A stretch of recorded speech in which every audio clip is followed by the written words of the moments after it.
Shit. Here we go again.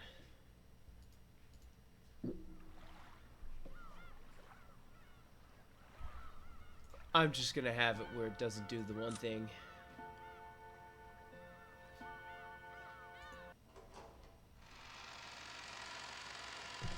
I guess intro. Hello, people of the YouTube Twitch intro. I am back from the dead to stream more of this shit, I guess, because this is the only thing people watch. So, I mean, might as well stream it. Fuck, it's been a while. So let's redo. Hello, people of the YouTube Twitch intro. I'm your host, Sean Tyler, and this is the Saberleaf Network, also known as Saberleaf. Subscribe to me on YouTube at Saberleaf Channel. I'm hitting all these in the beginning. Follow me on Twitter, Instagram. Join my Discord server. It's new and improved, and that is your one-stop shop to talk with other people of the community. If all y'all want to join, you got places to do Q&As, send art, talk about food, talk about terrible food, talk about video games, talk about whatever. Share your memes that you like. You can also suggest stuff for me to do there.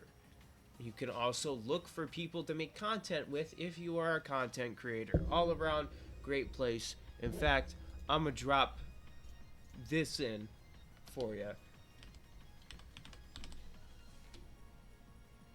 Drop that in for you. There's the Discord link right there. You can hit Discord. It'll show you the link. Same with Instagram, Twitter. You can also do, !commands. It'll pop up a link and it'll show you all the commands. So, there you go. Some of the commands I don't know how to get rid of, so some of them don't literally do anything. But the main ones you want to care about are Discord, Twitter, and Instagram, because that's where everything happens. If you want updates, you gotta look there. So, it's been a while. I'm back from the dead.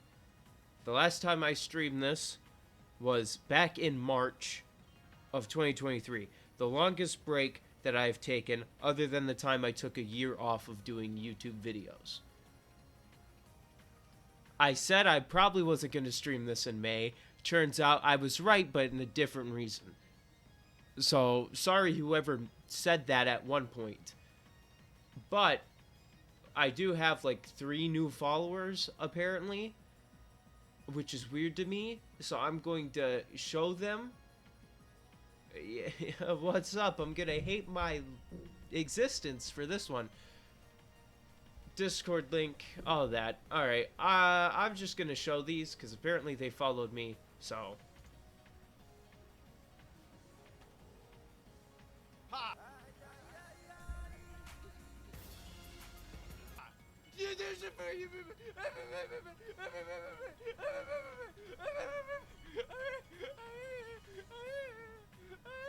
Where the fuck did that one come from? Yeah, there's 2 more of these.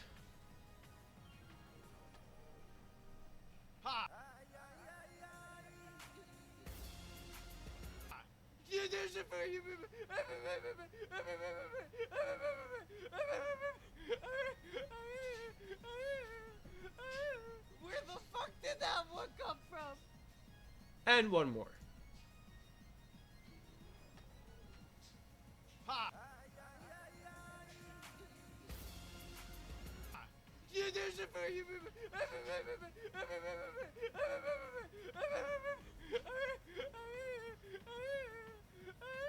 Where the fuck did that one come from? So thank you to Dr. CDCSXDQ, Organized Console, and Teku Jijutsu for following my channel. Hopefully, you don't regret your decision. That clip is something else. Of the polar bear, yes, that is. All of my clips are something else that I put on social media. It's just, there's a better clip from that video, but I didn't use it because it sounds disgusting, because when I was recording that, I was sick at the time. so I like had to cough, but I said 10 at the same time of a cough, so it just turned into me saying 10 and wheezing at the same exact time. With that being said, if you want to see some of those clips, you can always go to the Assassin's Creed Valhalla videos on my YouTube channel called Saberleaf with the same logo and everything as this one.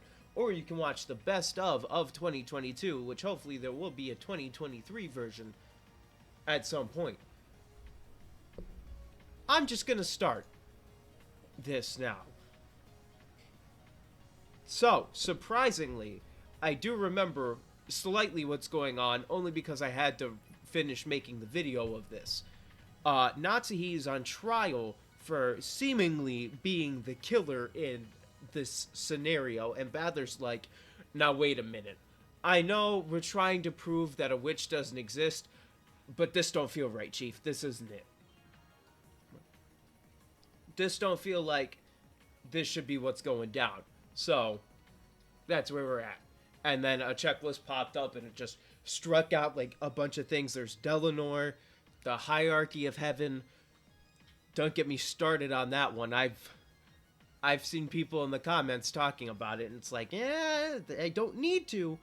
Oh, there is one thing I should add. Capture card has been obtained. I now own a capture card, so if you want to see PlayStation exclusive games or Nintendo games that are exclusive, I can play those on stream from now on. Again, go to my Discord server as a Suggest Games Here channel underneath the suggestion category. Go there, type in what you want me to play, I'll play it. We're starting fresh with all the suggestions. We're starting fresh. I'm getting back into streaming, and now we start this.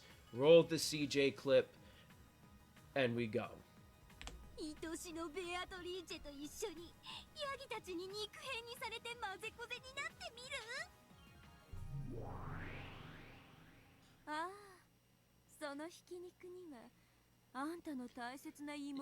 Okay, Burn, that's fucked up. Every time you bring up Ange, it's like just straight up fucked up.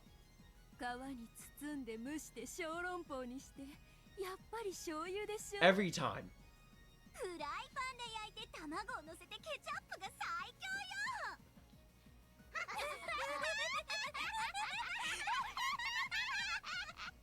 I'm already regretting this decision. Just from hearing the laughing again, it like eats at my very soul.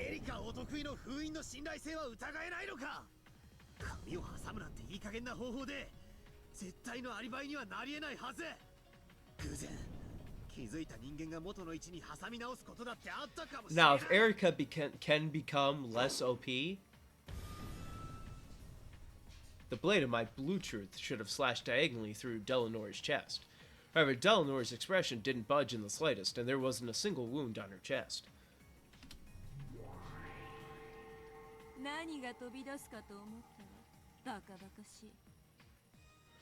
Well, I mean, Badler's on the right path, because it straight up is, like, improbable that she straight up put a wedge in between every single fucking object in that guest house. I mean, I'm right.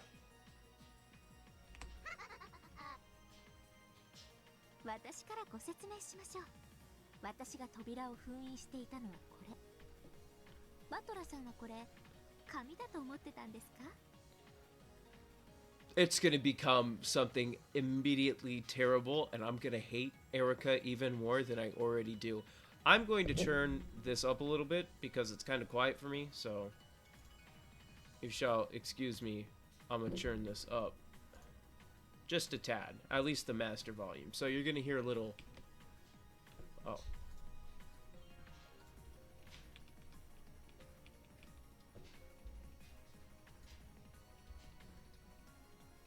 Alright. That should be. Because I'm wearing headphones now. I'm not wearing my, like, big earbuds anymore. Because I'm not going to be like that streamer who shaved his head and he had a dent in his skull.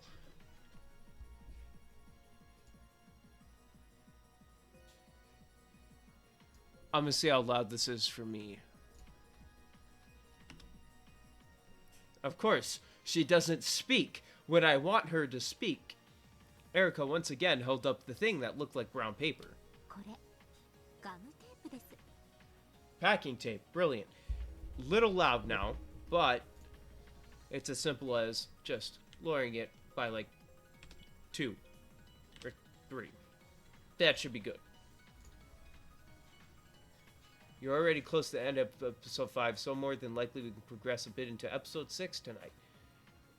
To be honest, that's if my brain allows me to progress into episode 6. It might not. It might just be like, you know what? Just be done. Please. Be done. Alright. I'm assuming the audio is perfectly fine. I turned it up a little bit more. I'll be able to tell in editing. I'm not going to stop the recording or make clips, because making clips is the reason why the last stream didn't even get uploaded, because it crashed. Alright, we're done. This is fresh reset. We're fresh resetting everything but everything, if that makes sense. Packing tape. Great.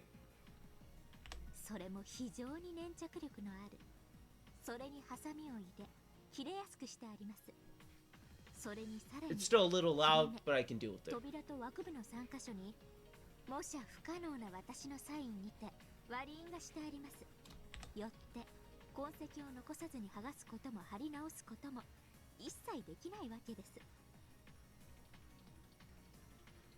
I think I'm actually gonna mute this game now because of that.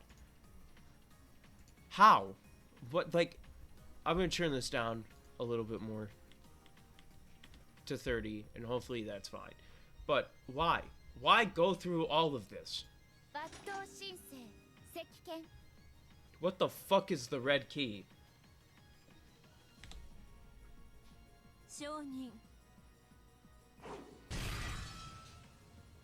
Oh, is that's probably, that's her blade. Okay.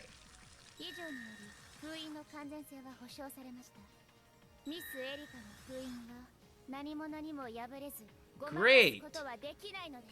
Fantastic! I don't.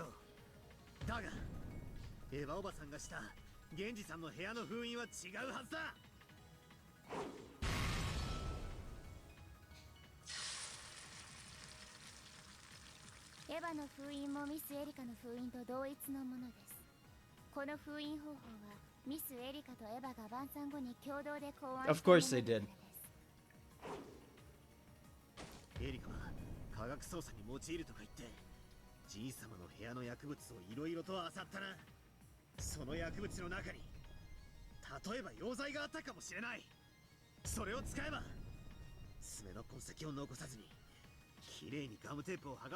But that doesn't matter. She said she literally put her signature on it.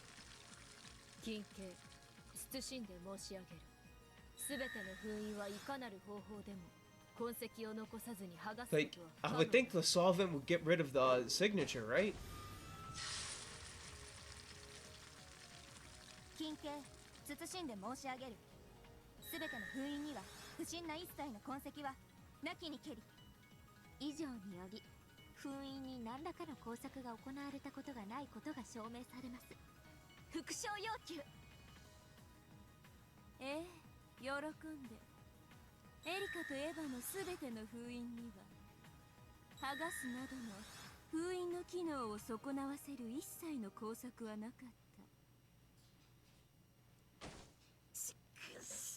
So the seals exist.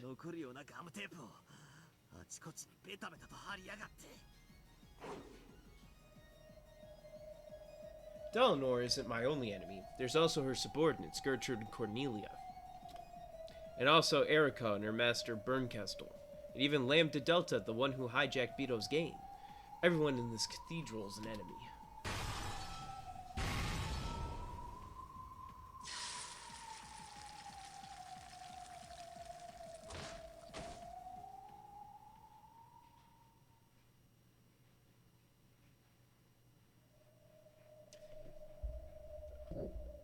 I love adjusting audio in the middle of a stream. Okay, now 27 should be perfectly fine. It's just loud for me. Just a little bit. I know I said that. Fucking fucked it. Alright. That fierce rush of red immediately repelled my feeble truth. It's obvious why. I don't have any alternate truth. Even at this final stage, I have nothing.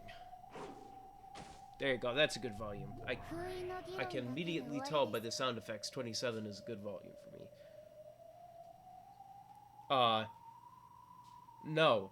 I would also like to discuss polar bears, any other Arctic creature that exists.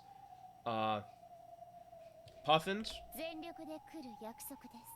I have puffins. I own them. If I only knew a truth that could prove Aunt Nazi's innocence. If I could only make a theory that weaves its way through Erika's red. Damn it, I don't know anything. I'm gonna start putting, like, really, like, I'm gonna start overacting on this shit to make it enjoyable. Overacting on the dialogue and my reactions. I'm just gonna, like, flip my chair. I'm gonna break my computer on purpose. Overacting makes it really great. Yes. I'm going to take my computer and throw it out of the window. Peak comedy. Exactly. I mean, have you seen the guy who took the chair and threw it into his own TV because he opened like Ronaldo?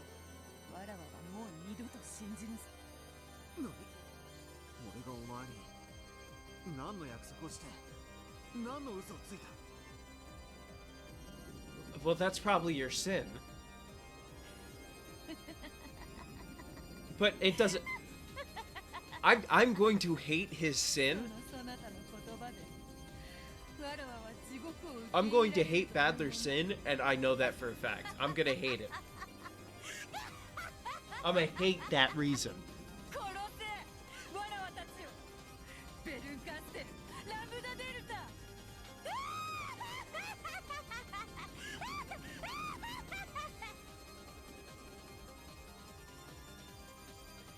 Beetle let out a shrill cry, overcome with laughter. It was a broken laugh, and tears streamed down her cheeks. Badler's words would no longer reach her ears. She kept on laughing insanely, like a broken record.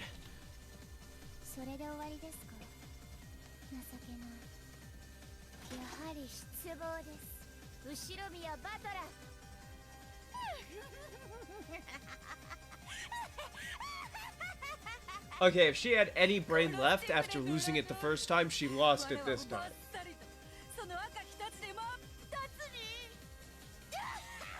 I'm sorry, ma'am, it's called the Red Key.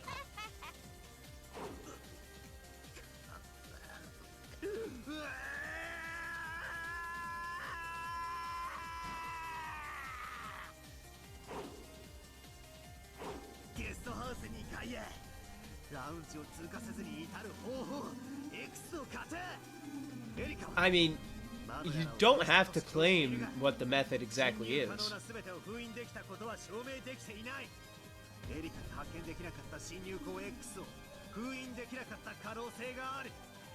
Hey, Badler's using some brain right now. But I'm sure Erika already knew about it. He's not talking about a hidden passage.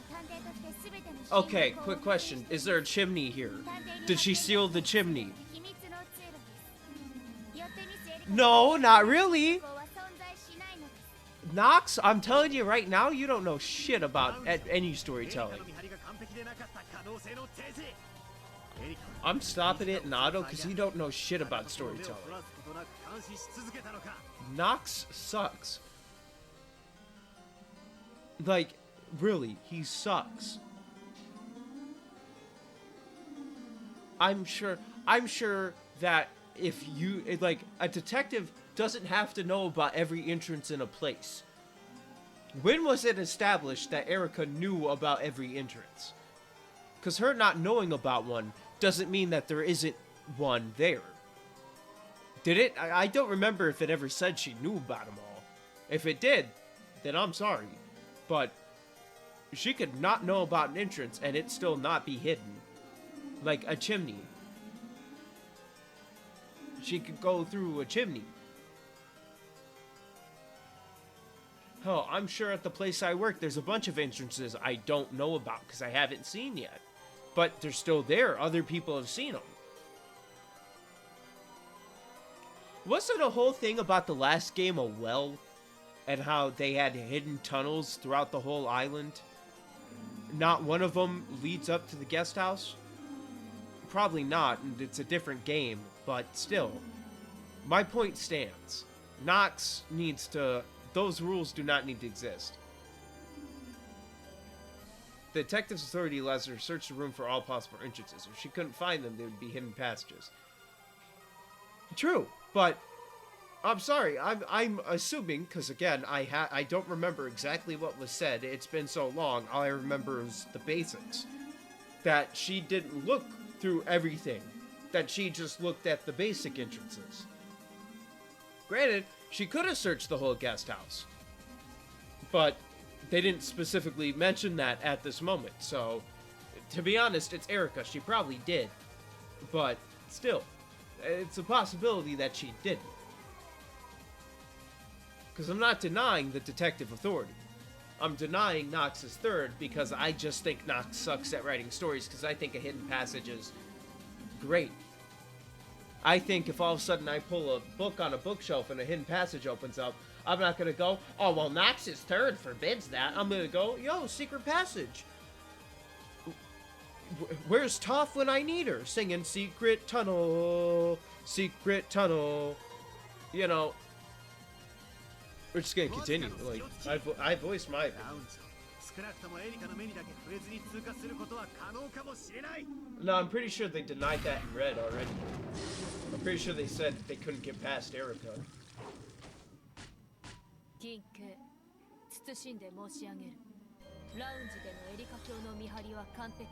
If they didn't, they did now. Yeah, they definitely said that Erica searched every room with her authority, and hidden passages could exist, but there would have to be foreshadowing allowing the reader to figure that out beforehand. There wasn't any foreshadowing, so it doesn't exist. That's why Nox's third exists.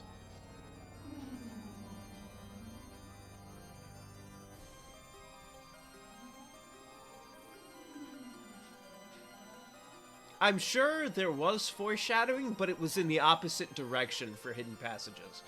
I'm sure they talked about it in this episode, but then immediately afterwards they went, but probably not, because that would take a lot of evidence to cover up hidden passages. That or it was in other episodes. Either way, I don't like Nox. I think he's an idiot. And that's my personal opinion, because, I don't know, I just don't like him. I form my personal opinions off of the first time I'm, like, knowing about it. So the first time I'm knowing about Nox is when my intelligence is getting questioned constantly. I don't like him. But you know what? I'm like I said, I'm not questioning shit. She probably did look. She probably did search every room. It's Erica. But I like hidden passages. It's BS reasoning like, oh, a random hidden passage was the solution the whole time, even though nothing had been mentioned during the entire question arcs. I mean, they like reverse foreshadowed hidden passages. They mentioned it, and then they immediately were like, yeah, but they probably don't exist, because that'd be extremely hard to cover up. So, you're right. They didn't really foreshadow it. They foreshadowed the opposite. Let's see, what else? What was I gonna say? See, Sherlock Holmes, I don't like for that exact reason. Oh, I knew about this hidden passage, and nothing was written about before in this whole book. So, Nox does got some good ideas, but also, they need to clarify his rules a little bit more.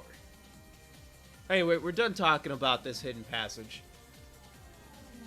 I don't know. Nox is kinda... It's a hate-hate relationship. It's not even love-hate. I just don't like him. If I met him in person, I wouldn't be able to do anything, because he's probably tougher than me and would kick my ass, because, when was Nox alive? Like, the 1800s? 17,000 BC, you know? Like, back then he was stabbing fucking T-Rexes with a spear. I don't think I read that.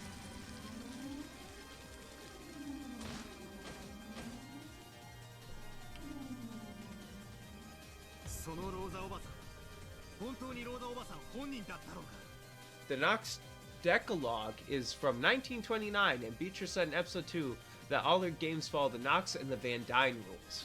If you think I could remember Beatrice saying that from episode 2, you got the wrong person. 1929. Understandable. Yeah, I don't know the rules. And I did not look them up because my brain probably just didn't care. It still doesn't care. That's probably why I came up with stupid reasoning. Because I didn't know the rule. This game is for smart people. This visual novel is not for people like me who do not care about looking into other things at all. I care into looking at things that don't even involve what I'm doing, like Nellie Bly, the journalist. I can tell you everything about her, but I can't tell you shit about this. Anyway, I'm gonna read that, because I feel like I didn't.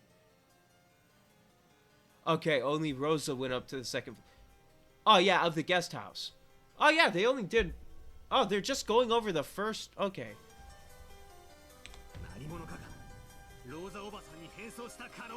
But they'd have to be dead.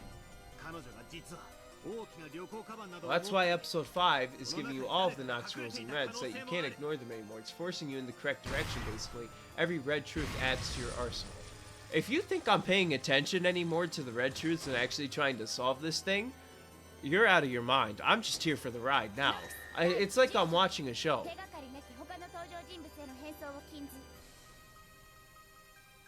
See, this one's understandable. This one's an understandable rule. This one makes sense. This one, they actually made sense. And plus, also, they said earlier, none of them were faking their death. So she would have had to have killed a different person.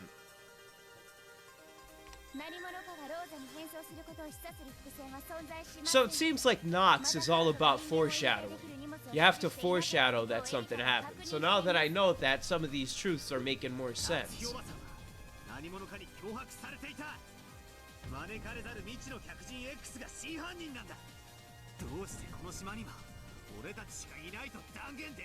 Shit, Battler knows something they don't?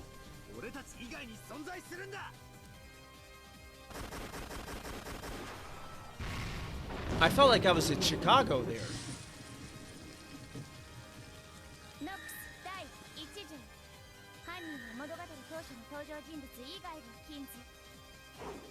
Again, the foreshadowing. You can't just pull out random BS from nowhere. There has to be a reason behind every action. That's why the motive is so important in this story. And the motive, again, relates to Battler's sin, which, again, I think is going to be stupid. Look, I don't really read mystery stories. I read stories about vampires taking over LA and killing everybody. So, not really my cup of tea.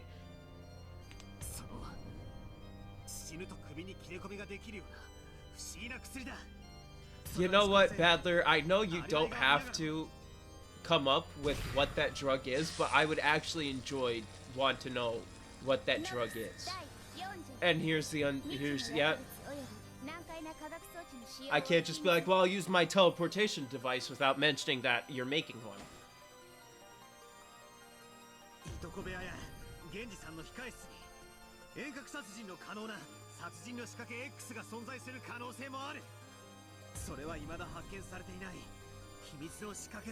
Well, that immediately gets chopped off because of the rules she just stated. But there's another rule involving it. Again, Sherlock Holmes did not follow this. Granted, Sherlock Holmes did not exist back in 1929. It existed earlier than that.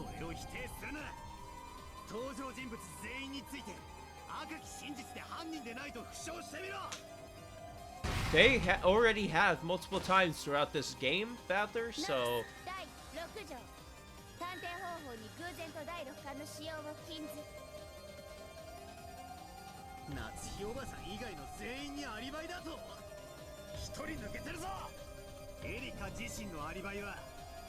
Again, the detective... we established... I feel like Battler's just not remembering anything that has been established. The detective cannot be the culprit. Like, even I knew that one. That one makes sense. When I'm not mad, it seems like the Nox's rules make sense. Oh shit. A lot of great stories break the Nox rules as well. The Nox rules are just a guideline for mysteries, because a lot of lazy mysteries have boring solutions that feels like a waste of your time at the end of it all. This is the opposite. Again, mystery is not my cup of tea. The last 3 books I read were The Black House by Stephen King, The Swan Song by Robert McCammon, and They Thirst is what I'm currently reading by Robert McCammon. The Black House is a sequel to The Talisman. Swan Song was about the nuclear apocalypse in the 1950s. And They Thirst, again, is about the vampires taking over LA. Not my cup of tea mysteries, so...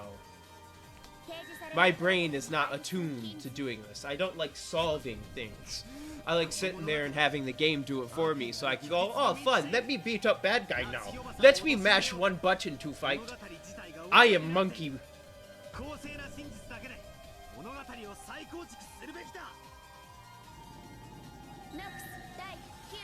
I feel like I've read the same rules 8 times. I feel like they're repeating numbers with different rules, but they probably aren't. It's just a lot of rules.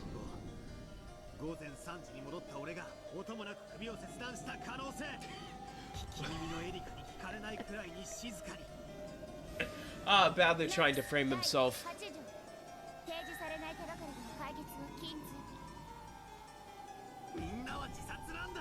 Alright, where's the evidence? Not presented. Not presented.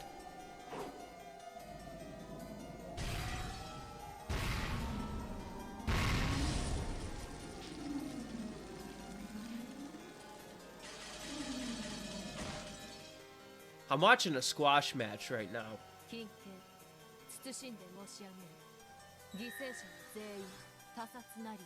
I mean, yeah. Again, I think all of this was clarified at some point beforehand, but I could just be confusing it with every single episode out there, because they've gone through the same exact song and dance every time.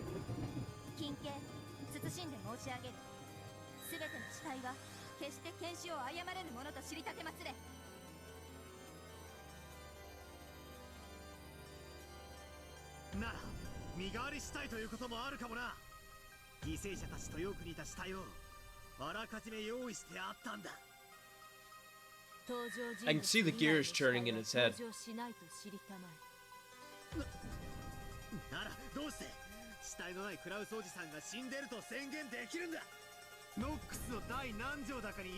Something?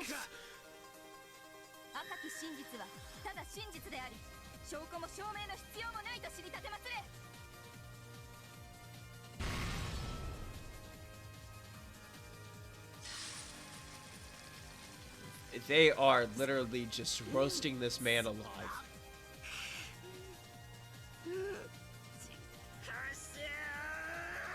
I don't feel bad for him. In the face of these insane arguments, any attempts to overturn the truth where Aunt Nazi is treated as the culprit are completely meaningless. I'm gonna read them over the top, still, no matter what. It makes it more enjoyable for me to just read that instead of being monotone reading it, because that's what I think gets me, is the fact that I'm just reading lines and lines of text out loud instead of just reading it without having to read it. That makes sense. I think it does. Each time I brandished my desperate blue truths, Delidor and the others' red truths knocked me down to the floor. It was getting hard to even stand back up again. Does that mean my body is telling me that I'm about to surrender to the truth where Aunt Nazi is the culprit? Their red truth is getting more and more perfect. Each time I think I can slip through a chink in their armor, Delidor smacks me down with the red longsword of Nox.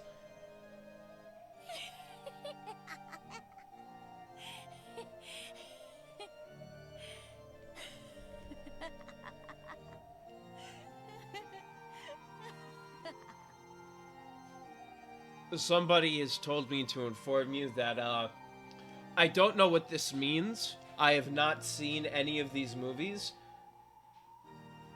But somebody has told me that John Wick Hornets are going to attack you and kill you if you do not follow the Twitch channel. So, or subscribe to my YouTube channel. I don't know what that means. It could literally mean a car. It could literally mean actual hornets. Don't know. Never seen John Wick. And do not be mad at me for it. I don't watch movies. The last movie I saw was the Dungeons and Dragons movie because it was on TV. That's it. The next two movies I'm probably gonna see are the Super Mario Brothers movie and fucking Five Nights at Freddy's. So don't hate me for not watching your favorite movies, okay? I don't watch movies. I play video games. I mash button like monkey.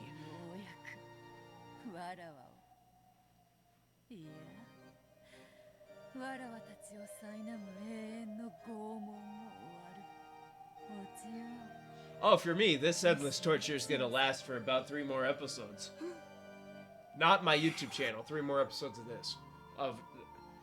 I don't want to see Beatrice like this. Her Majesty as the ruler of the Golden Land, her enthusiasm as my rival, are completely gone. She's just a pitiful woman who's been trampled over and lost all hope. With tears streaming down her face and a tragic smile that I can't bear to look at.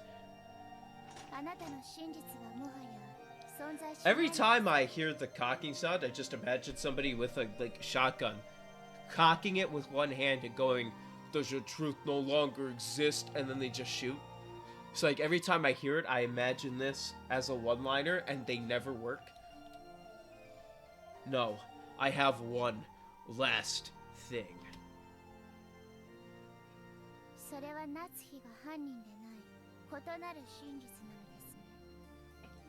And that one last thing is one of my many, many Glocks that I can pull out and just start shooting.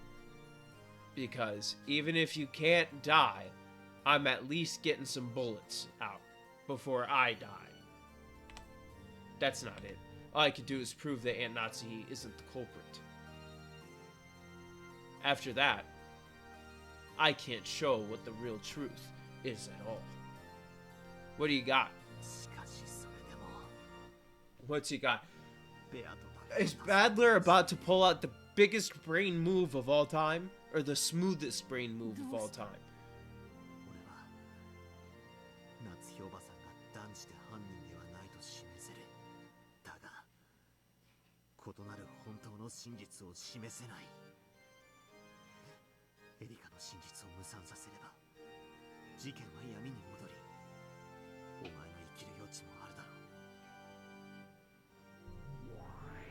What do you got? What do you got?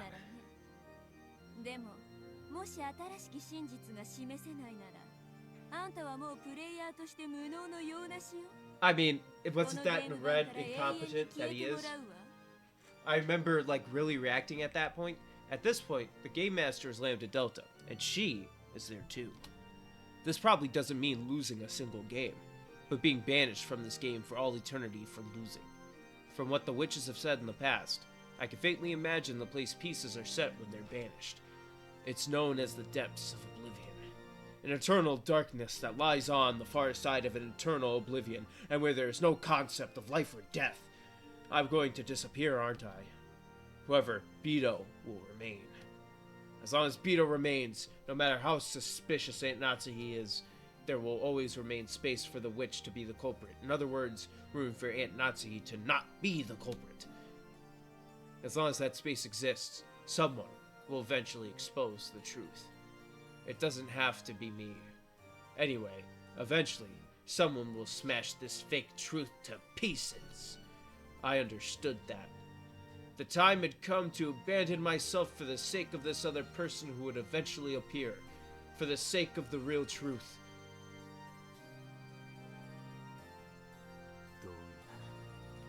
Badler sacrificing himself?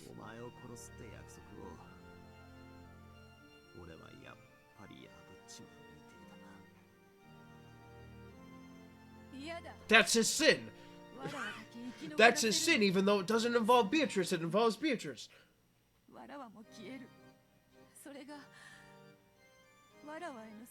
Yeah, she likes him. They get it on when we're not watching. They definitely. The fanfic is real. The fanfic is real! 名残はつきましたか。やはりあなたには失望です。後ろ見やバトラー。 I think he has one more thing in his sleeve. And it's his arm. But also something else. He has a card up his sleeve. 本当に面白いわ。あんたたちは。ベアトリーチェ。後ろ見やバトラー。 でももう飽きたわ。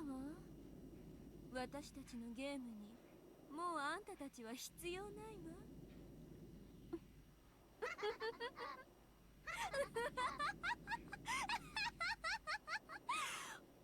おやりなさい、ドラノール。Do it. これでおしまいです。最後の力がまだあるなら。 せめて最後にそれを振り絞って見せてください。 Don't I get any final words of this blue truth that I now possess?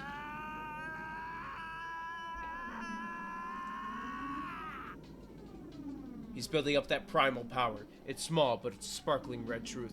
The last trump card Virgilia gave me.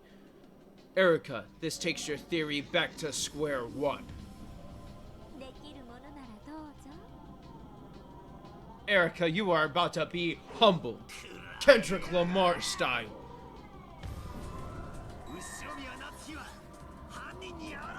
Whoa! Whoa, whoa, whoa. The red truth is simply truth, with no evidence or proof needed. This will make Delanor stagger. He had this the whole time, and he decides, we'll wait. We'll wait. Probably because, I don't know. I don't even remember. Alright, okay. Even if that's all it does, it's the first and last strike I can make.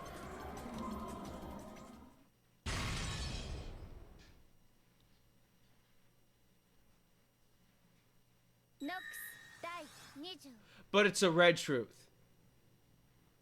I'm going to say that now it's a red truth. So I don't think you can counter it with another red truth, but I'm not sure if you... I feel like we're changing rules now.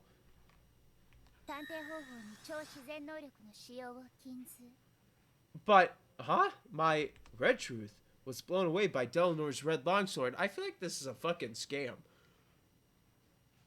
You hit him with all these red truths, and as soon as he gives one, you're like, You see, you a detective. I'm going to tell you right now. Y'all been throwing out red truths this whole time. Not really as a detective, but still. I feel like that can go both ways. It doesn't because y'all make this game and it's bullshit. But, alright.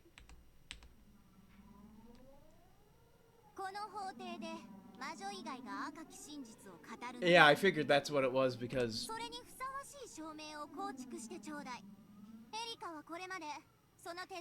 Okay, yeah, I guess. Yeah, she has. True, Erica hadn't used the red herself even once so far. She always had Bernkestel, which repeater statement.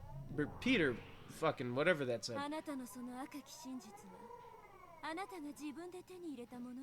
Shit, they cut your ass one last time, Badler. Sorry, but you're gone.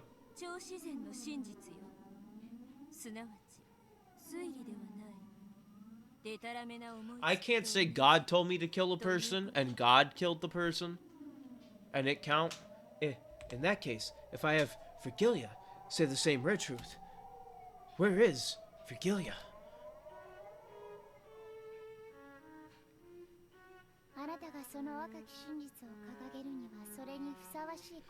I think she got the fuck out of there. She went, yeah, you're stupid. No, it's impossible. I just have the truth that Aunt Nazi isn't the culprit, without any basis or evidence.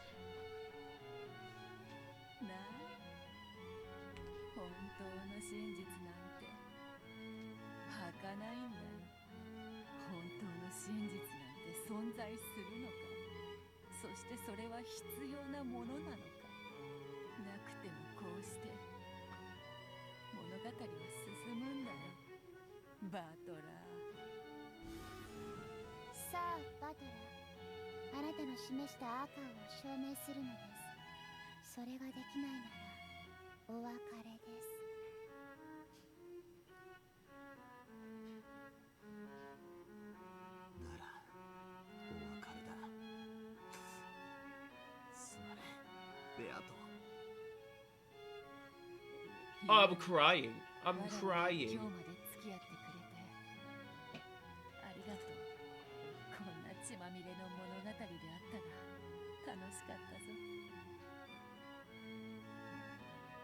That was it already 8:52 p.m. Eastern. Alright, she said it in red. It's not finished. Goodbye, Badler.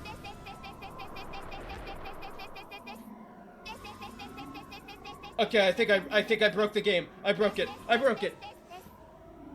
Can the cat get off the spacebar?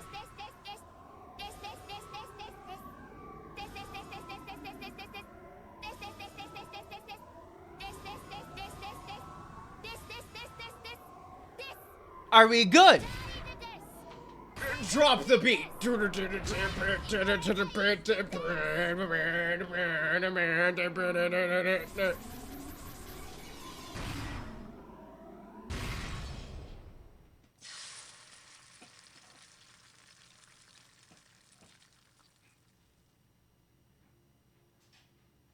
With that, the trial for the fifth game ended. The detective Furuta Erika accused the culprit, Ushiramiya Natsuki. There are 3 riddles that the detective must explain. The first is the whodunit, who was the culprit, as previously stated is Ushiramiya Natsuki. The second is the howdunit, how did they carry out the crime? During the hour between 2400 on October 4th, 1986 and 1 a.m. the next day, Ushiramiya Natsuki went to the cousin's room on the 2nd floor of the guest house and the servant waiting room on the 1st floor of the mansion. There, she carried out the murders. It is only possible for the crime to have taken place during that hour, and for that 1 hour, alibis have been proven for all characters except Natsuki. Oh shit, thumbnail! Thumbnail!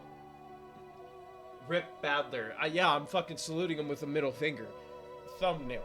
From the sky, a massive red longsword, even greater in size than the one Telenor held, came crashing down like a thunderbolt, piercing through Badler's heart and pinning him in place while he stood still.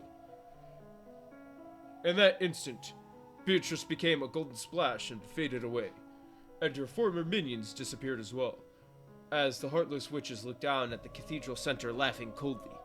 All that remained was Badler with the red longsword sticking through him and Telenor.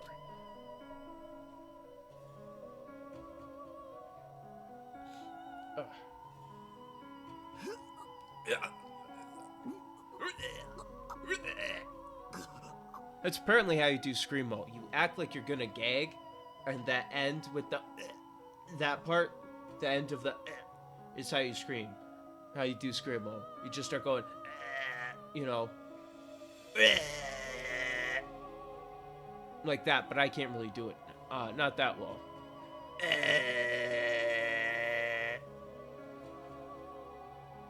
That's the best I can do. I can hit something like this. I can go, That's about it. Okay, yeah, we were talking about Badler dying, and I was recreating how to do Screamo.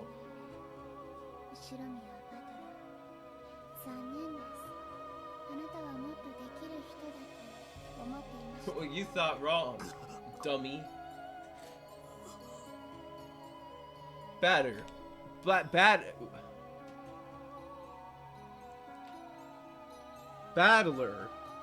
blew bubbles of blood, closed his eyes slowly, and died. Oh shit, alright. Dalinar stared on in silence, then turned on her heels when she saw his life leave him. After that, all that remained was the corpse of this sorrowful man, pierced by the sword that acted as a massive red grave marker, and it lit by the faint glow let in from the cathedral's skylight.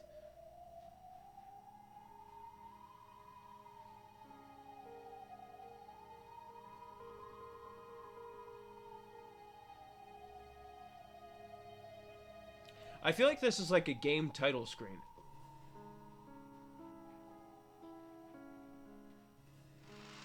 Like I'm expecting the new game start, continue, all that shit.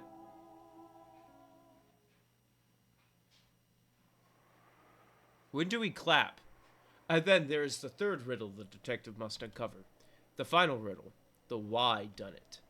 Why did they commit the crime? The motive. In third-rate mysteries, there's no need to uncover this. After all, even if you don't expose the motive, the culprit would just confess it when all's said and done.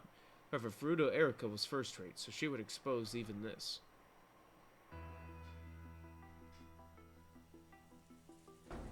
Natsuki was being confined to the parlor under everyone's watchful gazes. Then Erika made use of everyone to diligently and persistently search all places, even Natsuki's room, for clues about her motive.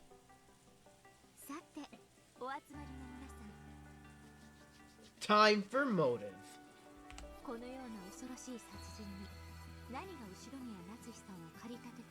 Jealousy of her husband.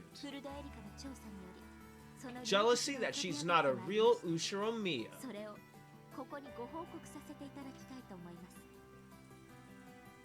Everyone remained silent, urging her to continue. Erika tossed some of Natsuki's possessions that had been confiscated onto the table.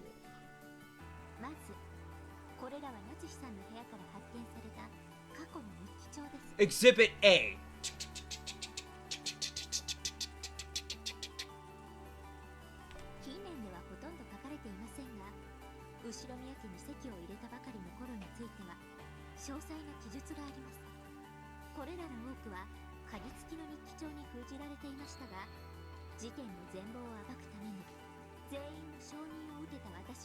To get the key or lockpick it? Well, I don't think you need authority to do that. I think you could have just done that. How barbaric.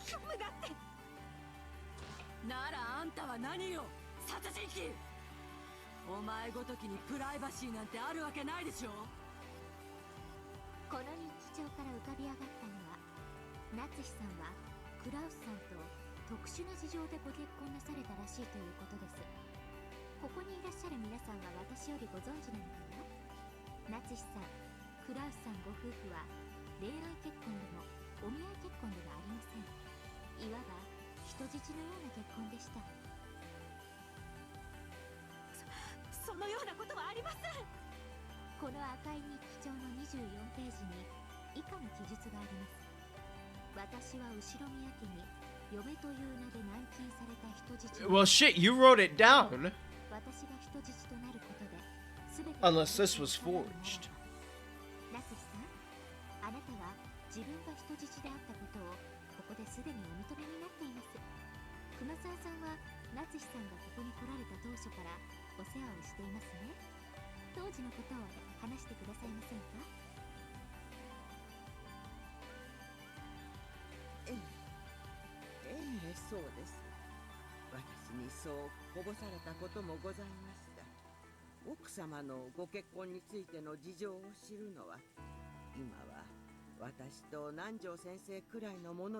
Why would the doctor know about it? Did Kinzo just tell Nanjo everything? No wonder I think he's a murderer. Damn. He knows about everything. Oh! As though the time to talk had suddenly come at hand, Kumasawa and Nanjo openly delved into territory that should have never have been touched upon again. This was concerning the period during which Kinzo was most feared for his ferocity. It has been said that, though Kinzo had many assets and connections, he held a grudge after being looked down upon by members in the elite as being an upstart. Because of this, apparently, Kinzo wanted to find Kraus a wife from a noble family and use this to raise the Ushiromiya family's status. Then, he overcame Natsu's family in a financial struggle and proposed that a marriage be performed as a method of reconciliation. And the person he picked was Natsu. Natsu had been raised to be clean and pure in a family of Shinto priests, making her a true noble lady. By choosing her, not only did Kinzo cause them the worst possible humiliation, he also won what he considered to be a nice trophy. So that marriage proposal was humiliating to Natsu from the very beginning.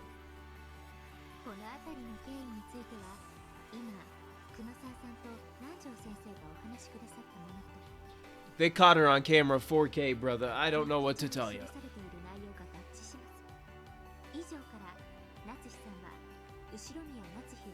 So it wasn't jealousy, it was, I don't want to be in this fucking family in the first place.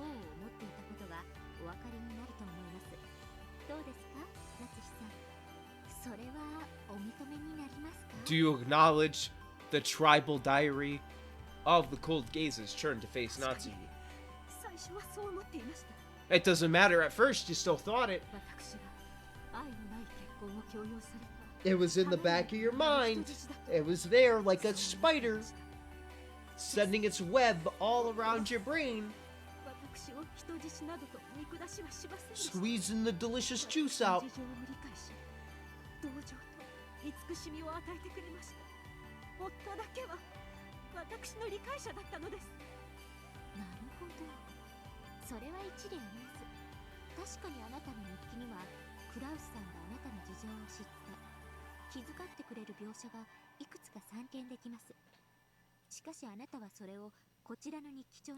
Shit, she got more. Oh, she didn't catch you in 4K, she caught you in 8K. She caught you in 8K, 4K, 2K. Hell, she even caught you live right now, I guess. I don't know what I'm trying to say. Just some crazy shit.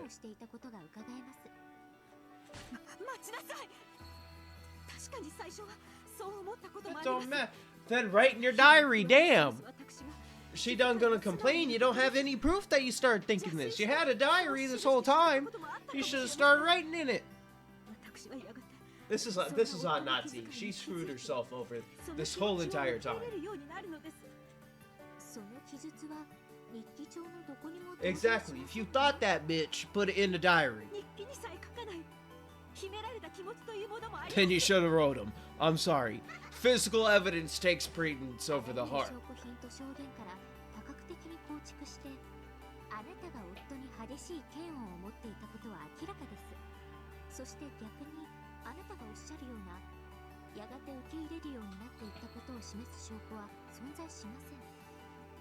If I was a lawyer in real life and I was trying to defend Natsu, I would literally throw my papers up and been like, what am I even here for? How am I supposed to defend this? She's on her own. I can't do this.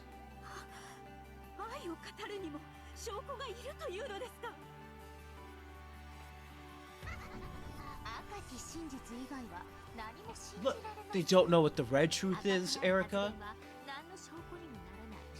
Look, you're the only person who knows. Keep it down.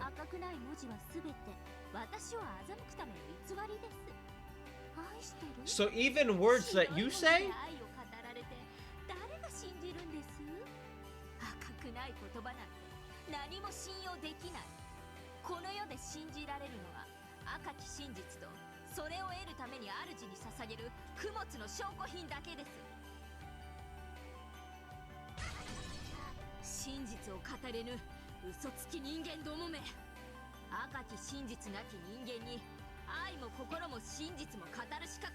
Okay, look, let's calm down.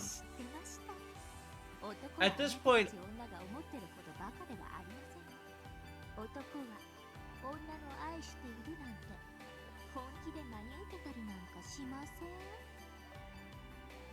I think you need to calm down because I'm getting suspicious now.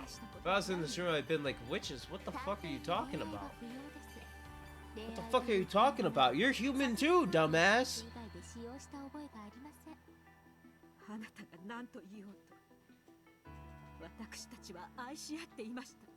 Probably should have wrote it down. The cold hard facts speak for themselves. 夫にも謝らなければならないことです。しかし私は夫に心を捧げていました。それはたとえ証拠で示せなくてもそれが真実なんです。却下します。往生際が悪いですよ。証拠と証言からあなたが後宮家も夫も全て憎悪していたことはもはや明白なのですから。そうよ、私は何度も聞いてるわよ。あなたが陰口を言っているのをね。あなただって秀吉さんの陰口を口にされた日もあったではありませんか。主人を殺したくせに。何よその口の利き方は。Nazi, you need a little more intelligence. Her husband is dead, and you go, you never fought once with your husband? You never talked shit about him behind his back?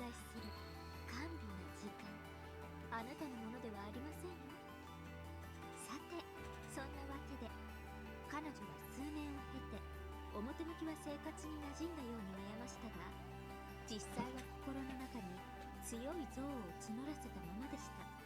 She got caught in the metaphorical spider's web.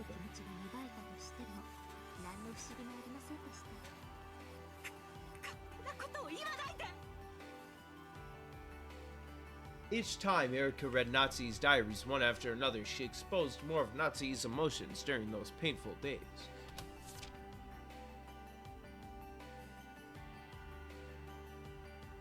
Natsu hadn't written them to leave those words behind. She had written to forget those memories and seal them away. That's why she had written down her feelings during those painful days, locked them up and sealed them away for all eternity. However, Erika claimed that these were Natsu's true hidden feelings, that had been locked away and concealed. Since it had already been concluded that Natsu was a murderer, everyone accepted Erika's claim. By this point, the red truth wasn't even necessary to establish Natsu's motive. As long as the reasons seemed plausible, everyone would believe it. No matter how much Natsu might object, no one would believe her. No one could accept the truth Natsu spoke of about the days she had spent loving her husband. That had been painted over by false truth in which she hated her husband and swore revenge against him. The pen of the gods that composes the truth had been given to Erika.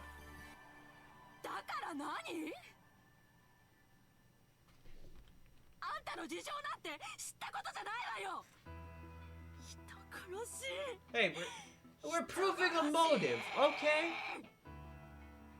おやめなさい。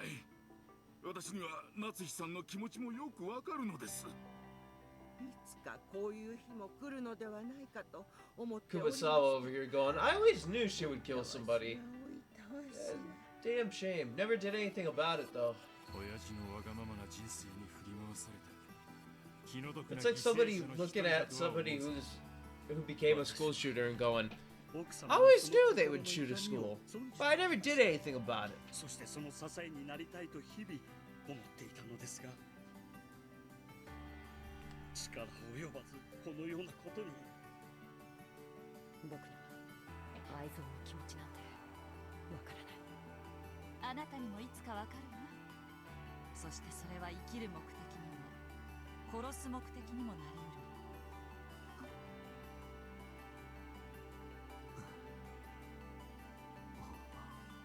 本当に夏日マさんが犯人なのか。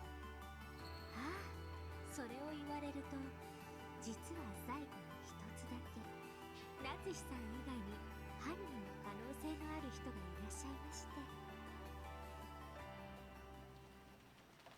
何？ Wait a minute. ふざけるなよ。 No, hold on just a second, そんな大 dude. 事なことを早く言わないんだ。夏日さん、実はあなた以外にも犯行の可能な方が一人いらっしゃるんです。あなたがどうしても犯人でないとおっしゃるなら、その方が犯人ということになってしまうんですが。それは誰だ？誰なんだ？ Kraus?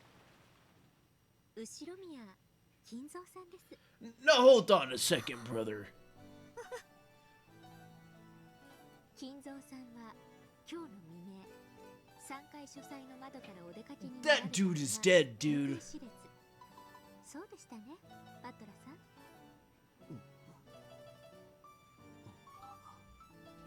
夏日さんと同じように金蔵さんにも全くアリバイがありません。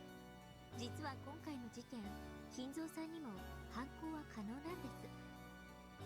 私はてっきり最初からいらっしゃらない人物だと決めてかかっていたので、今の今まですっかり失念していました。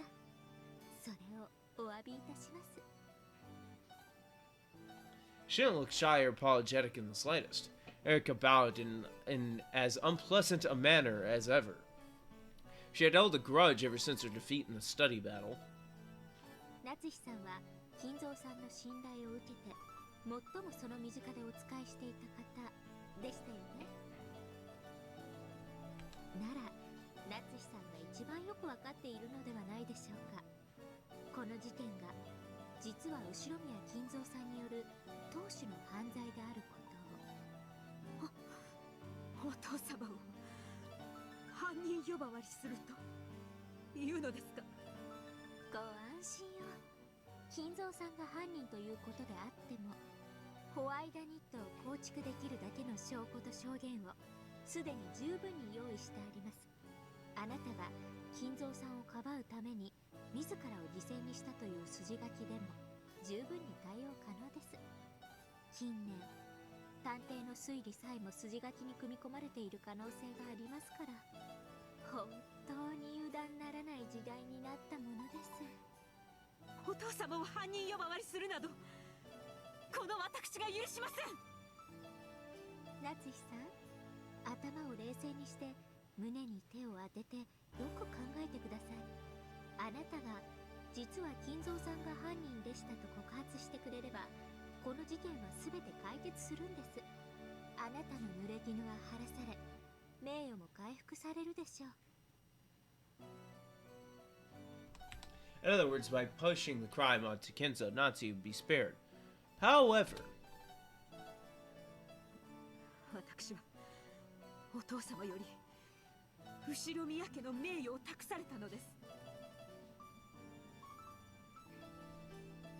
その私が濡れ衣を晴らすためだけにお父様の後宮家の名誉を自ら汚すと本気でお思いですか。 of course, Natsu knew that she wasn't the culprit, and she also knew that Kenzo wasn't. So being framed herself and pushing the blame out to Kenzo were both unacceptable. Unbearable outcomes. いいんですか？ Are you sure? No. すでに散々立証しております通り、あなた以外のアリバイは全て証明されています。あなたが金蔵さんを告発されないならば、やはりあなたが犯人だということで、今度こそ本当に特定され真実となってしまいますよ。私を犯人だと決めつけることがあなたの真実だというのなら、お好きになさればいいでしょう。私が無実であることを神様はきっとご存知です。必ずやいつか私の無実を証明してくれます。 If it came Stop.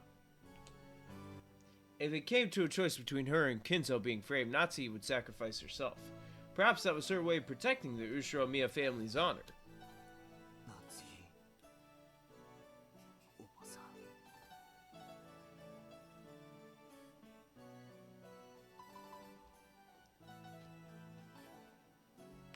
チャンスはあげたのに。 Stupid woman. I should have laughed at that, but I did because it's such a fuck line. Stupid woman. Me, monkey. Stupid woman. This future where your name will eventually be cleared doesn't exist for any of you. Not for any of the pieces on this board. Natsuya made her decision. If they were going to call her the culprit, she would let them. She boldly rejected the thought of selling Kinzo's honor to gain a momentary truth where she wasn't the culprit, and therefore, the tale was woven with her as the culprit. In the future, if the accusations against her are proven false, this tale will probably be rewritten. However, that future will never come, I think. Truth is a fleeting thing. Even if I am a good person until my death, if some heartless person after my death overwrites the records and says I wasn't a good person, and if that is shared with everyone else, then even all the goodness in which I lived my life could be overwritten easily, and so I think that I won't live as a good person for all eternity. 金蔵さんが犯人でないとおっしゃるならば、金蔵さんに犯行が不可能であるというアリバイが必要です。そうでなくては真の意味で夏日さんを犯人だと特定できません。Erica had probably known for a long time. Kinzo is nothing more than an illusion to make the inheritance problem more uncertain. However, it would be very hard to prove that he wasn't an illusion. The only way to do this would be to confirm Kinzo's death.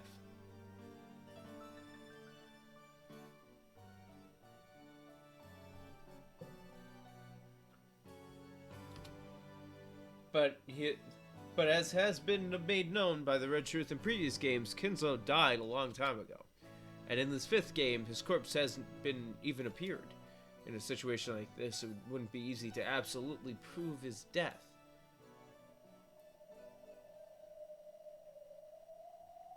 If Kinzo's death was confirmed, it would practically erase that defeat in the study. It was the only way Erica had of removing the humiliation of that loss. And there was something that could confirm Kinzo's death almost as certainly as real proof, and that was the confession of the culprit. It would mean having Natsu yourself acknowledge that Kinzo no longer existed in this world. That way it would be acknowledged that Erica's reasoning in the study was correct. That loss would be painted over, and would be rewritten as Erica's victory. Oh, we're back here! Badler hung, suspended by Delanor's red longsword. Vito had disappeared by having her existence denied, and her minions had gone too. In this cathedral that they had disappeared from, only Natsu and the witches convicting her remained. あくまでも金蔵は生きてて島のどこかに残っていると言い張るのね。そうです。お父様はご健在でおられます。誰が何と言おうと私はそれを翻します。過去のゲームの赤き真実で金蔵がすでに死亡していることは確定してるわ。でもそれじゃあベルンの気が収まらないわけでしょ。ええ、そうよ。完璧な勝利を私は求めてるの。だから赤で金蔵の死が決まってるから、それでチェックメイトなんて面白くないの。夏日の口からリザインと言わせて勝利したいのよ。ならやってごらんなさいよ。お手並みを拝見させてもらうわ。我が主、今こそ我らに完全なる勝利を。無論よ、夏日。あなたは金蔵は間違いなく生きているけれど、その所在はわからないというのね。ええ、そうです。お父様は窓よりお出になられて行方知れず、全く困った方です。ラムダ、金蔵の24時から朝までの所在について確実にするわ。金蔵は24時から朝までずっと同じ部屋に滞在したわ。ん？そりゃそうでしょ、死体なんだから。Yeah. いや、ごめん。そうよね。そうでしょうね。口を挟まないわ。面白そうだから続けてちょうだい。これより金蔵という言葉を生きている金蔵という意味で使うわ。何しろ What? 夏日は生きていると主張するのだから。My brain lost brain power there. 金蔵は屋敷以外の場所には存在しない。そうよね、エリカ。はい、我が主。金蔵の姿を探し、屋敷の外、敷地内をくまなく捜索しました。しかし、金蔵は発見できませんでした。Because of the detective's authority, Erica could find all clues. Therefore, if Erica was able to find a hint that Kinzo existed outside the mansion, it was the same as proving that Kinzo didn't exist outside the mansion. Therefore, Bernkastel repeated the truth of Erica's. 金蔵は屋敷以外の場所に存在しない。ねえ、夏日。なら、金蔵が存在するなら、屋敷内のどこかにいることになるわ。どこに金蔵が隠れているのか、心当たりがあったら教えてくれない？わかりかねます。何しろこの天気です。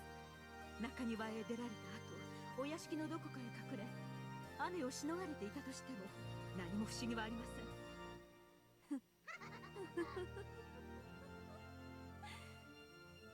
私はこれからも同じ質問を数度繰り返すわ。あなたに名誉ある幸福の機会を数度与える。痩せ我慢が過ぎると本当の名誉まで失うことになるわよ。いかなる脅しにも私が屈することはありません。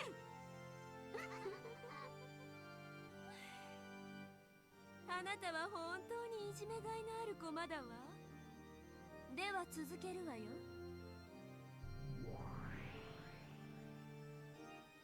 以上の理由から金蔵さんが屋敷以外の場所にいることは考えられません。そこでまず書斎があった3階を徹底的に捜索しました。だがどこにも隠れる場所はなかった。3階に親父の姿は影も形もない。では Nazi, just say he's dead. 夏日さん、知りません。3階にいないなら地下にでも隠れたのではありませんか？地下ですね。ボイラー室、地下倉庫など怪しげな地下も全て捜索させていただきました。ええ、私も探したわ。お父様の姿がどこにもなかった。繰り返します。金蔵さんはどこにいるんですか、夏日さん。なら1階か2階にでもいたのでしょう。そうですね。消去法で行くならそうなります。そして1階を徹底的に捜索しました。結果は？いいえ、お父様の姿を見つけることはできなかった。繰り返します。 When did you have time to do all this? Oh, when they were gathering evidence. My bad. I forgot about that. 2階に隠れていた In の the でしょう。 span of like, what, 10 minutes? お父様が隠れている場所を私が知るわけないでしょう。本当にそうでしょうか。夏日さんは金蔵さんがどこに隠れていたのか、本当はご存知なんじゃないですか？奥様が親方様がどこに隠れていたのかご存知？そんなバカな。そんなことあるはずありません。Both Shannon and Cannon knew that Kinzo was already dead, so they didn't have a clue how Erica would use a phantom of a person who didn't exist to corner Nazi.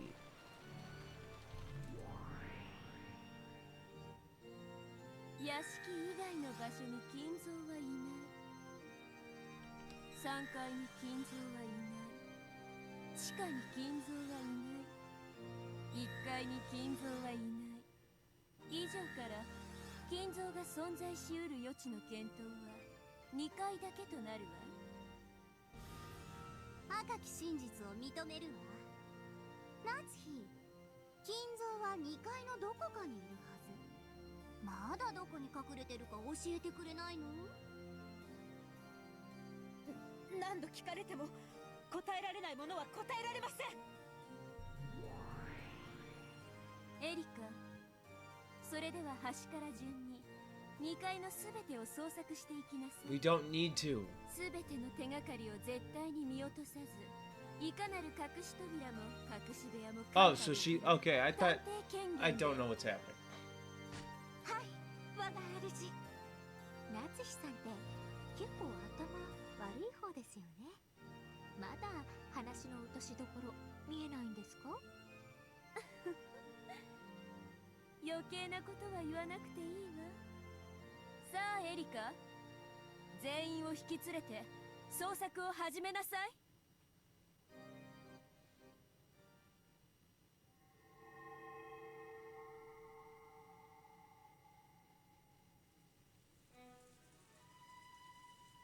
Erika used her detective's authority to take everyone, even Natsu, and go up to the second floor to search every room starting at one end. Even for rooms that were thought to have nothing at all to do with the crime, Erika did not relax her search in the slightest. Her search was thorough in every single room as they moved through them all. まだ金蔵さんはどこに隠れているか教えてくださらないのですか？いい加減になさい。私は知らないと何度口にすればいいのですか？夏日さん、このまま調べていってもきっと金蔵さんは見つかりませんよね。 What if he's moving around?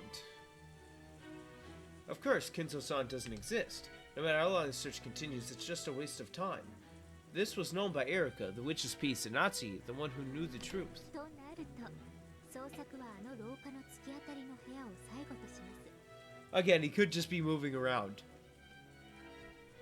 つまり、あの部屋を残して、すべての部屋に金蔵さんがいなかったことが証明されると、どうなると思います？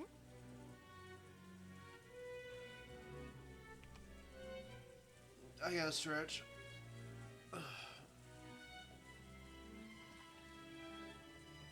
Alright. He isn't on the third floor, the first floor, the basement. And he isn't in any of the rooms on the second floor except the one at the end. So if it really did exist inside the mansion, it had been proven that he could only exist in that room at the end. In other words, this was Hempel's Raven. Because it had been established that a living Kinzo couldn't exist anywhere except the final room at the end of the corridor.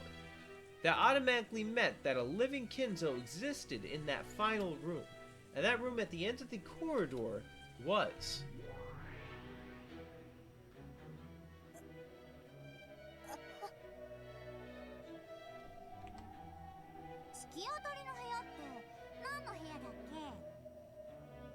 Lambda Delta was munching on a refill of popcorn.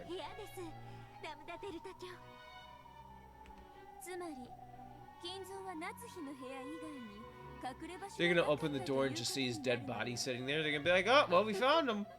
He was in there.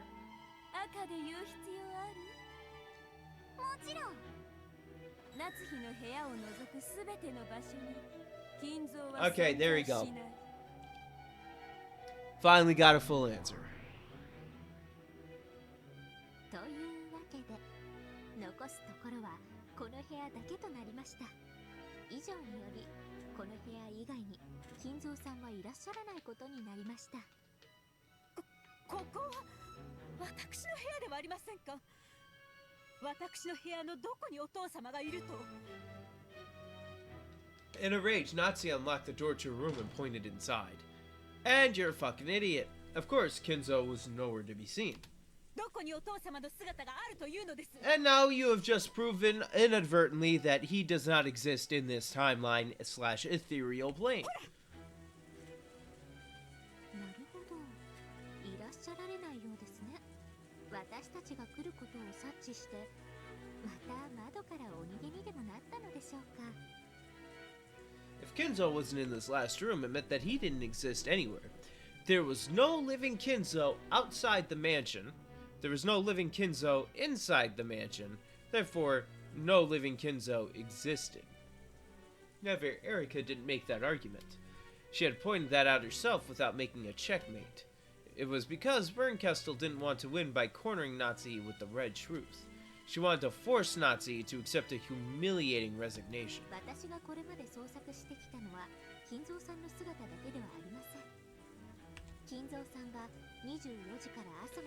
Okay, I thought she was gonna say, I have been putting seals inside every single fucking window in this mansion while looking.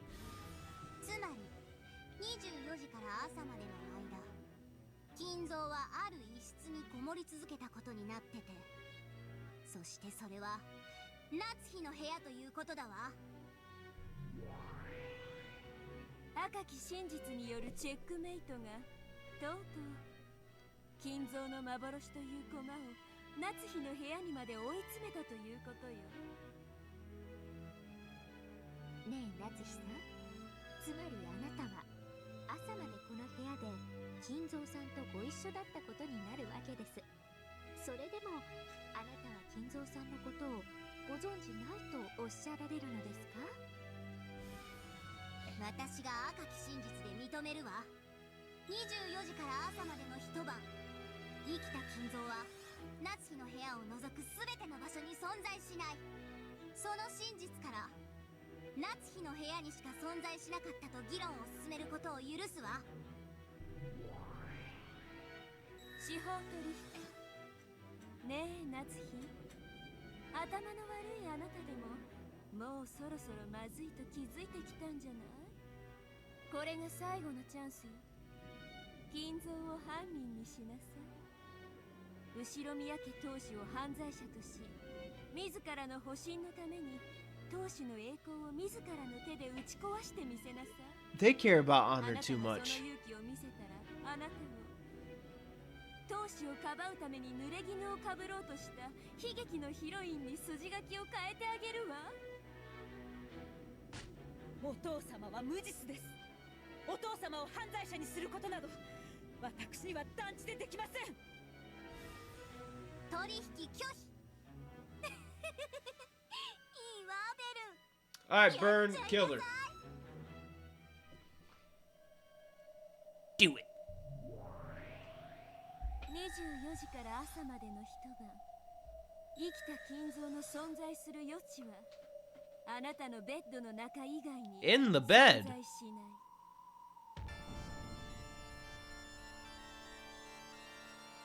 Oh shit. Dead body in the bed? どういう意味ですか？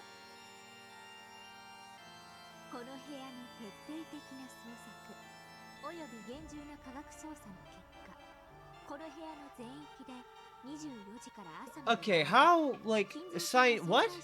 How did you do a detailed scientific examination? You got, like, a fingerprint kit? あなたのベッドだけを除きます。 A shocked silence dominated the room. Natsu completely forgot to close her open mouth. 昨夜、黄金発見の前後の頃、推定23時頃、3階窓より脱出した金蔵さんは、あなたの部屋の So he jumped out the window, かくまわれていた climbed up into Natsu's bed. そしてさらに気の毒な捜査結果ですが、あなたもこのベッドで就寝されていたことが With Natsuhi in it. This visual novel is a freak. 重ねて復唱するわ。24時から朝までの一晩、生きた金蔵の存在する余地は夏日のベッドの中以外に存在しない。そして夏日も昨晩同じベッドで就寝したわ。あら、仲良しさんたちね。二人で仲良く枕を分けっこして眠ったわけね。 Where the fuck she come up with this? 以上から後宮夏日と後宮 Whoa! Whoa! Whoa! 推測できるI'm わ。男女が同じ枕で一晩過ごして他に何を推測しろと。 hey, hey, hey, whatever floats her scrote. 私が敬愛してやまないお父様と Hey, there's been weirder shit. 許せません。夏日、青き真実には赤き真実で反論なさい。もちろん魔女でないあんたに使える赤はない。だから私が代わりに赤き真実で語ってあげてもいいわ。私を納得させられる証拠を示せるならね。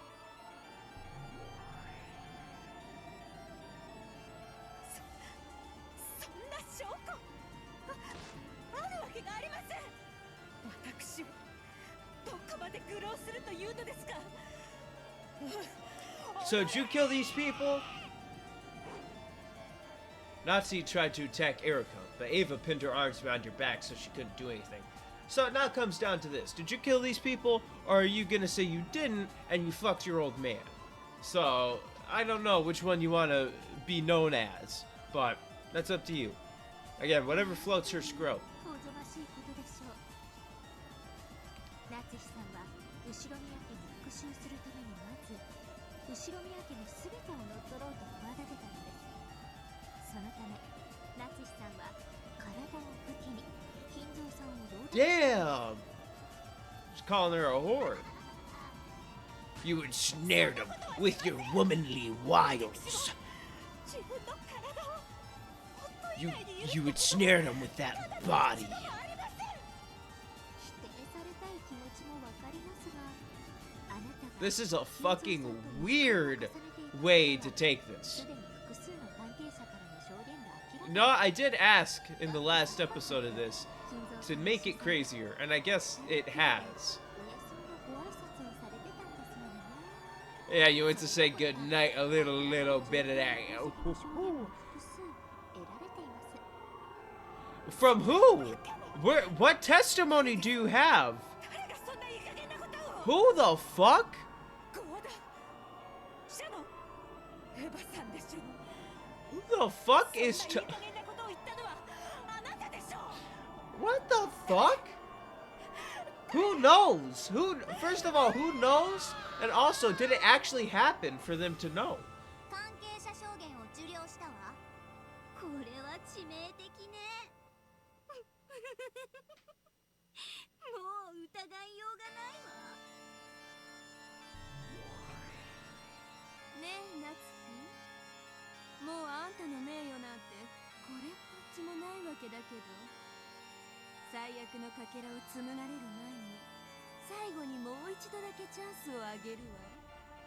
金蔵はいませんでしたって言ってごらんなさい。そうよね。夏日、あんた強情だわ。もう後ろ宮家なんてどうせボロボロじゃない。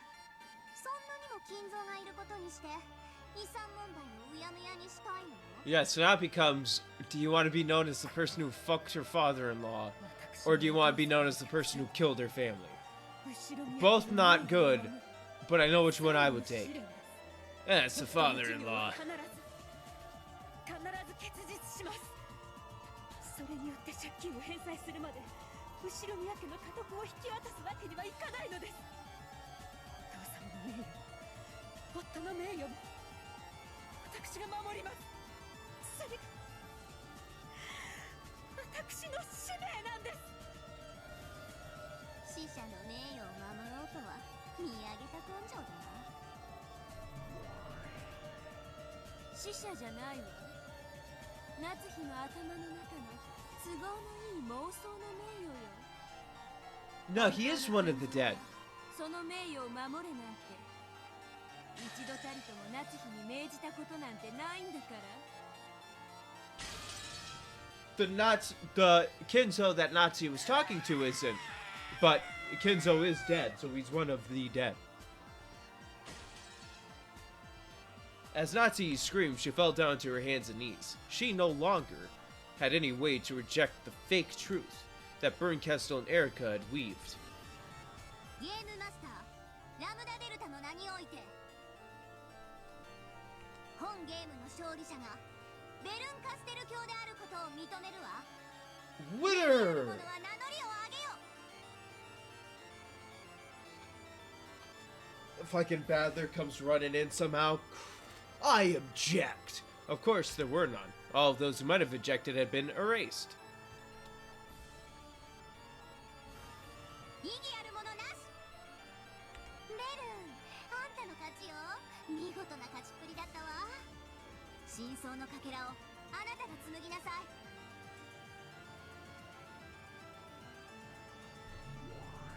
So what's the truth? え We going それ with では私が Nazi or 真相 Kinzo? をこれがこの悲しく間抜けな物語の真相よ。本当は泣き笑いしながら罪を認めた夏日に自ら語ってほしい。 Okay, so she's not gonna acknowledge it, so we're going with それ Kinzo. がお約束なんでしょ。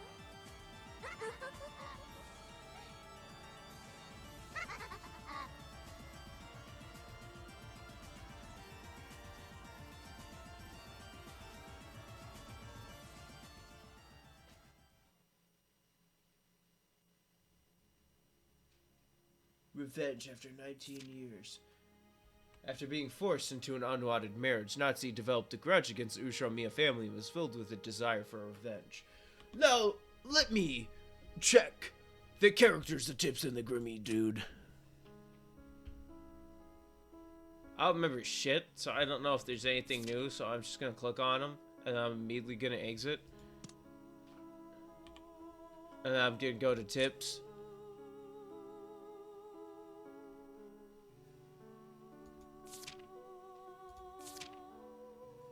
I don't remember these being on here.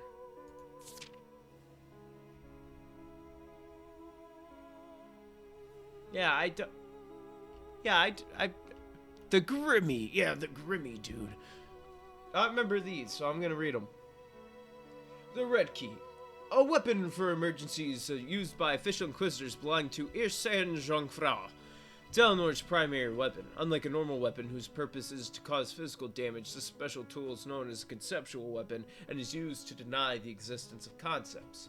It is impossible for the target to use any defensive concept, whether physical, mental, or conceptual, to defend against this weapon, including such concepts as physical barriers, mental isolation, and conceptual inheritance. Because the weapon denies concepts themselves, even the concept of resisting an attack does not exist, and it is impossible for the target to persist regardless of their stamina.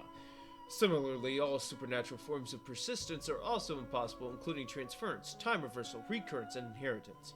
Because conceptual denial conforms to the verdict procedures dictated by the Great Court, any future concepts that employ super-legal methods will also be denied immediately upon appearance. In addition, when the Red Key forms a complete barrier, no concept of evasion can succeed either. Defense is impossible, evasion is impossible, persistence is impossible. This ultimate conceptual weapon is the embodiment of these three impossibilities. Strict screenings by the Great Court of Heaven is required for usage of the Red Key. Because of this, the very act of dispatching Delanor, who arms herself with it, is equivalent to a death sentence. In this world, Senator Lambda Delta has placed restrictions on its use and power. The Blue Key. The primary weapon used by official inquisitors belonging to Irsin Jungfrau. Like the Red Key, it's a conceptual weapon, but instead of denying the existence of concepts, it is used to create self-doubt and force others to deny themselves. For this reason, it is called the Blue Key of Reflection, in contrast with the Red Key of Judgment.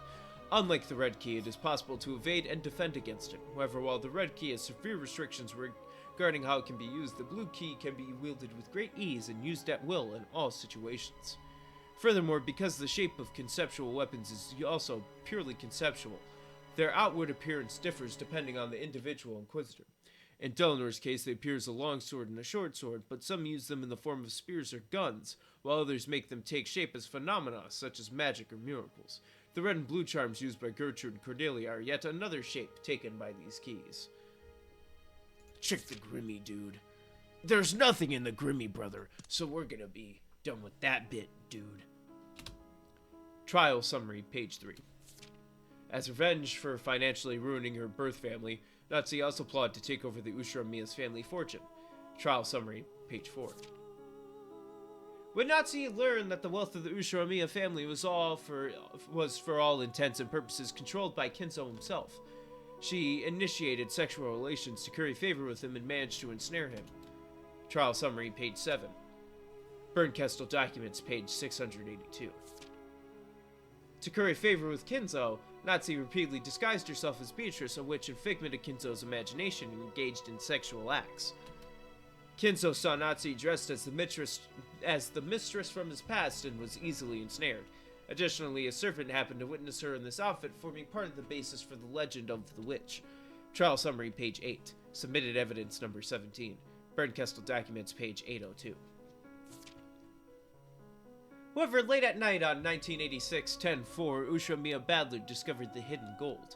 Natsu planned the crimes after the relatives raised a fuss and insisted that Badler should succeed the headship.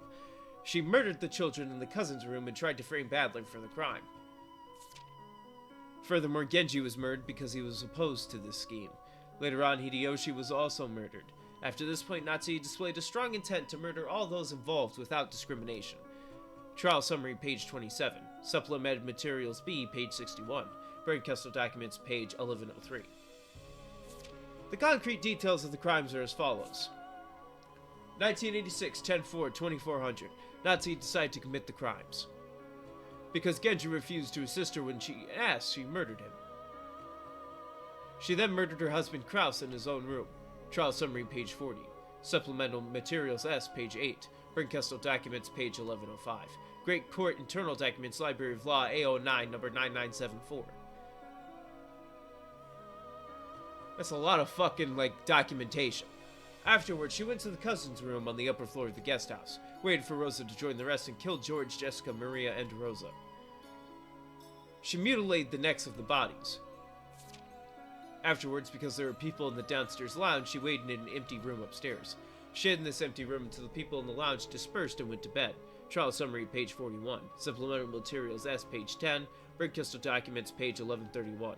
Great Court Internal Documents, Library of Law, A099974. The people in the lounge dispersed just after 3 a.m.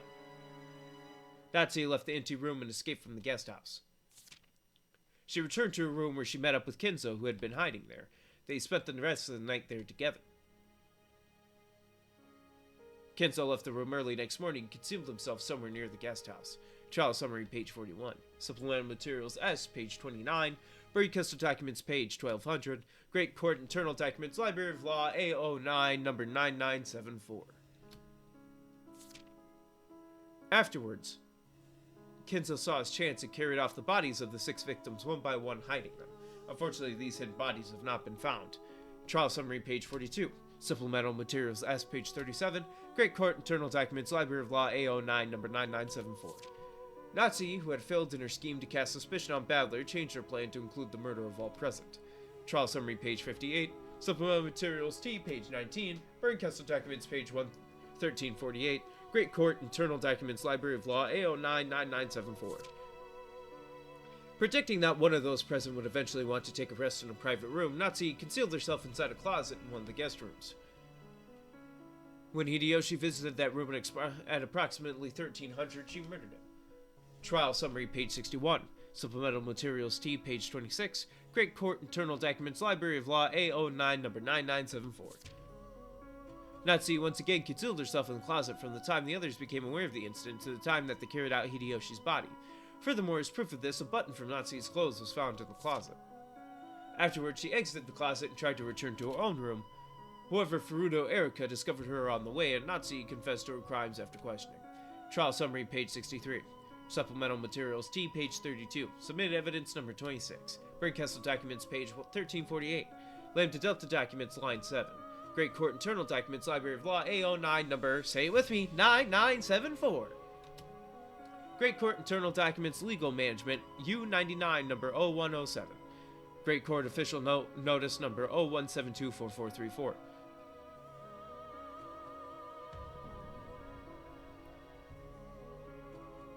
Great Court Official Notice, number 01724434. Trial Evolutions, number 0147007982, 1986, 10/5/2400, decides as follows. Ushiro Miyanatsuki confessed to the crimes. For a period of 13 months following this announcement, related documents may be perused at the Great Court Legal Office's Document Management Center, first subsection. Great Court Deputy Attorney General, Chief Inquisitor, Delano A. Knox. Fuck documentation.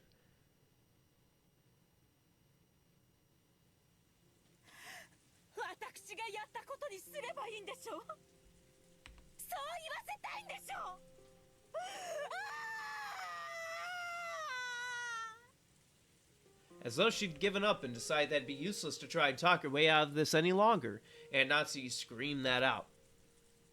It was a sad incident. I wanted to believe that despite the pitiable circumstances that led to her marriage into the Ushiromiya family, Natsuki just might have been able to grasp a sliver of happiness together with Uncle Kraus and Jessica. However, by Aunt Natsuki's own doing, Uncle Kraus and even her beloved daughter Jessica had been heartlessly killed. It was even harder to believe that grandfather had been an accomplice and hid the corpses. However, judging by the clear testimony given by several people who knew him, grandfather's mental state for these last few years had been far from what anyone would consider normal. Perhaps possessed by a mad devotion to the mistress he had lost long ago, grandfather might truly have believed that Aunt Natsuki was a reincarnation of Beatrice. Where's grandfather now? Like Erika had theorized, do you really believe that he could revive Beatrice by carrying out murders following the epitaph? Succumbing to Nazi's cajolery? Right now, is he holding some kind of disturbing ceremony with the bodies he carried away? これで満足ですか? Are you not entertained? 私にこう言わせたかったんでしょ? And Nazi sobbed as she spoke. あなたの復讐なんでしょ? 19年前の男! This man from 19 years ago that Nazi kept mentioning was supposedly someone who had caught her in some sort of trap. However, she had only mentioned that this man from 19 years ago existed, and she most certainly hadn't tried to explain what had happened 19 years ago. きっとこの中にあの男の手先が混じっているはずです。 Erica? あの男はあなたたちの誰かを通じて今のこの私を嘲笑っているでしょう。なら伝えなさい。これだ。気は晴れましたか? 19年間あなたを災難だ痛みと苦しみは少しは言えましたか? ようやく私は分かりました。私をここまで追い詰めたのはそれを認めさせたかったからですね。夏日さん、私たち以外に部外者は一切存在しません。意もしない人物がさも存在するように振る舞うなんて、往生際の悪い芝居はやめてください。 Erica laughed mockingly, but as Aunt Nazi looked at us, no, she looked at some being behind us. She hung her head and shook.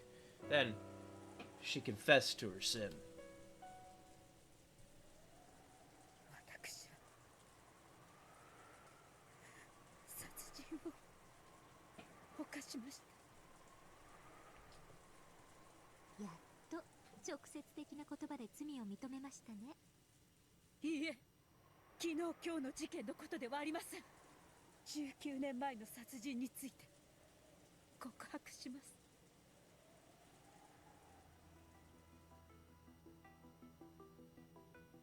The adults all whispered together, wondering what this was about, because they had never heard about a murder case 19 years ago. 今から19年前、私は I killed the baby child. 許せなかったのです。その赤ん坊が。赤ん坊？今さら何の話ですか？19年前のあの日、私はお父様より一人の赤ん坊を託されました。いつまでも跡継ぎを見守ることもできない私に、ならば養子を迎えよとお父様がおっしゃり、施設から連れてきたという一人の赤ん坊を私に抱かせたのです。それが私にどれほど女としての屈辱を与えたか想像がつきますか? With a mix of conflicting emotions of anger, sadness, regret, and possibly defiance, Aunt Nazi confessed. Her humiliation as a woman when she was no longer expected to bear a child, and also the indescribably unpleasant feeling of being made to hold an unfamiliar baby. It caused her great sadness and rage, and before very many nights passed, it ate a hole into her heart. そして私は心を悪魔に売り渡したのです。赤ん坊を抱かせた使用人と共にバラ庭園から She was with the servant? 散歩に行った時でした。私は一人になりたかったのです。赤ん坊を連れたその使用人の女は律儀に私の後について回りました。一人にしてくれとさえ言い出せず、だから赤ん坊の泣き声から逃れられず、その日より19年間、私を苛む長き頭痛の日々の始まりにうめいていました。そして昨夜崖を望み、はるか眼下の岩浜にこの赤ん坊を放り捨てることで全てなかった By the word of my father and his father before, I cast you out! 私は That's what she did. 確かに聞きました。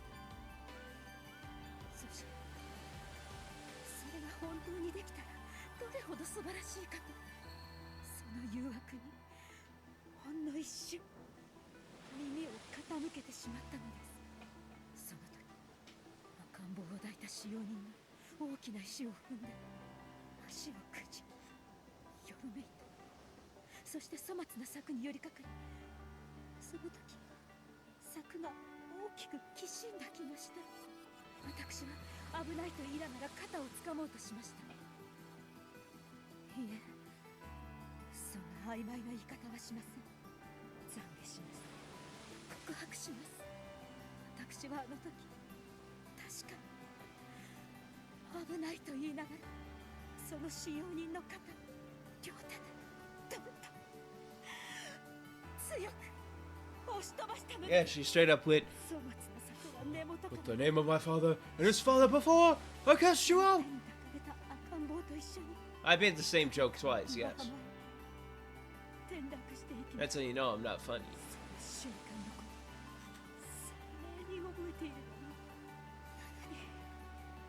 なぜか曖昧ででも不思議な気持ちだったのを覚えています。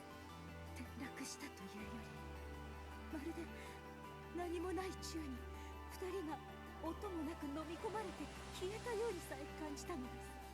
だから私は二人が岩浜に落下した音さえ聞いています。いえ、きっと聞いているのです。でも消えたと思い込みたかったから、その聞いた音をきっと記憶から消し去ってしまったので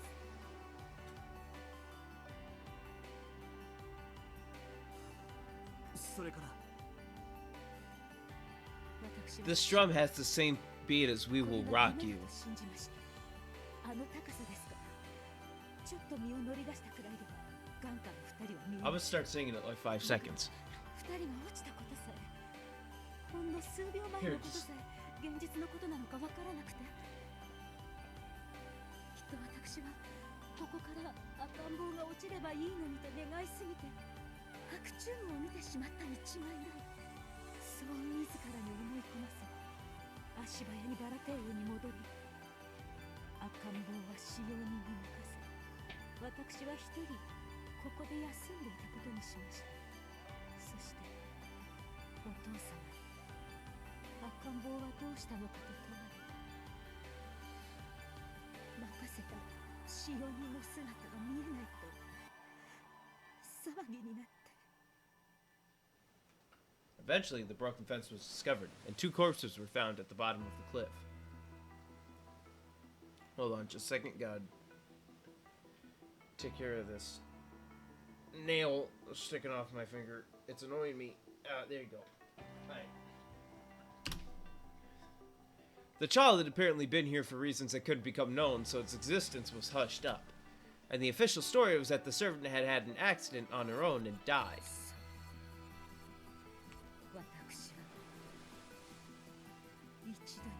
Hey, 2 for 1, that's a great deal. If you're gonna kill somebody, try and kill multiple. Don't take my advice seriously. That's for my legal department. 不幸な事故を嘆きつつもそれに納得してくれました。そしてほんの数年前、老衰で亡くなり、私は墓前で真相を告白し謝罪しました。しかし私は今日まであの赤ん坊に謝罪したことはありません。それがあなたの目的でしょう。 No, what we're after is you actually confessing to the murders that occurred on today and yesterday. 崖から突き落として殺そうとしました。で、あなたは死んでいなかったのですね。こうして生きていて、それでも私を母さんと呼び、この島へ帰ってきて、こうして讐をされたのですね。あなたがこの19年間母と呼ぶはずだった私に突き落とされたことを知ってどれほどの憎悪な人生を送ったのでしょう。そしてあなたは私が Alright, that's it. Like, I'm so close to singing We Will Rock You. 18年間の人生をこうして全て打ち壊しました。もう私には愛した夫も娘もいません。そして私には名誉もなくこうして人殺し呼ばわりされた。いえ、本当に人殺しですものね。ええ、そうです。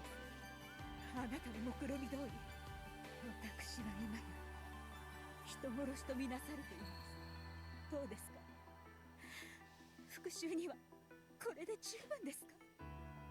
夫と娘を殺され、人殺しの汚名を着せられ、不貞の汚名までこうして。 Hey, nothing wrong with that. Whatever floats your scroll. 私を見てあなたは満足ですか？さぞや満足でしょうね。私、家族、名誉も I'm not satisfied. 奪い去ったのですか？ I won't be satisfied until I am pissed off as to what bad their sin is. Once I know that, and I know I'm mad, that's when we're good.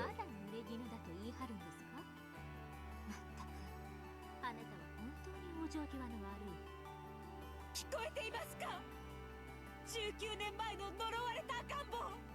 これで満足ですか？あなたは私から全てを奪いました。 If I was there, I'd literally lean over to somebody and go, when do we clap? 私は許した。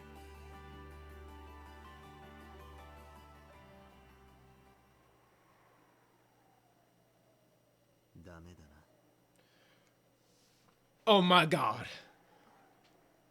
What the fuck? 何か言いました？ You say something to me, boy? 全然ダメだぜ。 He's doing it. He's hitting the lines.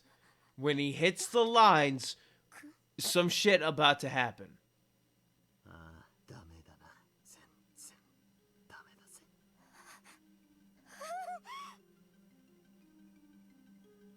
What? Why are we screaming? Oh yeah, son. What? What? What? What? What? What? What? Our Stone Cold's back. Once again. Cause we got the glass breaking. And when the glass breaks, and you see the 316 on your pager, that's how you know I'm coming for your ass, son. What?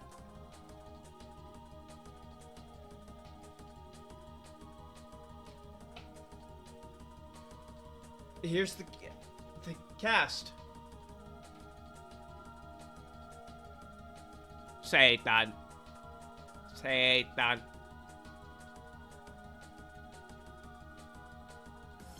All the goats. You're looking at one right now.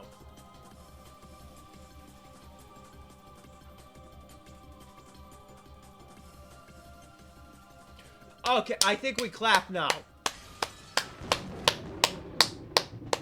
I think that's when we clap.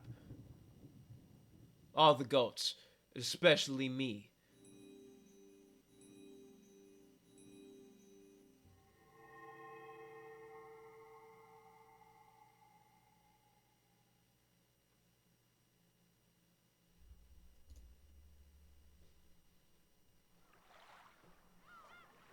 Oh, look! Tea party! I fucking knew it.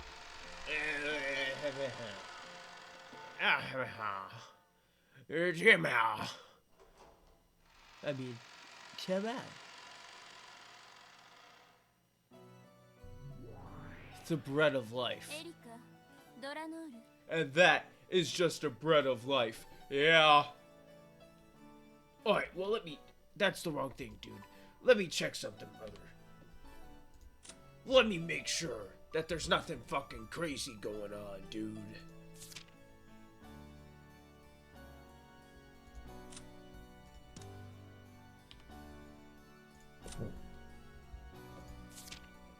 Alright, all that set, brother.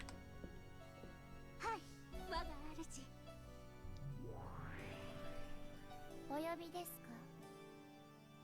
あなたたちは引き続きこのかけらにとどまり、残る第1から第4のゲームすべてを解明しなさい。もはや魔女幻想を主張する哀れなかりそめ魔女は存在しない。You're gonna explain everything? むき出しの真実を徹底的に暴いてやりなさい。お任せを、我が主。このフルドエリカに解けぬ謎はありません。当然よ。それでこそ私の駒、私の分身だわ。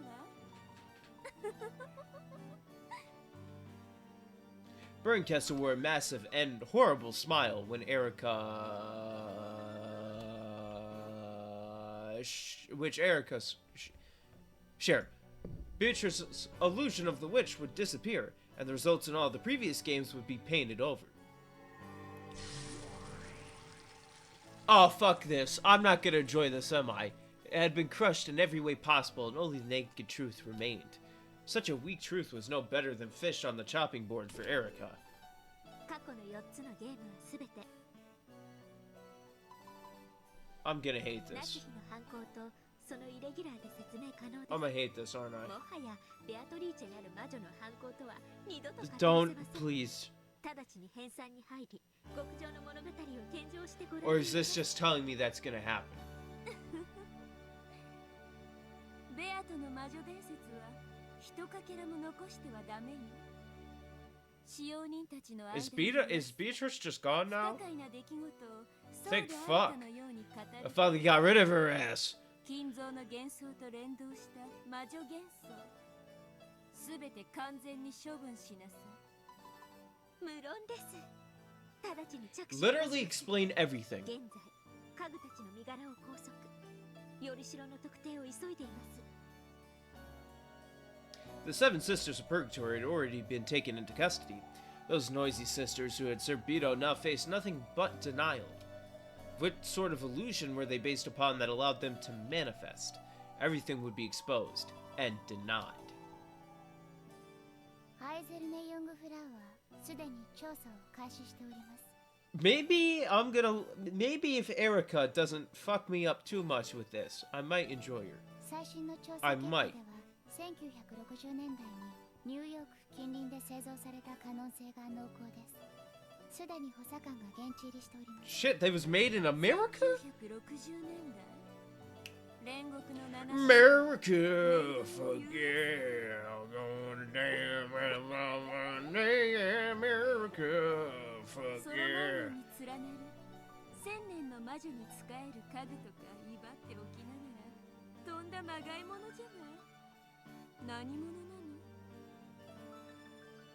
報告によれば、オカルトマニアの富豪たちにイミテーションを売りつけて高額詐欺を働く集団があるとか。騙された富豪が同様に Yeah! We sell them fakes! マリア館に偽られ神格化された可能性があるとのことです。裏付けと詳細特定を急がせています。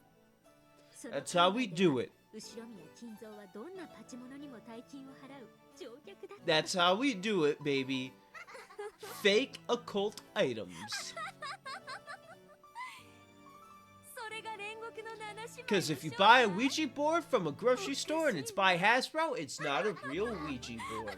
You gotta get it made by like a witch or some shit, ベアとの apparently. 魔女幻想らしいとんだまがいものだわ。 I'm not joking, that's actually something people say. 7つの大罪を語る文 Because I'm gonna be honest, I don't believe in ghosts all so much. I used to, now I don't. Ghosts, there hasn't been any good fucking evidence that I have seen that proves that ghosts exist. It's fun to watch stupid YouTubers or the shows about ghosts and act like they're real than to be like, oh, but that's fake because they can easily do this. いいえまだです So yeah, I don't believe in ghosts or demons or anything. I've said before, if a ghost does exist, do something. If a ghost exists in this house, do something. And they never do it. Damn, less than $30? Back in what, 89? That's a lot of money nowadays. その際には私を呼びなさい。最高の紅茶と梅干しを持って鑑賞に来るわ。86.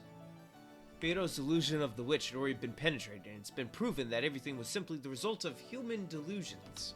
What kind of delusions created them, and what caused these in the first place? When the answers were proven perfectly and shoved in the faces of those concerned, the illusion would vanish and be completely annihilated. This is what they meant by execution. 処刑は見せ物ではありません It was back in the day.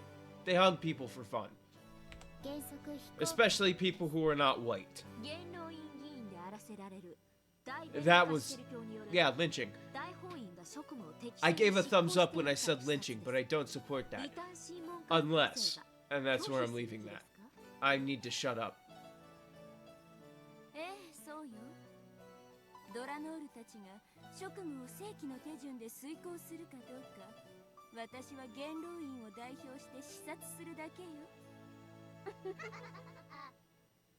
ワルギリア、ロノヤ、ガープたちも現在 Hey, go ahead, take them. I don't give a fuck about any of them シエ anymore. スタ姉妹この得体が捜索に当たっています。無論、その後にベアトリーチェに関わった3人についても拘束、処刑します。Yeah, yeah, we do it, シエ brother. スタ姉妹の正体は高い確率で犯行に用いた凶器がより代ではないかと推定されます。ガードルード上級補佐官が専従チームを結成、全件を調査中です。シエスタ姉妹の処刑も楽しみです。一人ずつまとめて一度に。 They just said it was in public, 中身全部ポットに入れるバカはいないわ。 so you can't watch it, 一つずつ dumbass. ゆっくり味わわなくちゃ。まったくです。処刑は連日行いましょう。家具たちに魔女たちに一人ずつ連日の処刑賞を必ずやお届けします。素敵じゃない。何しろ随分の人数がいるからね。2週間くらいはたっぷり楽しめそうじゃない。誰から処刑するか、その順序を彼らに決めさせるとか。処刑概念についても最高の提案をするように。古今東西のあらゆる処刑を毎日楽しみたいわ。 Oh shit, well, fucking guillotine. 大法院規定の方法でと規則があります。 Yeah, guillotine? お任せを我が主。必ずや魅力的な処刑賞を準備いたします。最低でも四つ咲き刑くらいにはなさいよ。無論です。ヨーロッパ各国からアジア各国まで東西のあらゆる王国が採用した国王への反逆罪にのみ適用される Shit, you're gonna be 各国最 stretched 高の out, 処刑を列挙してご覧に入れます。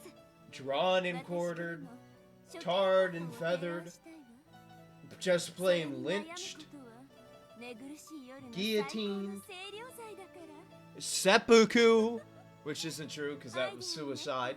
今度手紙で送るわ。かしこまりました。 And I'm choosing option C. That's a wrestling reference none of you will understand. Because I'm not going to explain 全 it. ての幻想を打ち破り、ベアとの魔法体系を完全に打破した最後の最後にて、ベアトリーチェの処刑にて我が主の望まれる最高の処刑を。ありがとう、エリカ。あなたのおかげで私は病の辛さを当分の間忘 She れ got る an ことがで illness. きそうだわ。 It's called being fucking stupid and a piece of shit. あ I need to stop swearing so much, damn.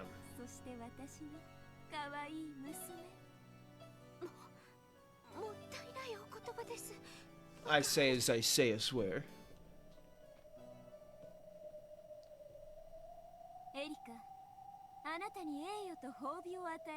What's the reward? Death? She gets the picture of Beatrice?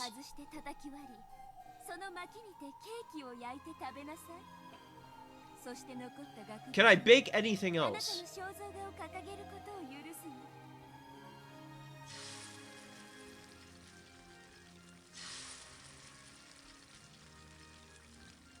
I don't think so.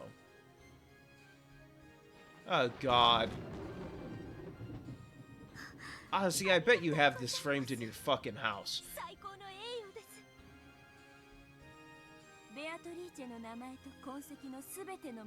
Any piece of fucking Umineko merch that exists, I guarantee you have. You wish? Yeah, I know you did.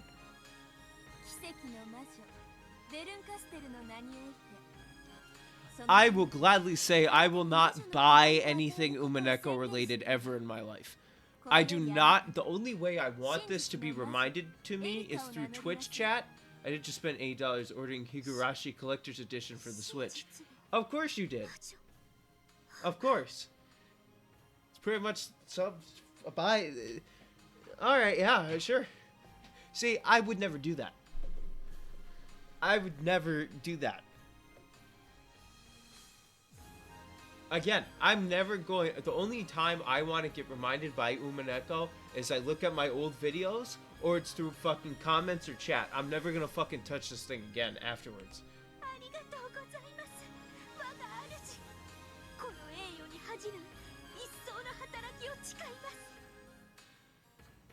Even though she was nothing more than a piece, she was being granted the honor of calling herself a witch like her master, if only for a brief stretch of time. Erika was so moved that her actions had been acknowledged in this greatest form that she trembled.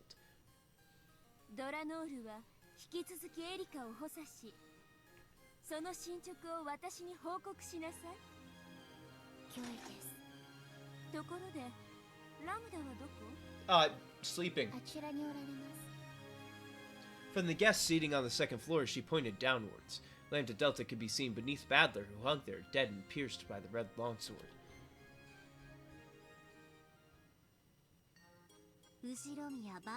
Just staring up at a dead body.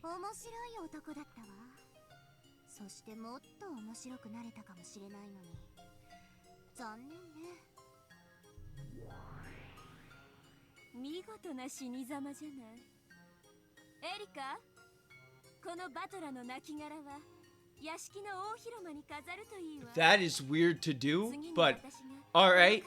Weird flex, but okay.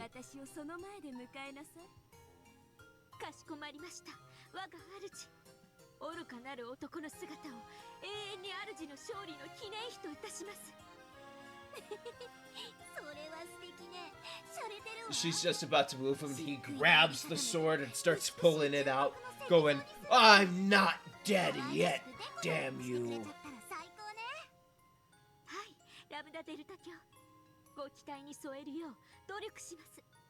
You're ball liquor. They don't even have balls. Last time I checked. And I was thorough. Erika was so overcome with emotion that tears came to her eyes. Because for a piece, no greater pleasure exists than having your work acknowledged by your master. Sorry, I started thinking some stupid shit.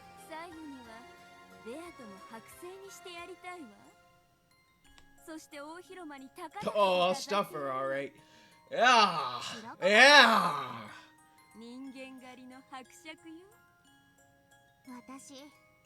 魔女じゃなかった頃にあれを読んで、永遠の命を得た人間ってどうしてここまで残忍になれるんだろうって不思議に思ったことがあるわ。あの時の私は正直共感できなかった。魔女になって1000年を生きてよくわかるわ。あれの筆者は本当の意味で Here, it's been a while, so I'm going to pop this in there. Join my Discord server right there with that link if you are so inclined to do so. For people watching this VOD on YouTube, it should be in the description of the VOD. And people watching the VOD on Twitch, it should be in the description of my Twitch channel. Let's continue. I feel like I should drop that since we're like 2 hours in. Might drop it another 2 hours and then at the end. You can look at all the other commands with exclamation mark commands. Half of them probably won't do shit because I can't turn them off through Stream Elements. But Instagram and Twitter are another command you can do to see what links to my Instagram and Twitter. So literally just be exclamation mark Instagram or exclamation mark Twitter, and those should be my other social medias.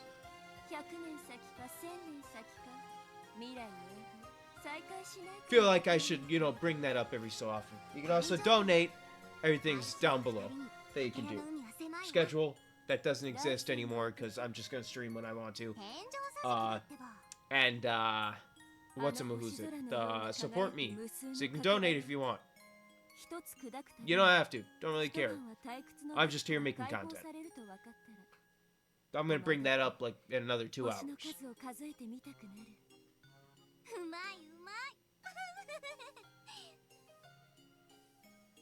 The Voyager witches travel across the countless glittering futures of possibility, and gobble them up trying to escape their illness called boredom for as long as they can.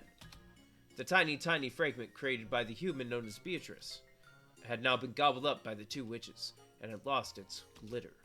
The two had earlier called themselves rivals in front of Beto, now stopped that charade and laughed together playfully.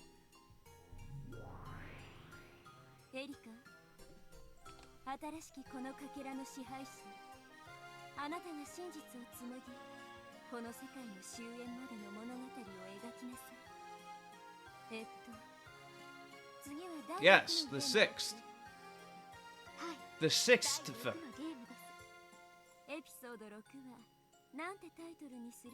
What's the title?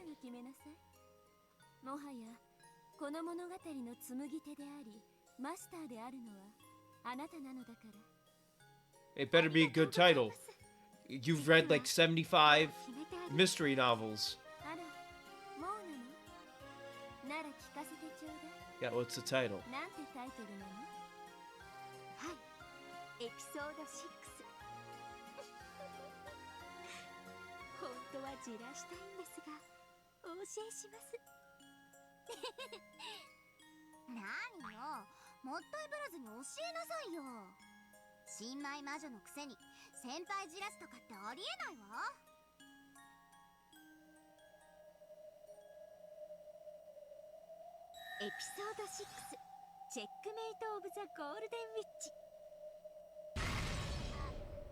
Okay.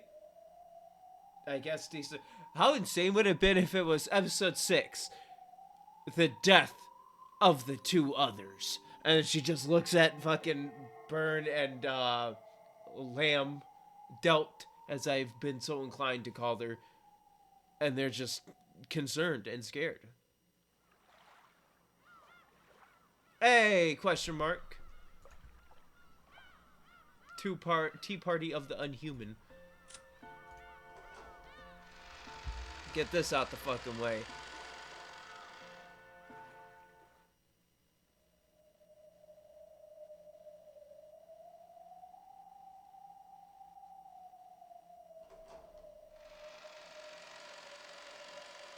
In the cathedral devoid of people, a figure could be seen still staring up at the heavens. This one is actually really important. Alright, I'm gonna be honest. I'm probably not gonna fucking care. I'm just laying it out there. It may be really important, but I don't know if my brain's gonna take in the important information. Its chest pierced with a long red sword that pinned it in place to the ground. The figure was Badler. Ironically, it looked just like what he'd done to Beto with blue wedges in the 4th game. Badler died quite some time ago. No, in this place, the concept of death means nothing except that one has stopped thinking. Therefore, in a sense, Badler was not dead. After being defeated in a fight over the truth and surrendering, he no longer had the strength to think of a way to resist. That's what made him dead. Thelenor's massive longsword, which had been left in place of a tombstone, fastened Badler to the spot even after his death.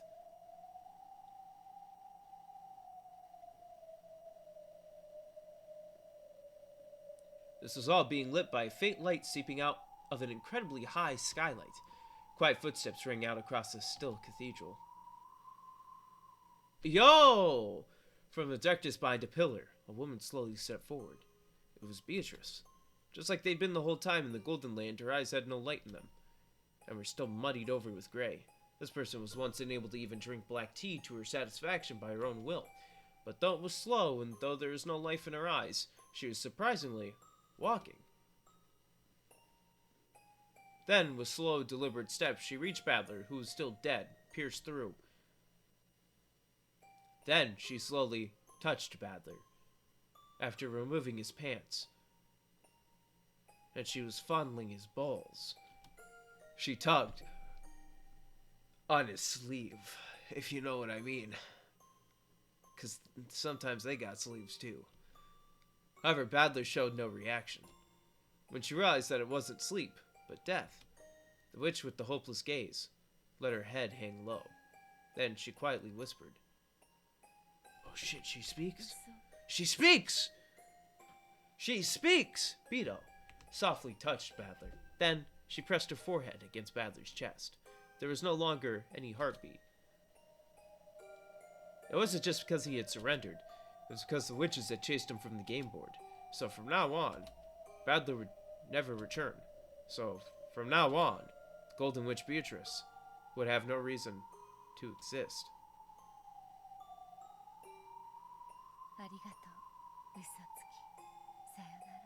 Damn. And fuck you.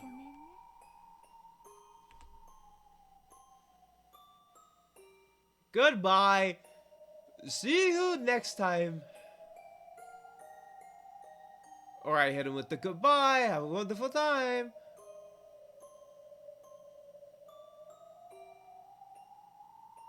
Is she finally gone?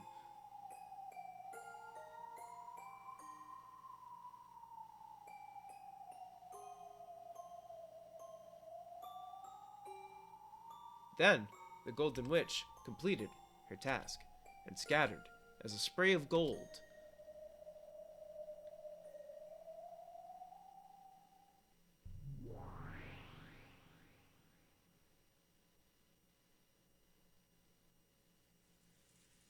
In the Golden Land, the gray rain gently continued to fall. There was a faint aroma of good black tea. Beto stared blankly at its surface. There was Virgilia continuing her knitting, along with me and Delanor talking to each other. This is a recollection from Badler's memory, which Delanor's sword must have given him as it pierced him. A recollection of that time Delanor had come to visit the tea party in the Golden Land. 私も同じです。次に太刀を交えるときは遅れは取りません。上等だ。相手してやるぜ。全力で来い。約束します。全力です。 Delanor, huh? I thought she had an emotionless killer doll without a heart. Maybe she actually is pretty approachable. Though, of course, neither of us will show any mercy when fighting over the game board. For a while, we gazed at the rain-drenched rose garden as we quietly enjoyed our tea. しかし、恐ろしいもんだな。お前の戦い方は。ノックス10回だったっけか。ミステリーのお約束ってやつだろ。I heard a little, a thingy madingy. That means we gotta check everything, dude. And I'm surprised I didn't do it early, brother.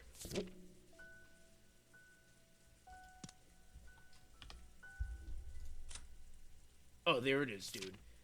The 10 Commandments created by Delanor A. Knox's father and used in heresy trials. Knox's first, it is forbidden for the culprit to be anyone not mentioned in the early part of the story. Knox's second, it is forbidden for supernatural agencies to be employed as a detective technique. Knox's third, it is forbidden for hidden passages to exist. It is forbidden for unknown drugs or obscure scientific devices to be used, not included. It is forbidden for accident or unaccountable intuition to be employed as a detective technique. It is forbidden for the detective to be the culprit. It is forbidden for the case to be resolved with clues that are not presented. Observers are permitted to put forward their own conclusions and interpretations. It is forbidden for a character to disguise themselves as another without any clues. The debate over the interpretation of these laws continues to this very day and has become the source of countless unfair controversies. While fundamentalists call any infringement upon these commandments heresy, revisionists point out that many canonized geniuses have violated these rules. Let's check the Grimmy. Lake and Count.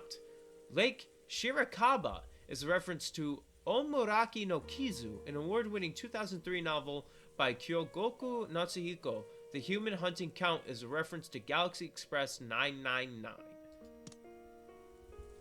我が父が考案した戒律です。隠し扉は存在してはならない。ノックス第3条だっけか。だから探偵は隠し扉を探す必要さえないわけだ。なかなかの暴論だな。Bernkastel said it herself. She said that because they were forbidden by Noxus III, even searching for hidden doors was a waste of time. I like to counter that by saying it probably isn't so uncommon for a rich family's mansion to have a hidden door or two built into it. But apparently that sort of rule works perfectly well in the mystery genre. By the way, there exist many wonderful mysteries in which hidden doors appear, and where hidden doors are the theme. Of course, this is limited to novels which have the premise that hidden doors exist. If that premise doesn't exist, hidden doors must not exist. So because that premise doesn't exist, there is no need to search for hidden doors.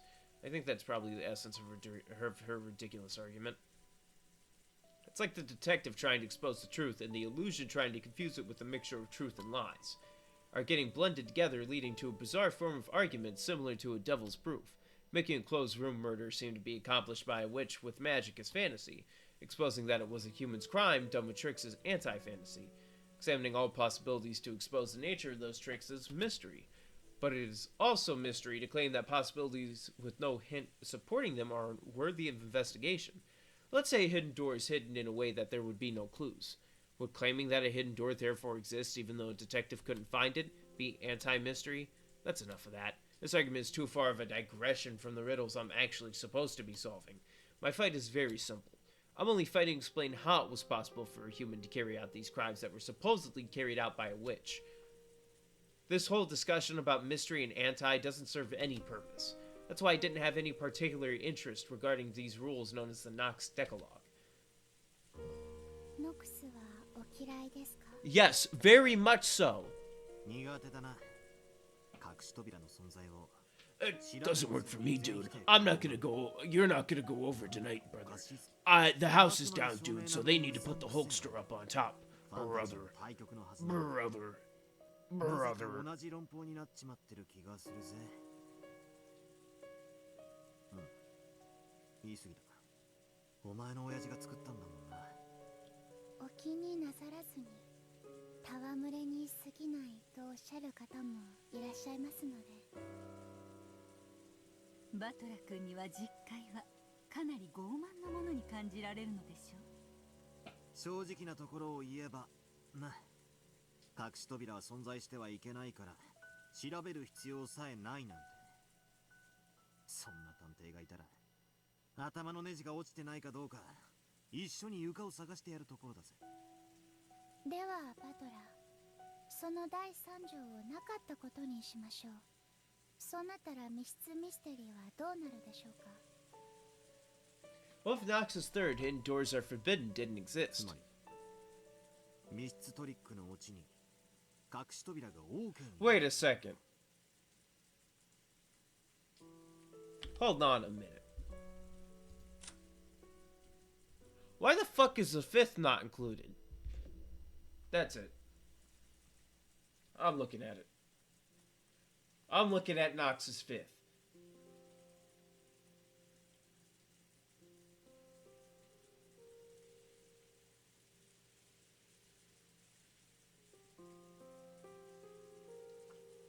Fifth doesn't relate to Umineko at all. That's why. That's what they want you to believe.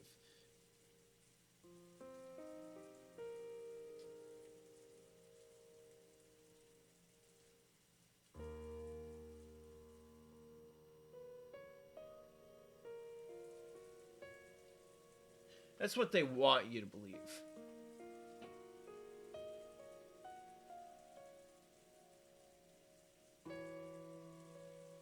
Okay, yeah, I literally clicked on the first article and it fucking mentioned Umineko, so I'm out. But then I clicked this one. What's the fifth commandment of Nox? The highlighted section is, no Chinaman must figure in the story. Is that actually the fucking reason? So that means...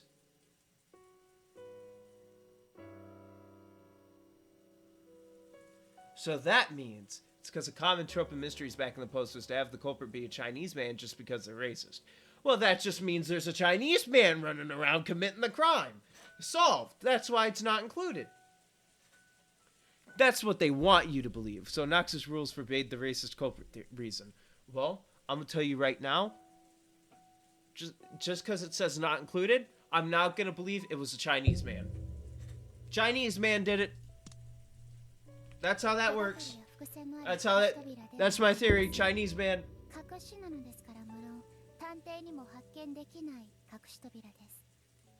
China man. バトラ君はよく悪魔の証明により発見できない X の存在を仮定して戦いますね。つまりはそういうことですよ。I'm too non-mainstream to start saying shit to get me canceled. But fuck it. And if it were no longer worth anyone's time, it would cease to exist. I'll find the Chinaman real easy. All I gotta do is just walk around and start going, "Hey!" He'll be like, "Oh, hi, yeah, hello." I know that's not what that means. That or I start saying Mao Zedong. Was it Mao? No, I think it's Xi Ping. I can't remember his name, but all I gotta do is say that the ruler of Japan, not Japan, China, that the ruler of China looks like Winnie the Pooh, and I might get shot by the Chinaman. So we're set. I know how to find him. No one would want to try solving the riddle from the beginning, not if they knew the answer might just be an unforeseeable hidden door. By the way, those are jokes. In this climate of culture, I gotta fucking clarify that those are jokes. A little funny, edgy ha-has. せめて隠し扉はありませんと保証してもらってからじゃないと推理する気も起きない。なるほど。ノックス第3条は必要だな。それがなければ密室ミステリーは読み物にもなりゃしねえ。推理する気も起きないとはつまりどういうことですか？つまり読む気もしねえってことだな。そういうことです。人間は推理可能だという保証を得なければ思考さえできないか弱い生き物なのです。推理可能、すなわち頑張れば解けますよという励ましが必要なのです。That might be true. It's the same with exercising. If you're told to run around the campus 10 times, you can tough it out. However, if you don't know how many times you're supposed to run around it, you'd probably get tired out before you've made it around 3 times. No. If I was told to run around the campus 10, like, just run around the campus, I'm just gonna run until they tell me to stop. The same thing goes for thinking and reasoning. Humans view a problem differently, depending on whether or not it's guaranteed to be solvable. 推理小説で探偵が犯人が分かったと宣言するシーンがあるでしょ。あれはつまりそこまでの文章で手がかりは全て記したから。読者諸君、どうぞ推理をしてください。 Not if it's Sherlock Holmes. If it's Sherlock Holmes, they didn't give a fuck back then. 単なるお約束のセリフかと思ってたが、そんな意味があったんだな。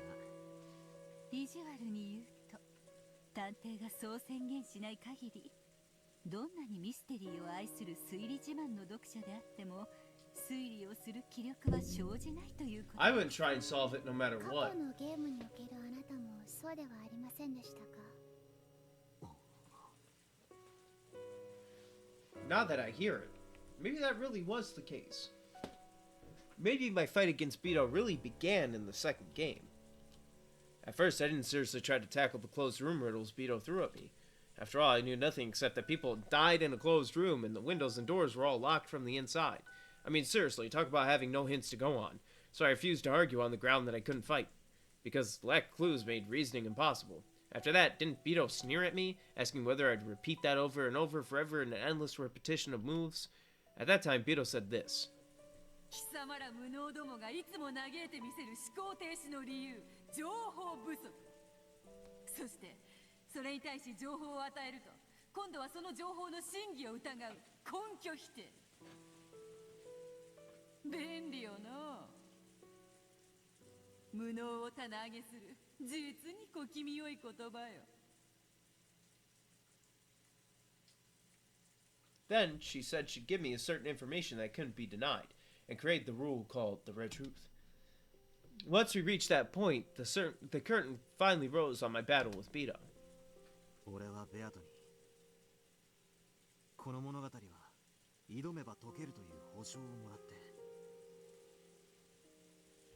初めて同じ土俵に上がったというわけか。ベアトリーチェ、不思議な方です。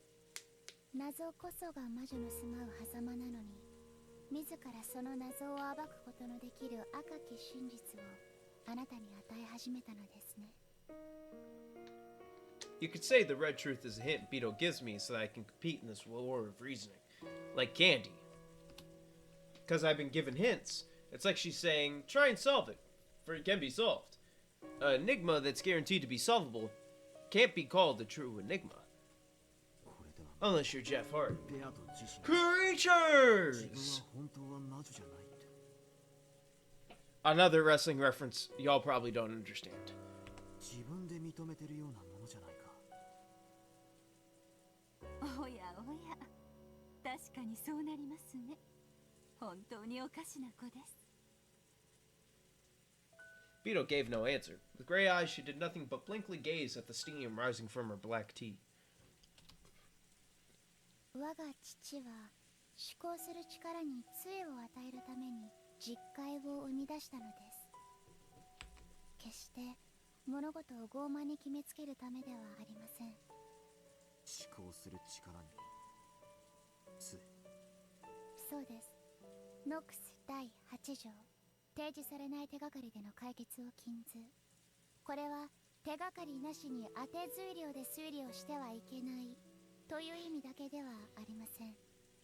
逆に言えば、出題者は解決のための手がかりを必ず提示しなければならないということです。つまり実界に従うなら全ての謎には必ずヒントがあり、よって必ず解決は可能だと保証されていることになるわけか。I see, so this is what they mean by a crutch for the power of thinking. If you can believe that it's solvable, you start wanting to have a go at those riddles. If you're capable of believing that hints do exist, you get fired up about rereading the story to search for them. 確かに推理しようとする人間にとって勇気を与える力はあるかもしれないな。ノックス実界はミステリーの出題者に課す制限と思われがちですが、読み手にとっても大切なものなのです。実界を杖とすることで、私たちは推理する勇気と必ず隠されているに違いない手がかりを求めて、何度も物語を読み返す気力を授かるのです。Oh, I'm not rereading any tale like several times. I'm reading this once. 母さんがよく言ってたぜ。開かないと思ってるといくら頑張っても開かないって。スポーツにもそういうのあるよな。必ず自分は成し遂げられるという強いイメージがあるのとないのでは記録に大きく差が出るというし。In that case, the Nox Decalogue isn't really a set of arrogant and strict restrictions.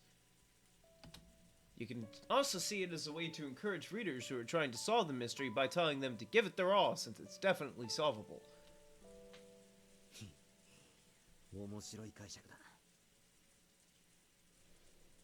しかし世の中の推理小説すべてが必ず実界を守ってるわけでもないと聞いたぜ。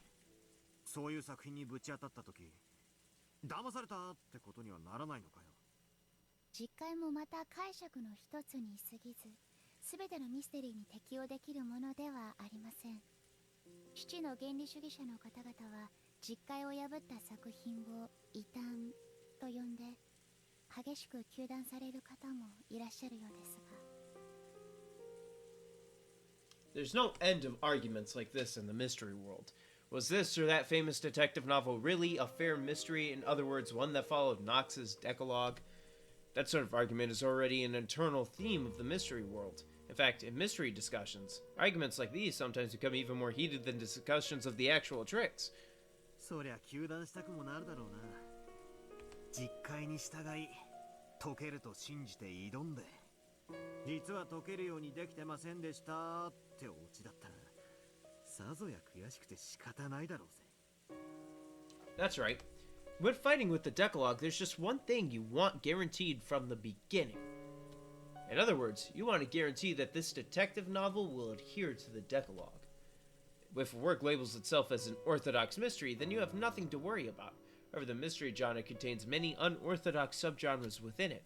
Does that mean trying to use reasoning in an unorthodox detective novel is a complete waste of time? それはそれで傲慢な気もするな。Is this supposed to be an orthodox mystery? Because it's not. はい。私も父の実戒を To me, this does not feel orthodox at all, but I guess if it's just about the Decalogue, then it is. さっきベアトと戦ったわけだわ。それはつまり、このベアトのゲームの世界が Pretty weird fucking orthodox mystery if you ask me.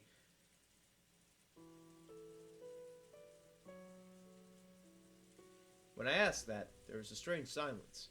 Virgilia, Delanor, and of course Beto all remained silent for a while, almost as though my question had touched at the core of something.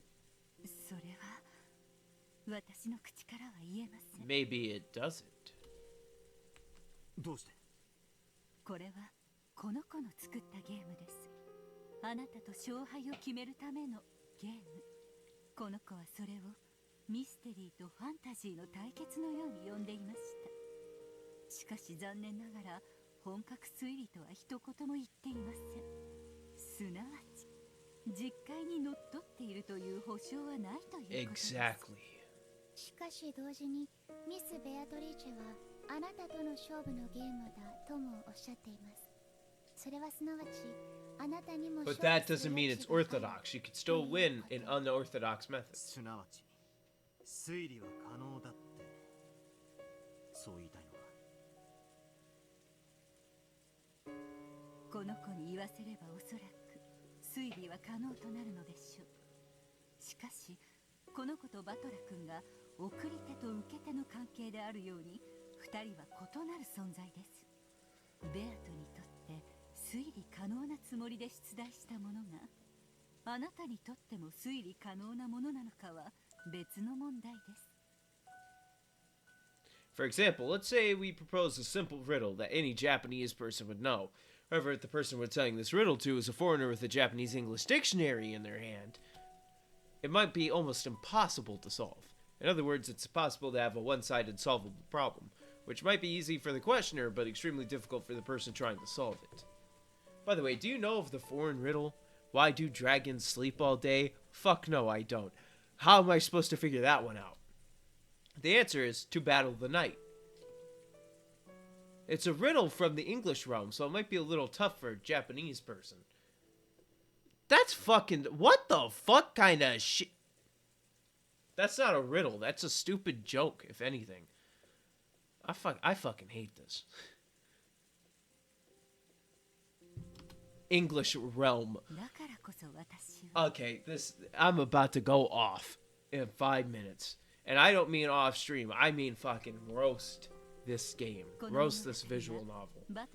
I have my score, like out of 10, locked in right now for this. And let me tell you, it ain't a promising score. It's not a bad score. It's just not a promising one. It's definitely not as fantastic as some of the media I have consumed. in terms of anime, because that's how I'm treating it, because it's essentially an anime. It was the one guarantee that all those who try to use reasoning desire. その答えが我が父の実戒にのっとり導き出せるものかは分かりません。しかしバトラが悩み苦しみ推理の指針を求めるときにもしも思い出したなら、我が実戒も試してみてください。再び挑む勇気と、ひょっとすると何か新しい発見を与えてくれるかもしれません。ありがとうよ。心底行き詰まったらお前の戦い方も参考にしてみるぜ。いいのかよ、敵に塩を送っちまって。お気になされずに、手土産も持たずに訪れた茶会です。茶花の代わりとなったなら幸いです。それに私と再び相まみえたなら、そんな悠長なことを言っている暇はおそらくないでしょうから。Nox's Decalogue and Vergilia's Red Truth. 俺に解いてほしいと願って解けるようにこのゲームの謎を生み出した。 In other words, Beto wants me to be capable of solving it. Isn't that proof that reasoning is possible? Of course, that's from Beto's point of view, and it doesn't necessarily mean that reasoning is possible for me. Compared to before now, when I didn't even know whether reasoning was possible or not, that one line might give me a great deal of courage.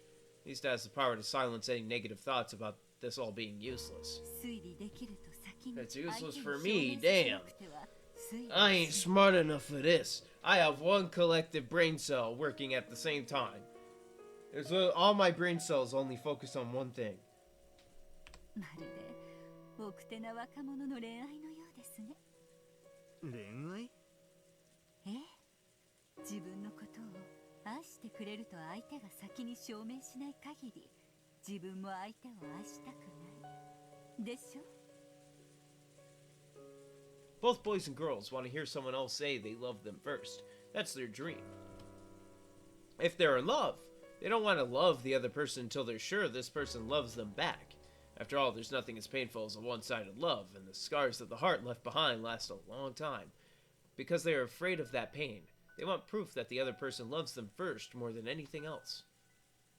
なるほど。推理小説における作家と読者の関係を面白く表現しています。 Yeah, maybe you could liken detective novels to that. Both the writer and the reader first want the other party to say they'll solve it, or that it can be solved. Until the writer is assured that the reader will certainly have a go at the riddle if they propose it, they don't want to write their story. The same goes for the readers. Until they are assured that they will certainly be able to solve the riddle if they try, they don't want to read the story. Because they don't want to write what they consider a masterpiece and be hurt when no one reads it. Because they don't want to reason about what they consider a masterpiece and be hurt when they realize it was all useless. その理論によると、まさに奥手な小学生、中学生の恋愛だな。気があるくせに打ち明ける勇気もなく、相手の告白を待ってもじもじしたまま何の進展もなく、ひと夏が終わる。いやいや、他の男とくっついちまうことだってあるぜ。俺の初恋もそんな感じだったさ。Along with those one-sided feelings they can't express, they lament the passage of a summer that will never come again and the days of their youth end. The writer who wouldn't write until he gained the support of readers goes for all eternity without releasing his maiden work. The reader who waited for the writer's rise to fame goes their whole life without knowing the joy of the mystery genre. その卵が先か鶏が先かという奥手な恋愛はどの段階にまで進んだら相思相愛の関係になるのですか？それは積み重ねだろうな。まず友達関係から始めてコミュニケーションを増やし、こいつはきっと俺のことが好きで俺もこいつのことが好きだと疑えなくなった段階を2人が共有できたところで、まあ多分自然と恋人関係に進めるんじゃないかと。唐突な告白で始まった関係は割と別れることも多いが、実は互いに告白したことがなく、気づいたらずっと一緒にいたって連中の方が案外付き合いは長いってのが俺の今日までの印象だ。つまり互いが相手を信じる信頼関係が生まれたらということですね。かもな。意外だぜ。ミステリーってのは作家と読者のバトルだと思ってたんだが、実はそうじゃないのか。ええ、互いが信頼し合った上でしか成立しない愛ある関係なのですよ。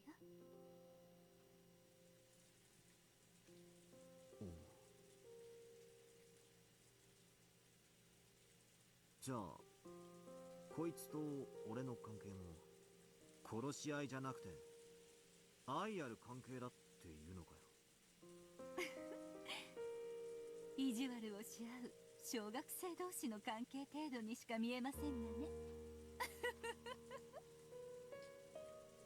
Virgilia joked at us in a middle-aged woman sort of way. Still, though I'm not expecting friendship or a trusting relationship, I can accept her as a rival. Beto is fighting at full force trying to make me acknowledge that she's a witch, so I'll respond to that and go all out trying to deny that witches exist. ミス・ベアトが正面から全力であなたにぶつかっていると、どうしてあなたは言い切れるのですか？見てりゃわかるだろ。あなたに全力で正面からぶつかっていると彼女が赤き真実で宣言したわけではありません。なのにあなたはそれを疑わないわけですか？赤き真実以外は何も信じないとおっしゃったあなたがです。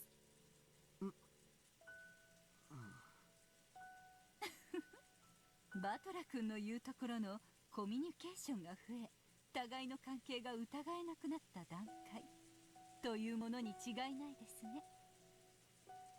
Virgilia and Delanor giggled together. One guy, multiple women. This is the start of a porno. And the topic is love. Definitely a start of a porno. Wait a sec, isn't this the worst possible formation for getting made fun of? I tried to bring back a proper mood for a tea party in the rainy Golden Land by clumsily searching for a more noble subject. Virgilia saw right through me and laughed. Even amidst this, Beto kept looking downwards with those gray eyes, staring into her black tea.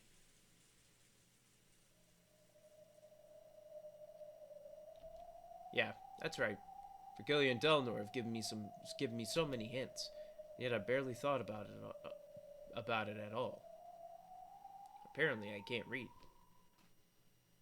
By now, it's all too late. Let me think. Now that everything is too late already, I've got an endless amount of time on my hands. Let me think. One more time, let me think about the red truth Virgilia gave me, and the crutch of the Decalogue that Delanor lent me. With the red truth, Virgilia guaranteed that at the very least Beetle left enough room in this tale for me to achieve victory. That red truth guarantee will once again give me the power to start my heart beating. And there's the crutch of the Decalogue, which Delanor lent me.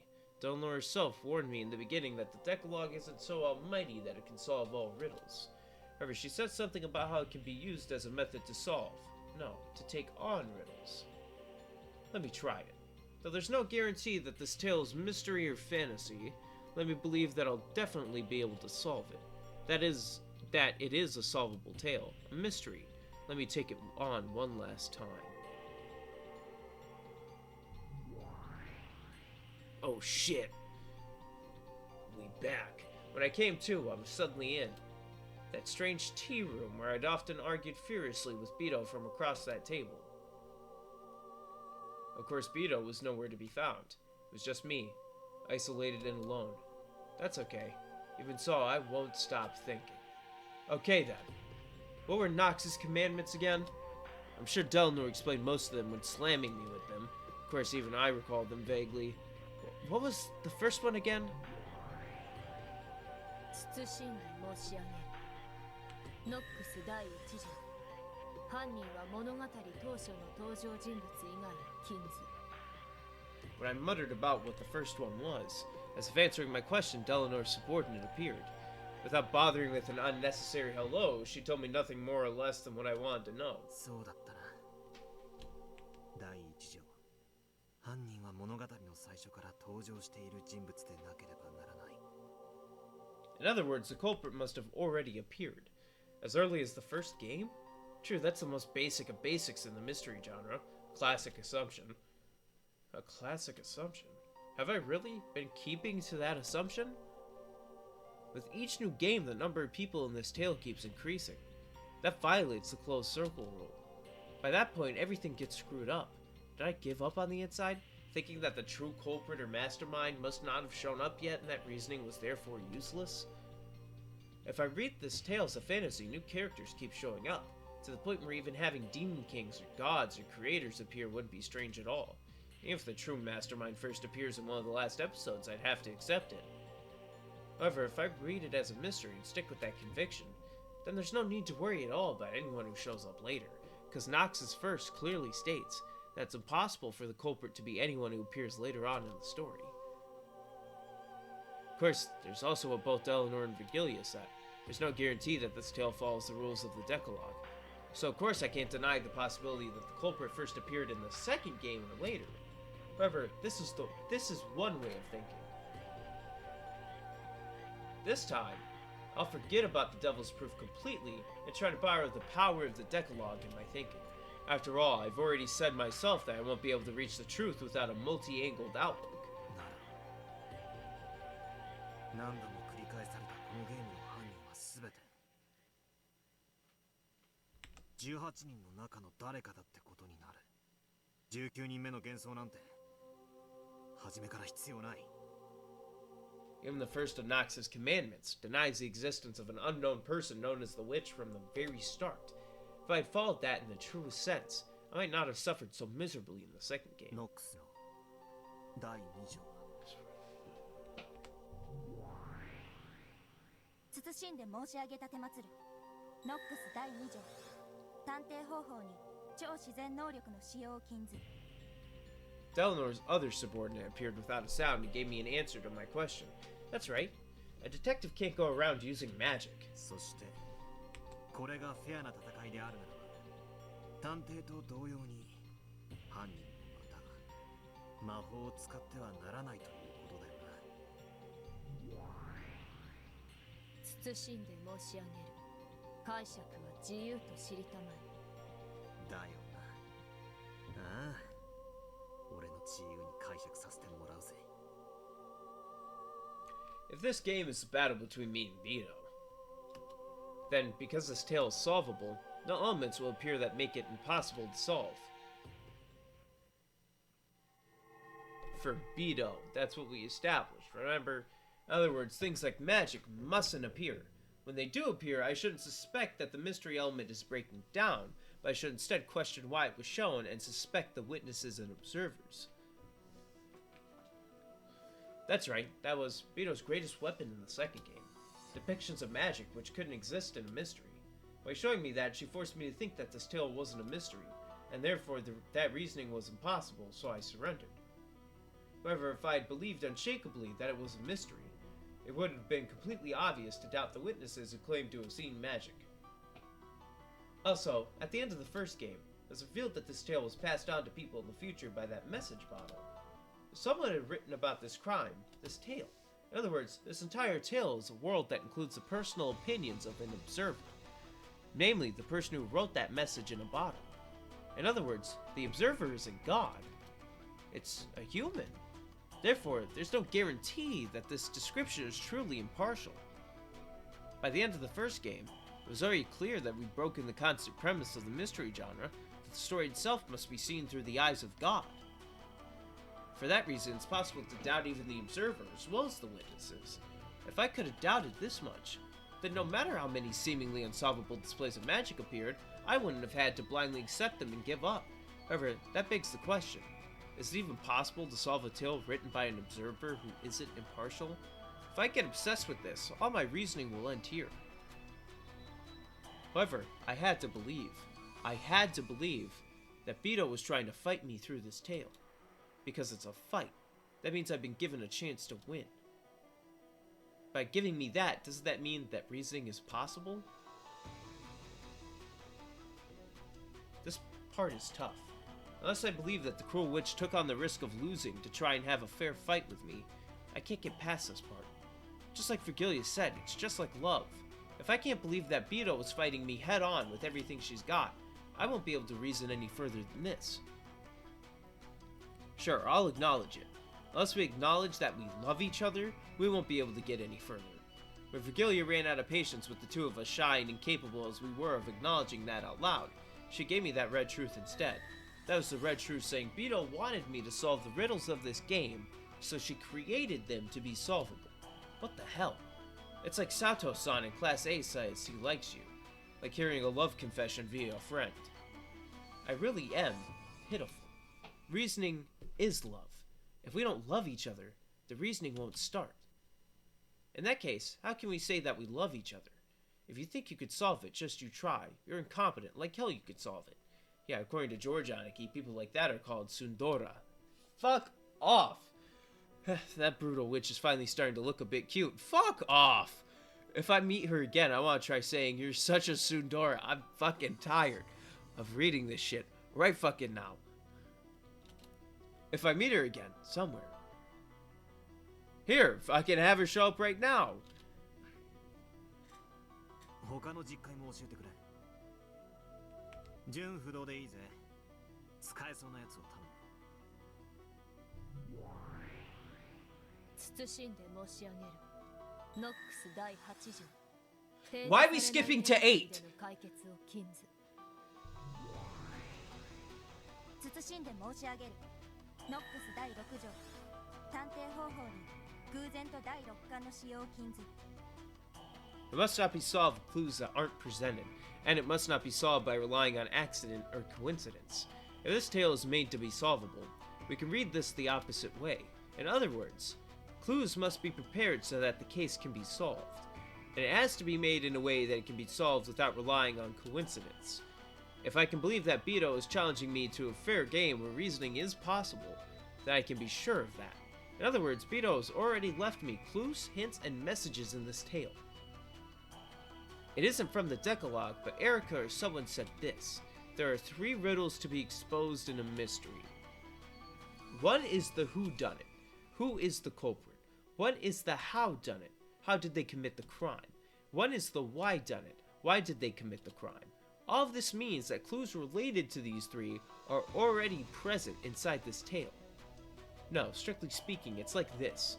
Because she wanted me to solve these 3 riddles, Beto scattered hints about. Though whether I'm capable of catching those or not is another matter.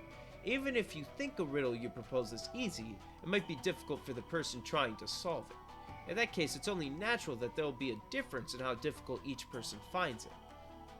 Therefore, as Beto goes through each successive game, she watches me closely and tweaks the game as needed to get a good arrangement.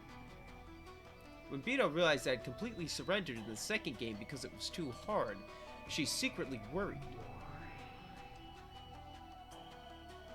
If I surrendered and lost the will to fight, the game would no longer remain on even footing. Therefore, in order to make me regain my will to fight, from the third game onward, she set things up in a way that made it easier for me, giving me tips on how to fight and a few hints. Virgilia and Renov obviously appeared so that they could help me.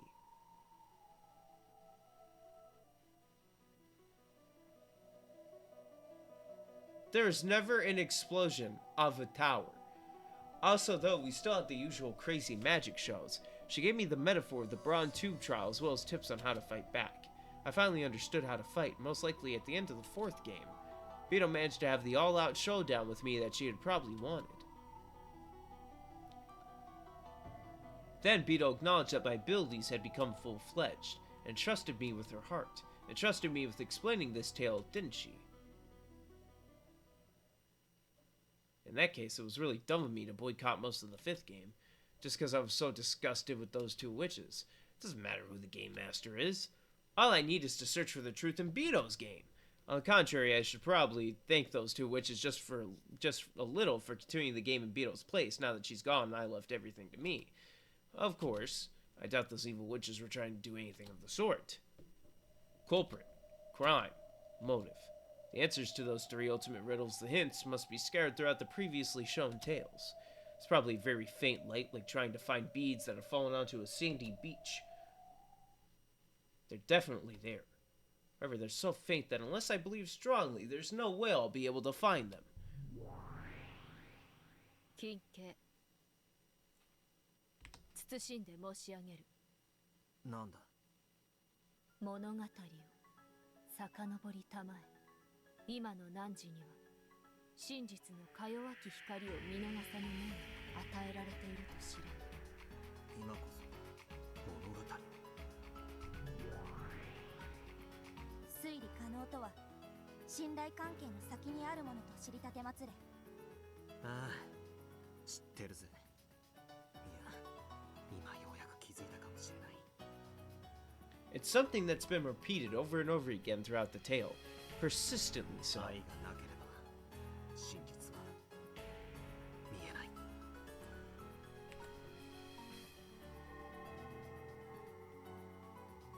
Slowly, the tea room dissolved into darkness. Then, as I was slowly sinking into a pitch-black sea, I passed through the crevice of the long journey I'd taken with Beto, and kept on falling and falling. It was a bizarre experience, like crossing over the boundary of sleep while still conscious.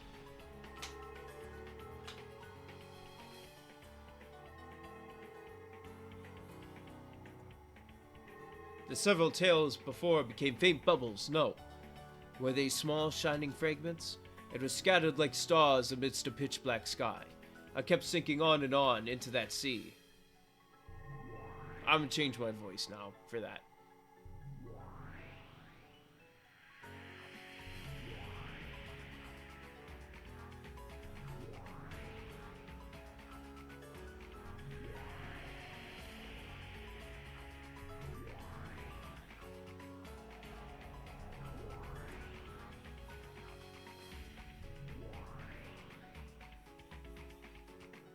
The tales up until now, one after another,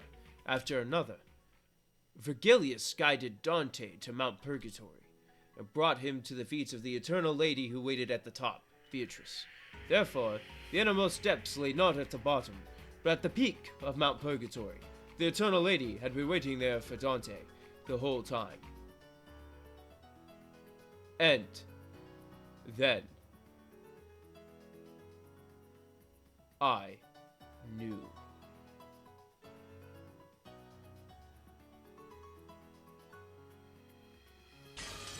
Oh yeah, Sean, I'm starting to not fucking deal with this shit, Sean. What?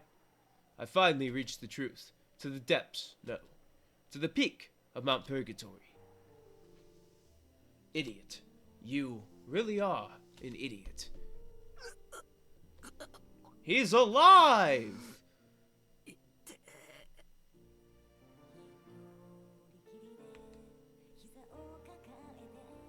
He woke from the sleep of death, and bit by bit his sense of pain came back to him. On Badler's face, which still looked up at the heavens as he hung there, pierced by the longsword, a suffering and alive expression gradually returned.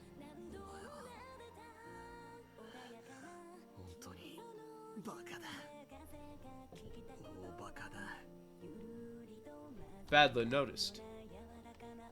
This whole time, Beto had been snuggling up against him, sleeping. And when he held her, he knew that it was not Beto, but her crumbling remains.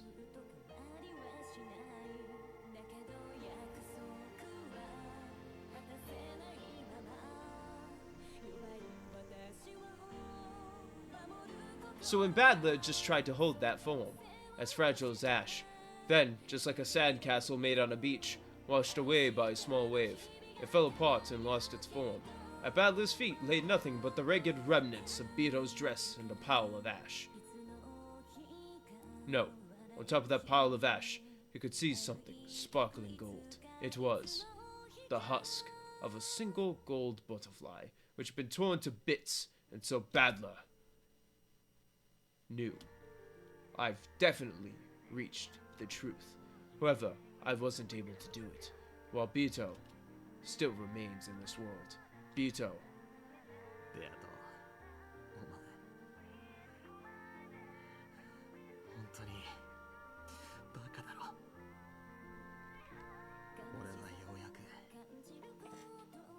お前の出題したこのふざけた謎の真相にたどり着いたんだぞ。お前のお望み通りにくじけずにとうとう最後までたどり着いたのに。なのになんでお前がそれを待てずにくじけちまったんだよ。お前はあんなにも信じてたんだろう。俺が絶対に真実に至ってくれるって。ならどうしてそれを俺と一緒に信じて待てなかったんだよ。永遠の拷問を強いていたのはお前じゃない、俺だ。If this was a show, this would be the ending and the opening theme is playing right now. Because then he would reveal the truth and that'd be it. But no, there's fucking 3 more episodes.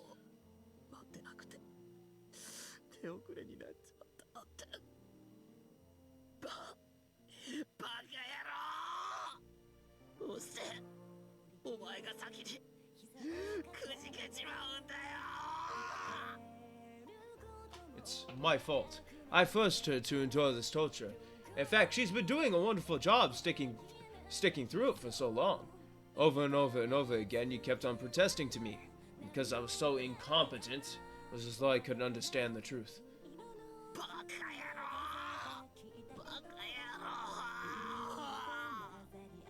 I'm also crying. But because there's... I can't shit on this anymore. I've said everything that I can possibly say to say I don't, like, care. That it has become, like, a thing.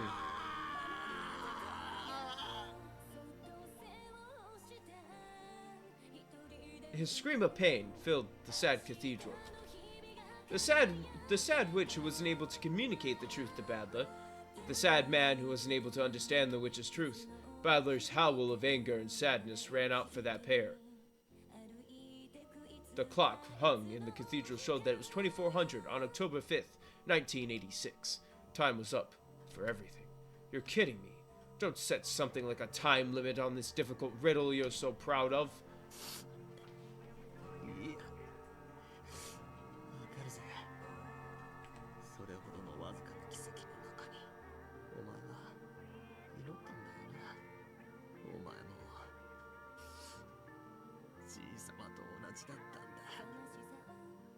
You prayed for and bet on the power of a miracle. One so unlikely that it was totally impossible. Less likely than finding a bead you dropped on a sandy beach. That means I've now truly arrived at that miracle. However, your time didn't last long enough. If I'd reached this point even a little sooner, if I could have seen the truth, even if it had been right before time was up, I might have been able to save you. But right now, I've been run through pathetically. I can't even hold what remains of you. There's an ant on my fucking PlayStation.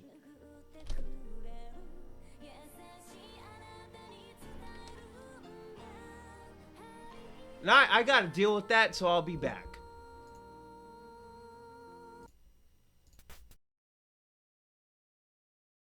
I'm getting tired of these fucking ants, man. That's in this fucking basement.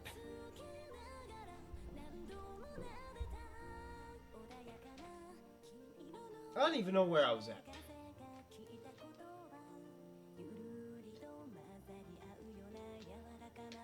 I was busy doing shit, then all of a sudden there's a fucking ant on my PlayStation, and it's always only one every so often. It's never more than one.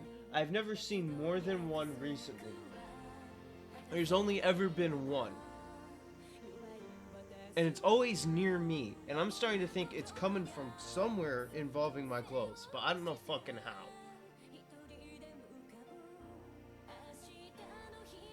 As I attempted to pull the longsword out, I didn't click on the fucking thing. Oh yeah, I'm done.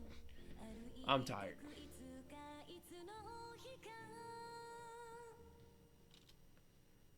I tried. Oh, hold on. Fuck, I'm just tired, man.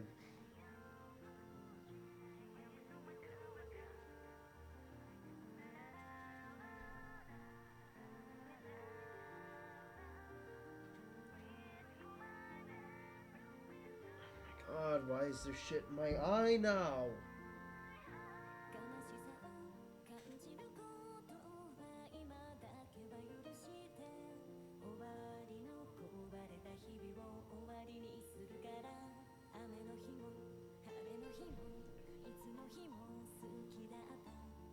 Alright. I tried stretching out my arms and kicking my feet, struggling to at least touch her remains, but nothing worked.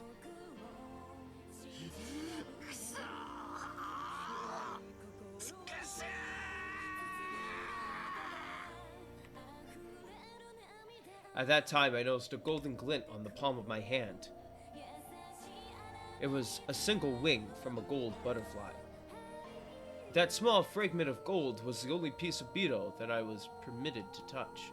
I cried with all my strength, gripped that fragment, and pressed it against my head, apologizing. Why couldn't I reach the truth earlier?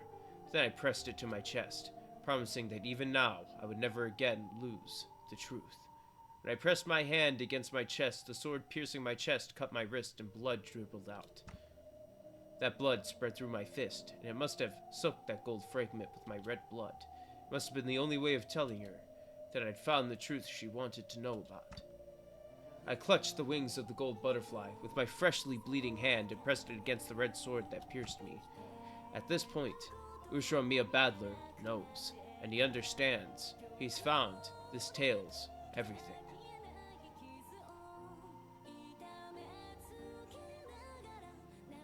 At that time, it seemed as though a faint golden light leaked out of the gaps in his clenched fist.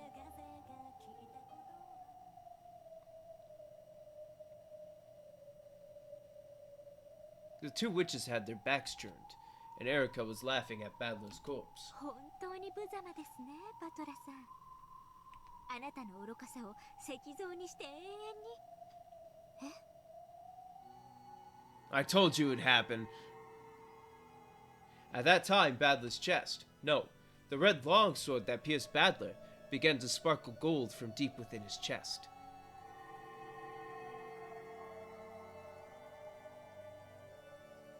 That bright golden light began to change the red sword's color, turning it gold. 何事？バトラがこれは何？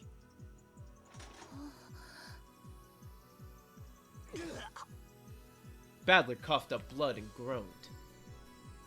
His consciousness came back. His will to live, his will to fight, came back. The red longsword that pierced Badler could no longer be described as such. By now it had become a golden longsword. Then, slowly, gradually, it pulled itself out of Badler's chest.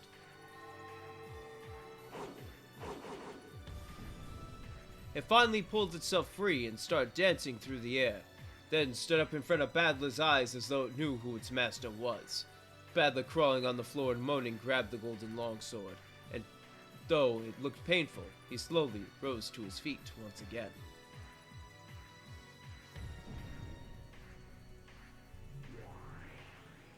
手の込んだ演出ね。これラムダの隠し玉。その輝きってまさか。 Lambda stared wide-eyed at that bright golden glow. But you noticed that Badler's resurrection wasn't part of a script Lambda had thought up. Burn also frowned slightly. 悪いわね。最新の却下よ。シエスタ姉妹、その復活幻想を削除しなさい。了解であります。45-410発砲許可。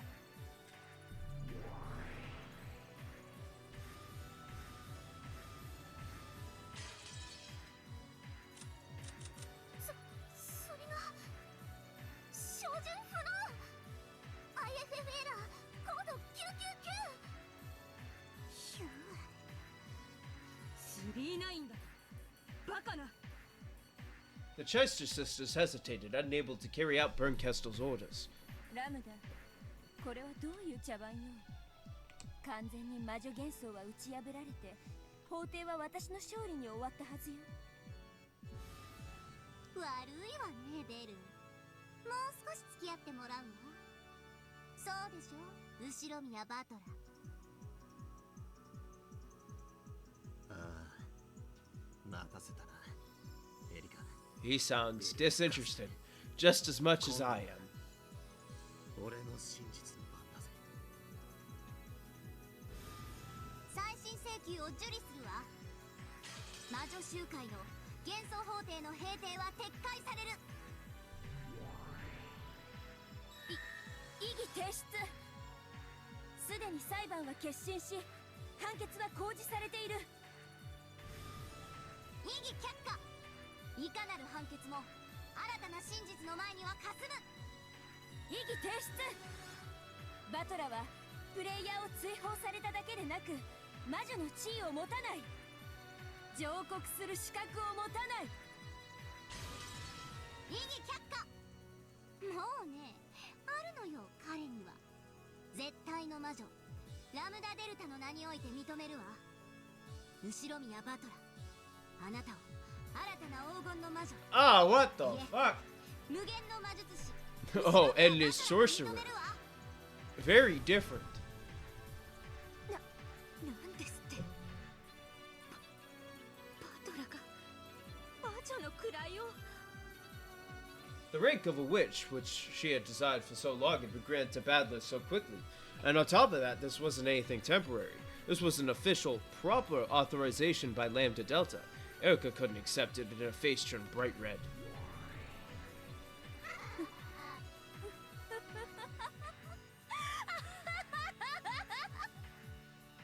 最後の最後まで楽しませてくれるわ。あの子のゲームは。いいわ。付き合ってあげる。エリカ、受けて立ちなさい。あなたが私と築き上げた Erica steps forward, Badler just stabs her through the fucking heart. 夏日が犯人であるとする真実の構築は完璧だわ。絶対にバトラには崩せない。無論です、若主。何の心配もありません。それよりシエスタ姉妹、我が主は射殺を命じていますよ。いつになったら命令は実行されるんですか？エラーコード39。領主照準には解除コードが必要です。だからあいつはやると言ったに。領主？誰が？このかけらの支配者は誰？私です。領主、まさか。 I like how you can hear me hit my feet underneath the table. Apparently. 後ろ宮バトラはこのかけらの正当な領主と認定されているであります。ええ、そうよ。まだわからないの？あの黄金の輝きの意味が。バトラはね、至ったのよ。すべての真実の最新王にね。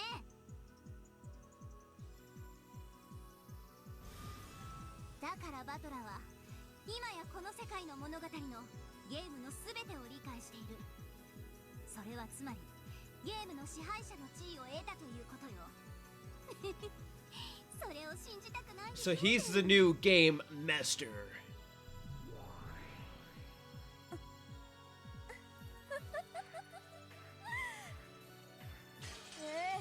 信じたくもない。いいわ。バトラが本当に全てを理解したのか試してあげるわ。エリカ。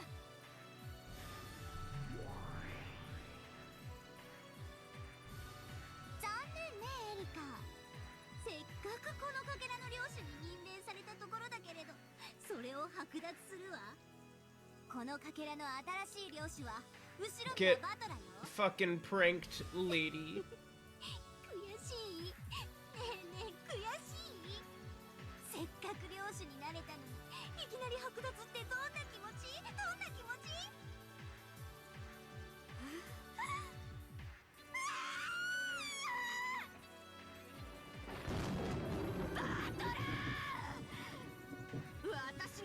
を否定できるものならしてみればいいでしょ。そんなことは不可能。不可不可不可不可不可不可不可不可不可。 Yeah, we got it. We got it. You have to say it's impossible 700 times. Make that 701.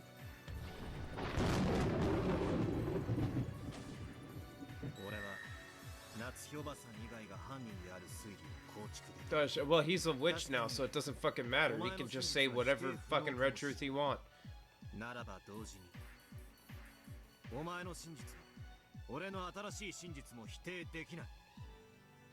Badler spoke with the red truth, allowed him by status as a sorcerer. Yeah, honestly, who?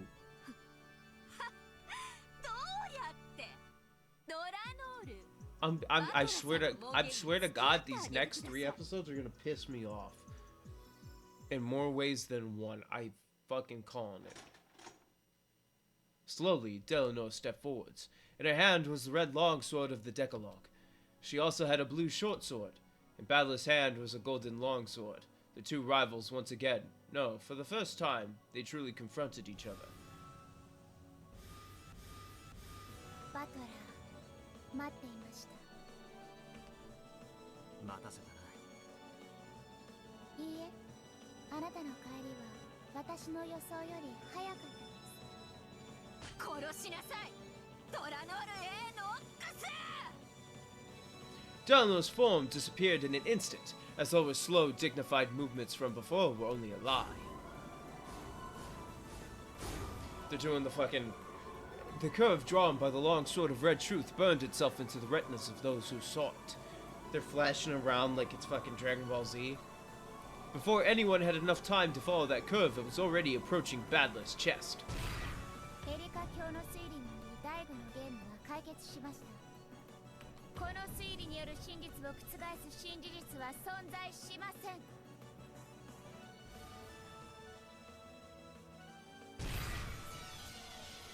Ooh, damn. 他の解釈、異なる真実の提示が可能だ。異なる真実の並列により、両者の真贋を問う。 In this closed-off world, it's impossible for differing truths to exist at the same time. Furthermore, as long as multiple truths exist, it's impossible to claim that any of the truths are the single truth. In other words, even if I can't overturn Erika's reasoning by questioning its credibility and conquering it, I can't defeat it. ベルンの推理は完璧よ。簡単には覆せない。でもね、ベルンの推理と互角の推理を提示できたなら、戦いは氷結となる。すなわち、いずれかの真実は打ち破られて否定されることがあり得る。笑わせる脚本だわ。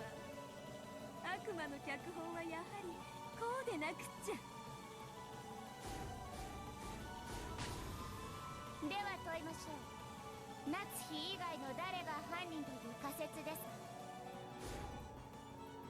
Badler's golden longsword drew both red and blue curves at will. 夏日おばさんの告白した19年前の赤ん坊による復讐で構築可能だ。ノックス第1条。犯人は物語当初の登場人物以外は禁ず。第5のゲームより登場した人物に犯人は名乗れません。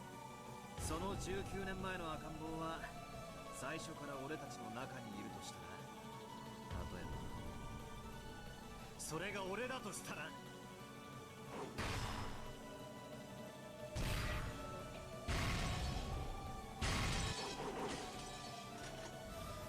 ノックス第8条。提示されない手がかりの解決を禁ず。あなたが19年前の赤ん坊であることを示す伏線はあったのですか？ Yeah? When they were like, oh yeah, I'm not a fucking child. 第4のゲームにおける俺が母親アスムの息子でないとする赤き真実。第1のゲームおよび今回のゲームにおける親父の隠し事の気配。俺の生まれに何か事情があることをはっきり明示している。 Badler proposed that he might be the baby from 19 years ago, and announced that he'd reconstruct the crime with himself as the culprit. As Delano cautiously held her sword at the ready, she gauged the distance between them. Now that Badler had inherited the position of this world's territory lord and attained the rank of endless sorcerer, his movements surpassed human understanding. By now, the physical distance between them probably counted for nothing. After all, their extremely agile battle was surpassing the point where the concept of distance made any difference.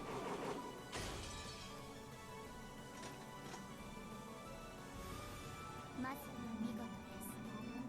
バトラー犯人説、お聞かせ願いましょう。ああ、聞かせてやる。それでも説明がつくこと、夏日おばさんが犯人だと決めつけることはできないこと、俺が証明してやる。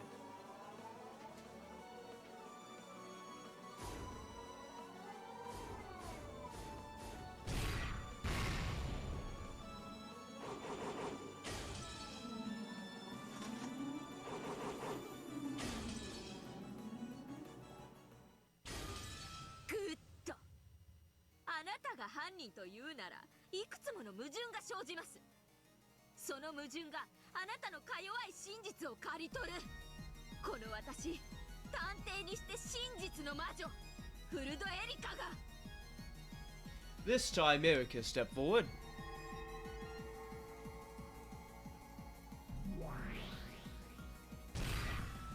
In a hand there appeared a scythe like one a grim reaper might hold. A ruthless scythe for reaping everything that threatened her theory.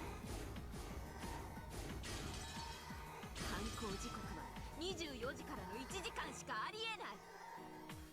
あなたはその1時間の間、屋敷の食堂にいます。よって犯行は不可能です。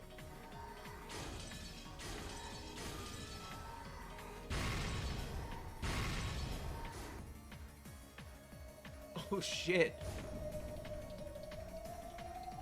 死亡時刻が24時からの1時間の間と特定はされていない。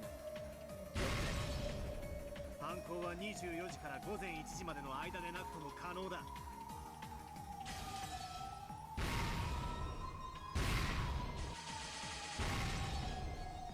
There's just a lot of fucking noise vomit right now. A lot of glass, a lot of... 午前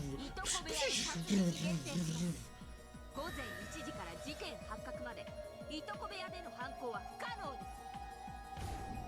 ドラノール、今です。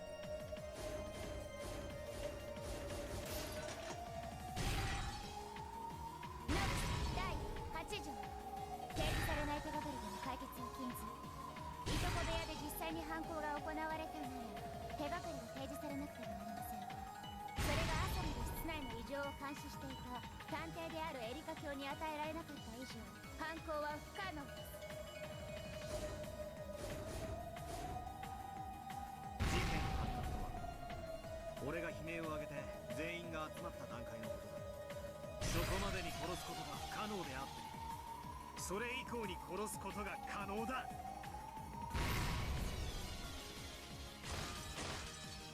Badler used a blue flash to deflect both of the red shoots that Erica and Delnor had flung at him. Erica's eyes went wide. After all, what he had said was completely absurd. At that time, they still hadn't been killed, even though corpses with their necks sliced open were lying right there. いとこ部屋の4人の死亡は赤き真実で宣告されている。魔女伝送のつもり？あの時点で死んでいた女王子たちを魔法概念で蘇らせたつもり？ Are you fucking stupid? He said he killed them afterwards. あの時点で死んでたと信じるお前にとっちゃ、まるで死者が蘇らされるみたいに見えるだろうな。ならこれはお前にとって魔法になるだろうぜ。お前に一矢報いるのは俺じゃない。ほざて、何度でも繰り返します。いとこ部屋の4人の死亡は赤き真実で宣告されている。そしてその遺体は大勢が確認しています。そして全ての死体は検視を誤らないとすでに赤き真実で宣言済みです。これでも食らいやがれ、死者どもめ。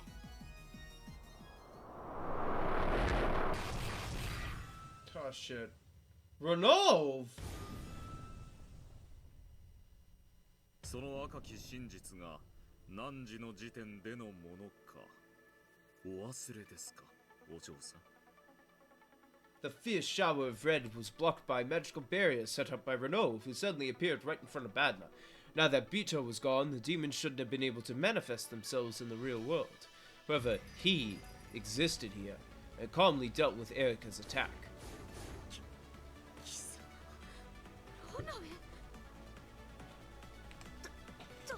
I'm holding my thoughts until the end of this. この場で捉えてあんたも存在否定してあげます。譲るぜ。一つの傲慢なる真実で全てを支配などできないことを教えてやれ。 Yes, Your Majesty. では少しお相手しましょう。どうぞお嬢さん。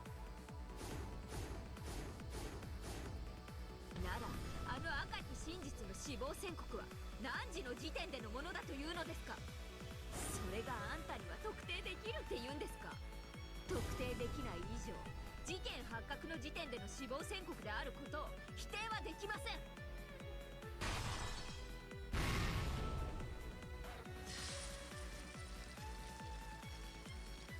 この法廷が改定した時ラムダデルタ教は宣言しておりますよ。24時を迎えての答え合わせ。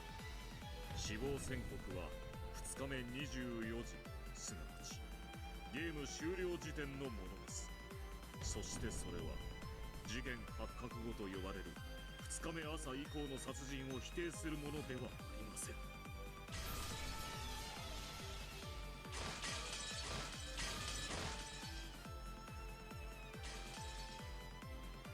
ではあの時点で犠牲者は生きていたと。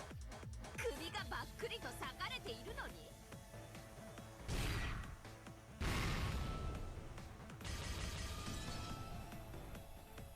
それを探偵殿はご覧になられましたか。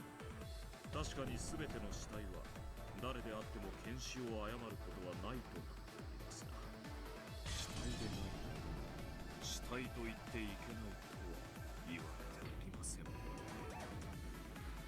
Erika swung her scythe recklessly, but Renov blocked everything with elegant gestures made with the shield on one of his hands. じゃああの時点では誰も死んでない。まさか首に傷さえない。だってじゃあどうしてバトラは悲鳴を上げたんです。足元がお留守だわ、お嬢ちゃん。 It's in green. That means I probably gotta read something.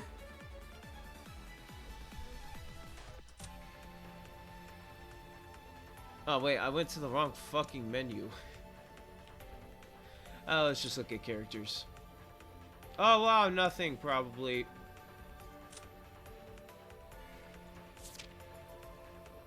This is reference to a line in Dragon Ball that achieved meme status in Japanese, spoken by Kami Hiro Shen in a fight against Yamcha.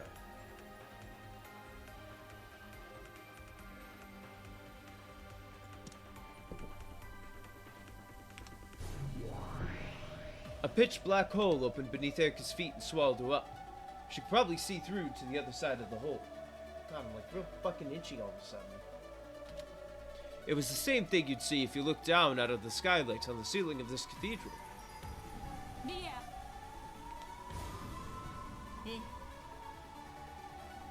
Virgilia could already be seen in mid-air inside the cathedral. Smothered mate. As Erika fell from the heavens, Virgilia was right below her and caught her on the end of a divine spear that sparkled blue. 金像は存在しません。よってあなたの推理の遺体消失が破綻します。道理です。金像以外の人物が遺体を消失させねば破綻します。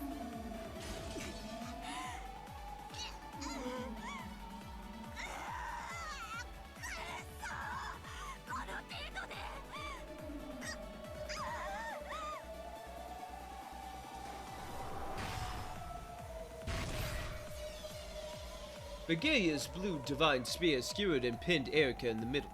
Erica struggled, filled with hatred, but she couldn't get it out easily. Then, all around her, several small, fast things chained and clanged off the walls and enveloped her. Ah, motherfucker, these fucking things! These fucking things are back! Then 7 people manifested themselves at once.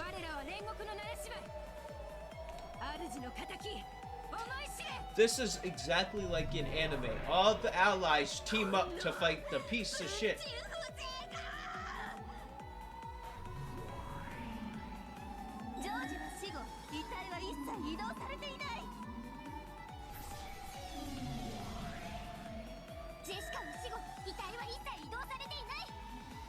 Samurai slash.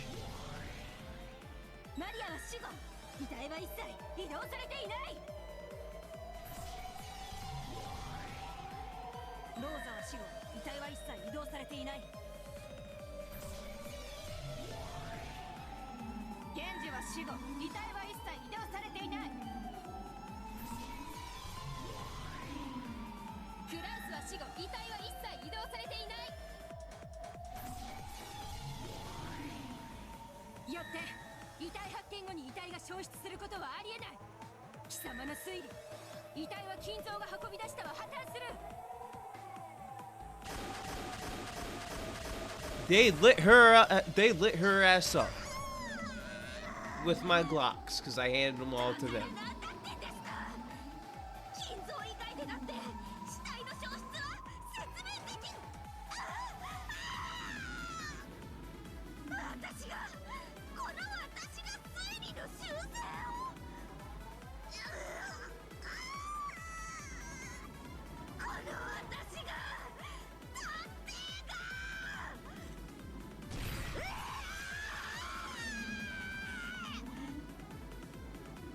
Even with Kinzo's existence denied, Erika was probably capable of escaping this by making only a small revision to her theory. However, to her, having to revise a theory she had already created was extremely humiliating.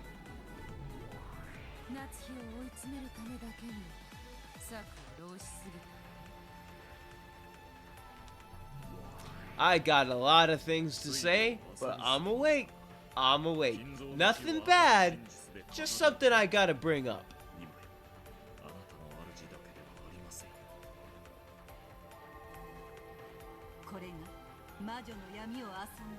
Nothing against Umineko, but I'ma wait. I don't want to say it too early because I could be disproven. Of course, even Erika doubted Kinzo's existence from the beginning. However, it had previously been impossible for anyone to deny his existence in that trial, except for Bernkestel and Lambda Delta, who had sided with each other. And because of the willful silence of those two, the truth about Kinzo had truly been unfixed. And yet to think that Badler had become a witch, a sorcerer, and capable of using red without proof. However, she had her own Inquisitor of hearsay who could also use red without proof to counter. Jalala! Get over here! I need help!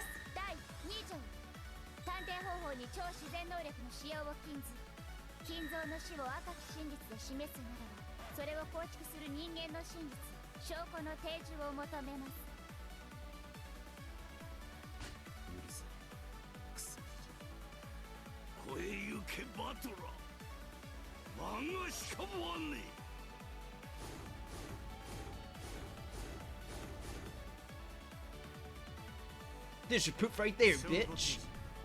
そ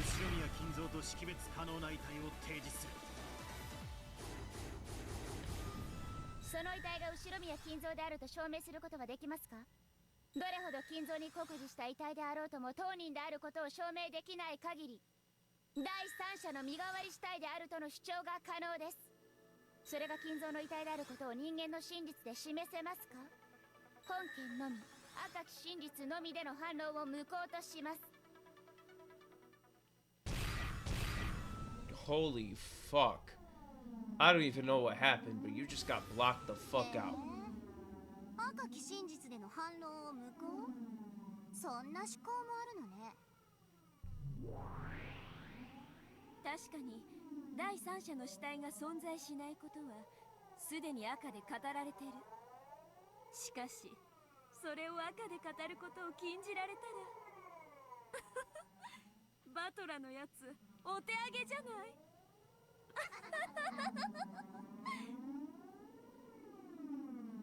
そうだな。この閉ざされた六軒島ではこの死体がじい様のものだと示せる客観的な方法はない。それこそはこの遺体が替え玉死体である可能性の示唆です。この身元不明遺体が金蔵の死を証明するものにはなり得ません。 Then we can't prove anybody's death. チェックメイト。 It's not checkmate because you're disproving yourself. And that's not how that should be able to work. Delnor had sealed off the red truth as a means of proving that Kinzo's corpse had been shown. Even with the power of witches, Badler couldn't argue back. Look at his feet. His feet looking real nice. But they got some extra toes going on down there. 赤と青ならね。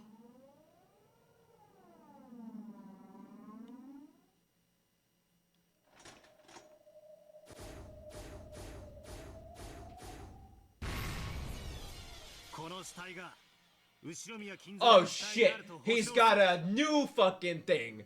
He's got the red. Not the red, the gold.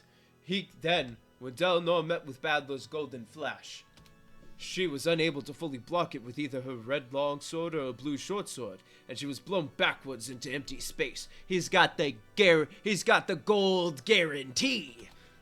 Fuck. It was a direct hit without any miscalculation. Though she had always seemed as firm as a small giant before now, she was finally blasted away and slammed against the wall as though she was the slender girl she appeared to be. Erica's busy. She's standing there smiling. I could just imagine Delnor flying right past her head, and she turns around, all shocked, anime face. She's going, Delnor, what are you doing? What the fuck?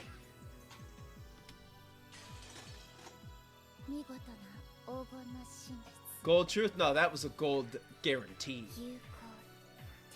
That was a gold guarantee. The golden longsword, which had been drawing red and blue trails before now, finally drew a curve that retained its divine golden color. The truth it showed was neither red nor blue. It was gold truth.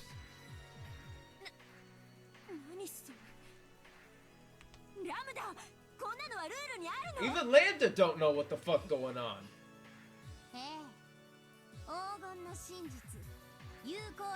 Nobody knows what's happening, including me.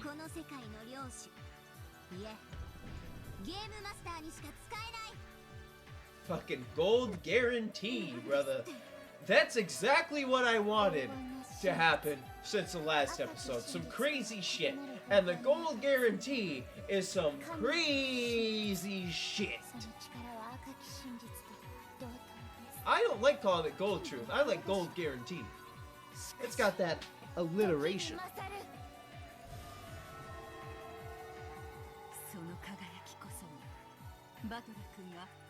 What is Badler's sin? Am I supposed to... この死体がじい様であることを。はい、黄金の真実、受理しました。エリカ教の推理は修正に応じぬ限り破綻します。Erica, just leave. Honestly, at this point, you need to think, and you need to come back. You can't continue right now. Erica cried out in pain. It wasn't the pain of a body being pierced. It was the pain of her own theory being defiled.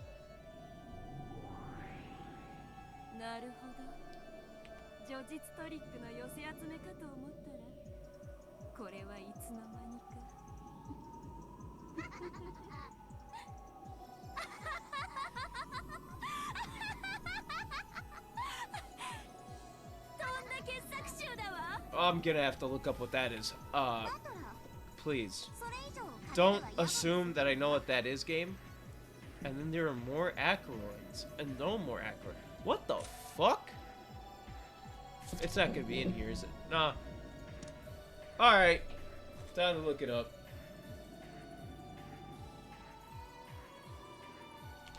What did it say? And there are no asteroids.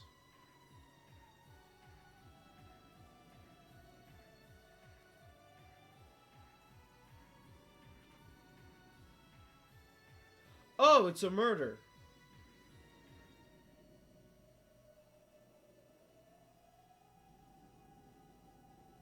Ah, it's a book by Agatha Christie.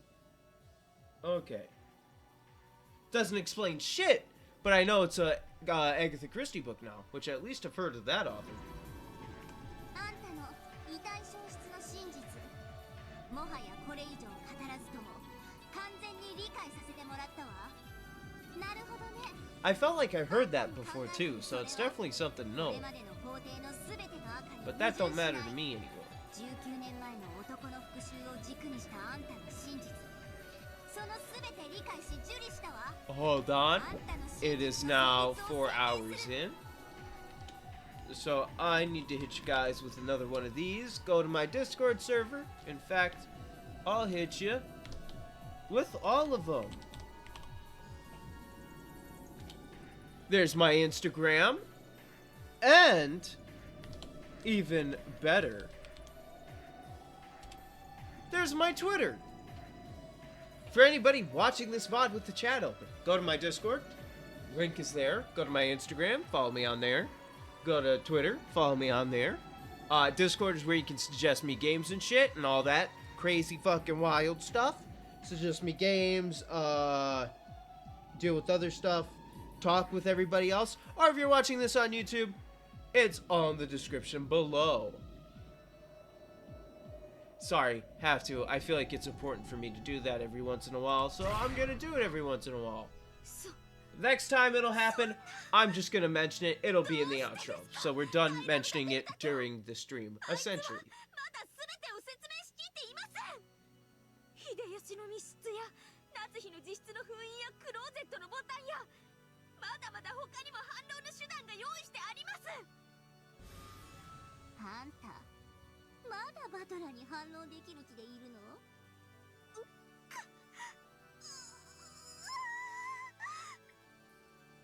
Only Erica, the one who's supposedly so intelligent, couldn't understand. She couldn't understand that Bad Lord already reached the real truth. 以上により、じい様の不在は証明され、夏日おばさん、じい様をめぐる不名誉は返上される。 Yay, she's not fucking her father-in-law.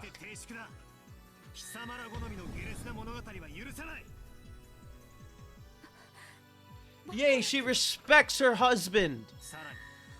これまでの死者全員の死亡時間に疑義が生じる以上、夏日おばさん以外全員のアリバイは白紙に戻る。もはや夏日おばさん以外に犯行が不可能であるとの論法は通用しない。 Delano, who must have risen to her knees at some point, slowly stood up. The flash from the golden longsword was still buried deep into her chest.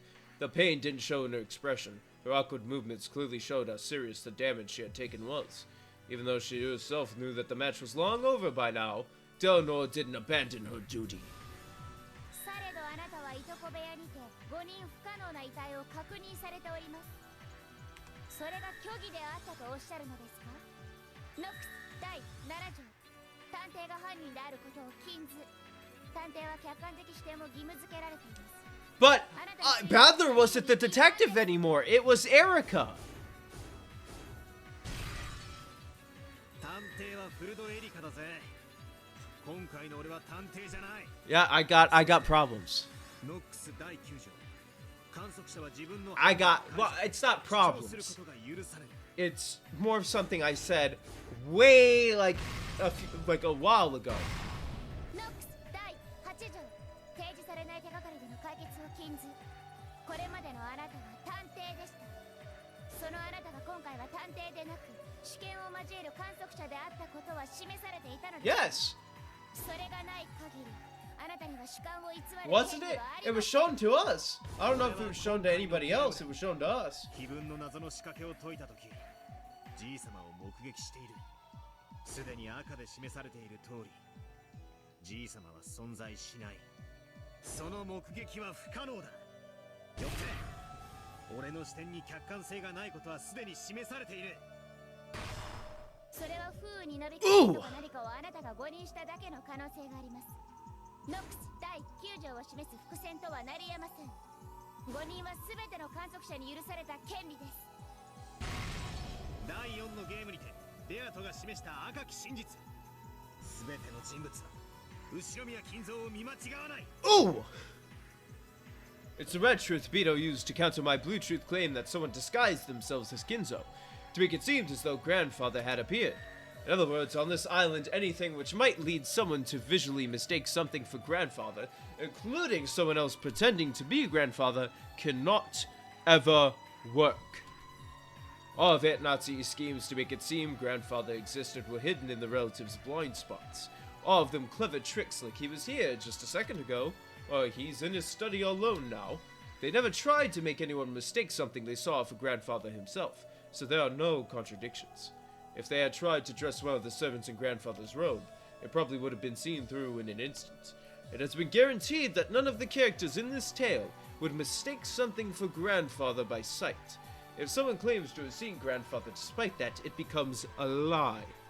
Allowing lies to be contained within their observations is a right granted to everyone, except for just one person. And that person is the detective.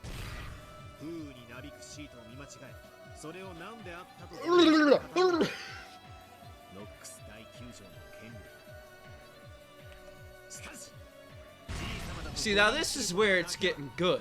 This is where the score's getting bumped up. It's where they're just fucking throwing logic back and forth. The best part about Death Note was the logic battles. The best part of Death Note was Light and L. In this case, unintentional misrecognition is not permitted by the rules of this game. However, it is impossible to intentionally lie about seeing something you never saw. And that is an action not permitted to a detective who's obligated to maintain an impartial perspective. When it's a battle of wits, it becomes great. When it's just stupid shit, it's stupid shit, obviously. But when it's the battle of wits, it goes crazy.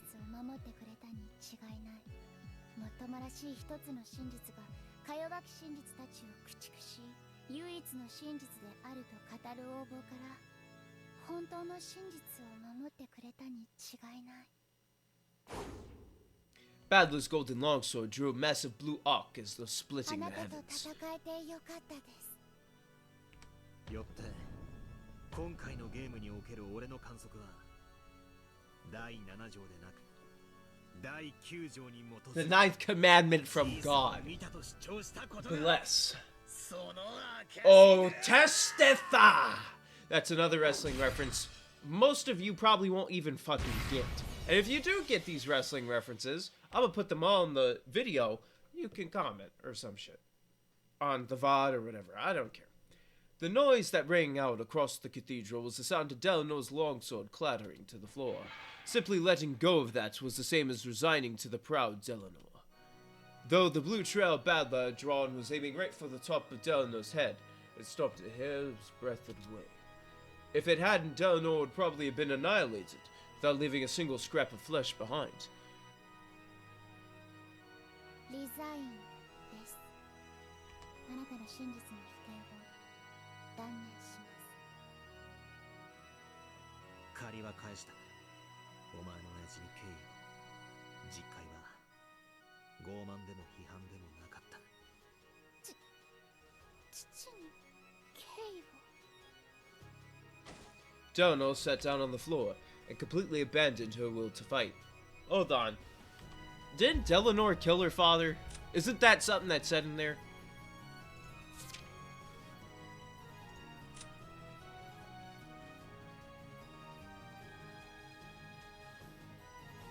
Yeah. She killed her own father. Okay. Nice to know.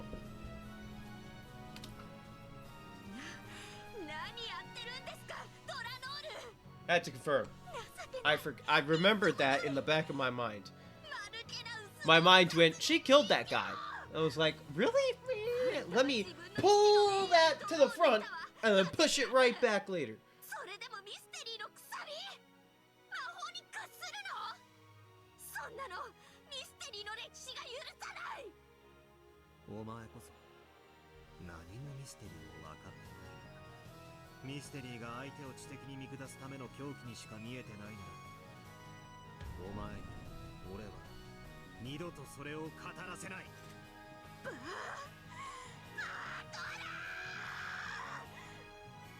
お前に相反する真実を宣言する。夏代おばさん、19年前の男、すなわち俺によって内戦電話で脅迫されていたんだ。その目的は夏代おばさんを殺人犯に仕立て上げること。これは初めから夏代おばさんに濡れ衣を着せるための復讐劇だ。違います。夏日が仕組んだ後宮邸の復讐劇です。あなたの推理は私と真っ向から相反します。お前のその青い槍、まだ抜けないのか。そうね。エリカからはまだ金蔵以外の理由での遺体消失を聞いていないわ。あんたの推理は現在否定中だけれど。こんな槍など。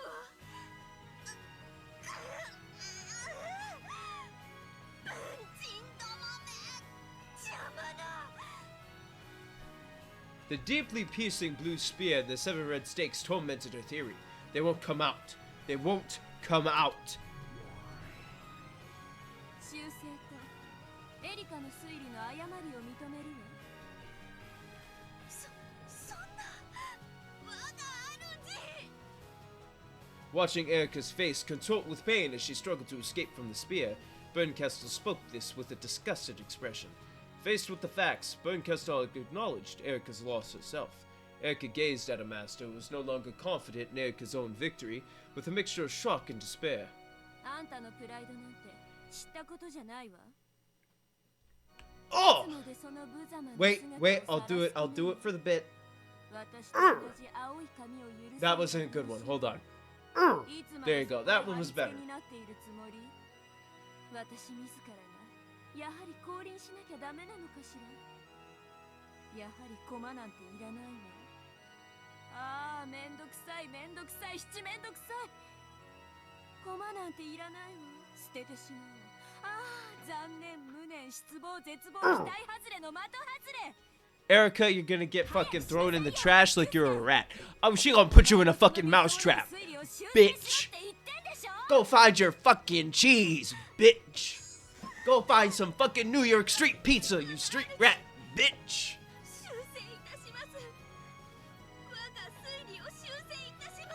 You know what?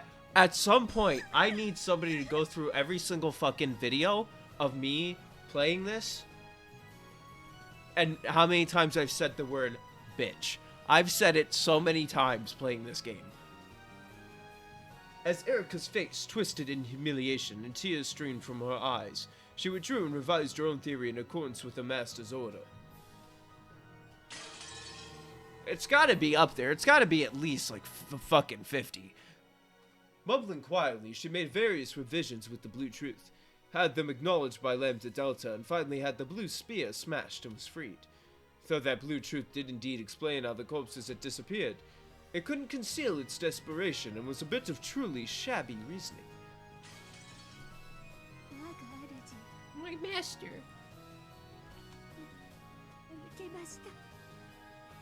我が推理は完璧です。どこが？無様この上ないわ。でも許してあげる。あんたのその顔と推理がとっても情けなくて笑えるから。That like hurts me in my chest to do that. Erica was taunted by a master who wore an ugly expression. She thrashed about on the floor, crying bitter tears. The wounded Delnor stepped out before her as though shielding her, and she spoke to Bernkastel as well as Battler. どれほどみすぼらしかろうと、修正されたエリカ教の真実は有効です。ああ、そうだ。俺の真実に関係なく、お前の真実も同時に存在する。それがこの世界だ。誰にも否定できないから。いくつでもどんなに相互が矛盾したのか、それらの真実は同時に存在できる。ここでは想像の数だけ真実があっていいんだ。それも誰も一方的に否定してはならない。はい、そうです。エリカ教の真実は私が誰にも否定させません。ドラノール。このドラノールある限り、その真実をお守りいたします。どんなにみすぼらしくとも、私はその真実を嘲笑いはしません。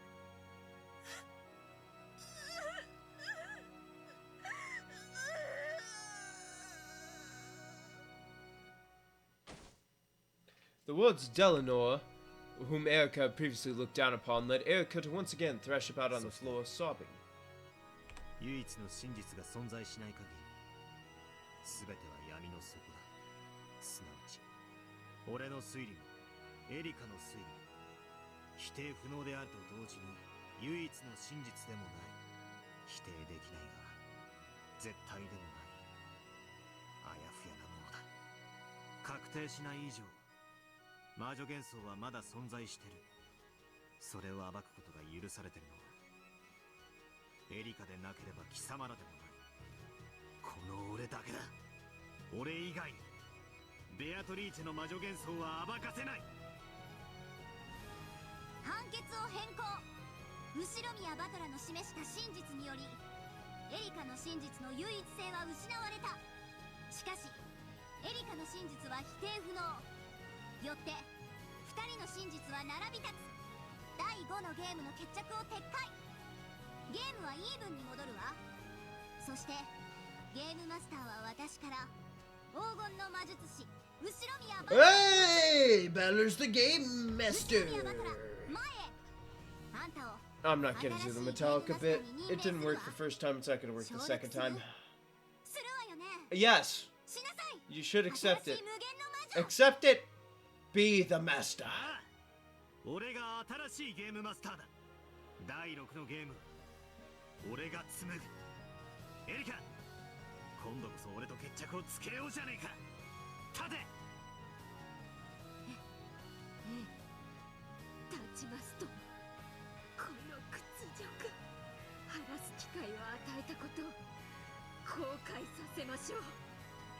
我が主、第6のゲームにてもう一度バトラと戦う機会をお与えください。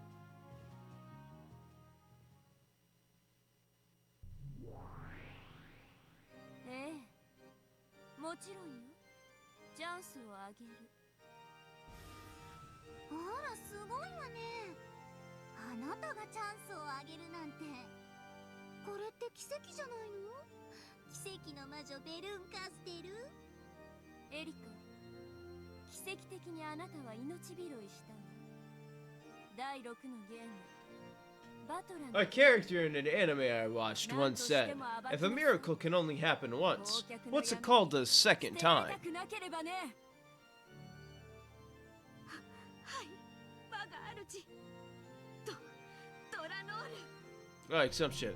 It's like, yeah, I fucked it up. です。次なるゲームにても全力を尽くします。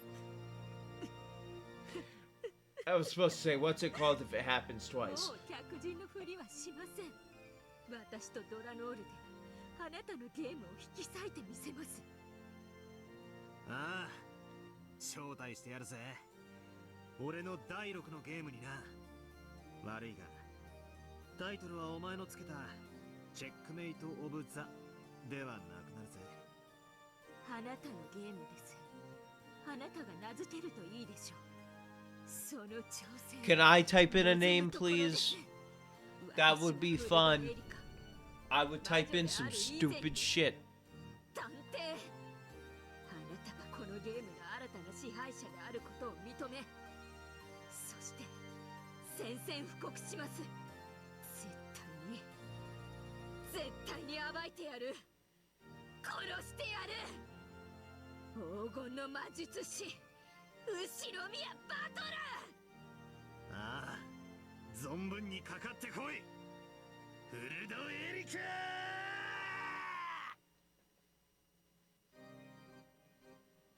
Just watch, Beto. I'll take charge of your game. And in this next game, I'll prove that I completely understand all of your riddles. Thumbnail!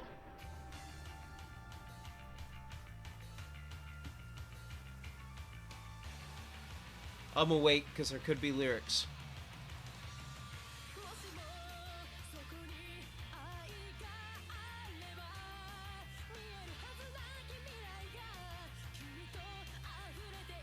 Can't wait to get copyrighted on the VOD.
Give me a hell yeah. What?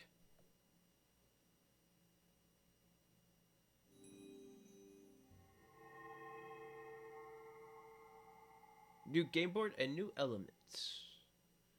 Which is probably like the songs and the pictures. Oh no, it's characters and tips, my bad. Alright, well, first of all, we gotta fucking... What? Oh, I can only kill... Alright, let's see if it says some weird shit. If I go here and go... Ah! Aha!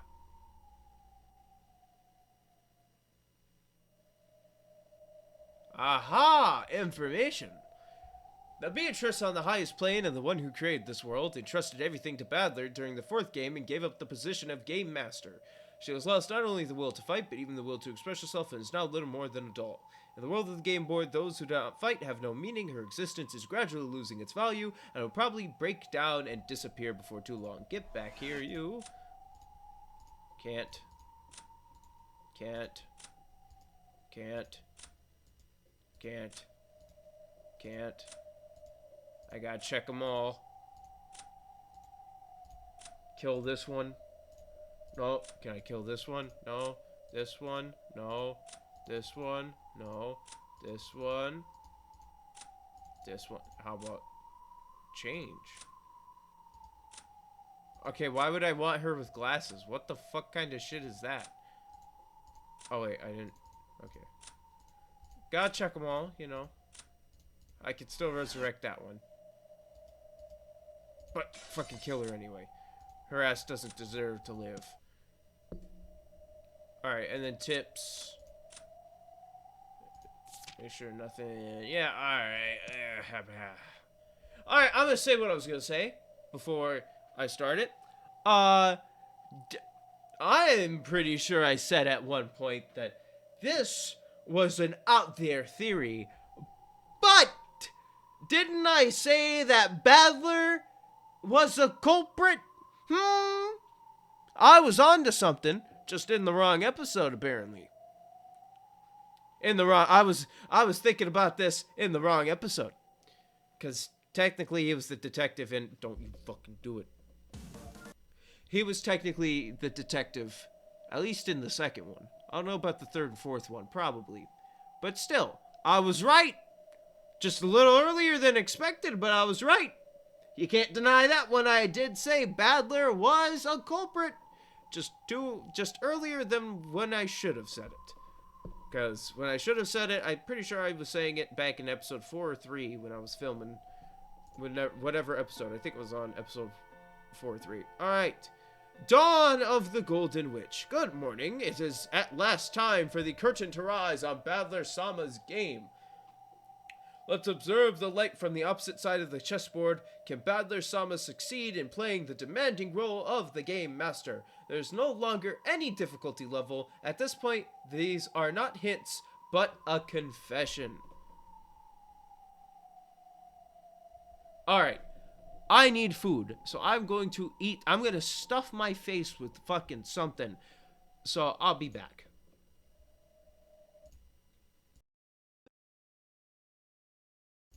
Alright, I stuffed my face.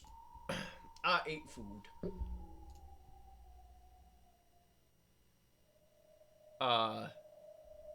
There you go. Okay. Episode 6 time! Time for no difficulty at all! Woohoo! If I can go, we got like an hour and a half. Before I'm done, I'm gonna stop straight. This story is undoubtedly nothing more than fantasy. It cannot possibly have any relation to real persons, organizations, places, or events.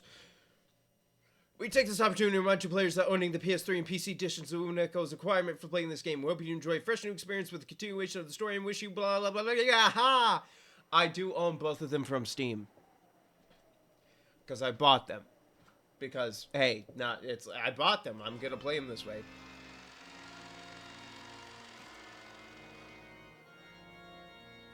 I had to burp.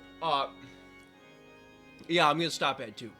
No matter what. I guess. Beautiful glow shone from the skylights over the Grand Cathedral. The place was somehow different from the way it had been during the witch's trial. The decorations had changed. I'm gonna get real mad or real crazy with how they're explaining everything. I know that for a fucking fact. The several pleasantly sparkling white ribbons that adorned it were thin like razors, but they trailed beautifully in the air. Flowers were arranged all over in a way that should make any place look cheerful. It was like how a single drop of impure water can spoil an entire cask of wine. Just the presence of those flowers, those ribbons, and the red carpet that ran down the center of the room made it hard to believe that this was the same place Ushiro Miyanazuki had been falsely accused of a crime. It had truly become a wedding chapel. For who? Who's getting married? Who the fuck are you?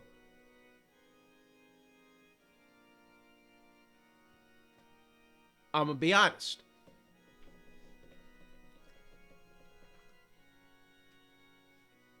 I'd smash. I'd smash.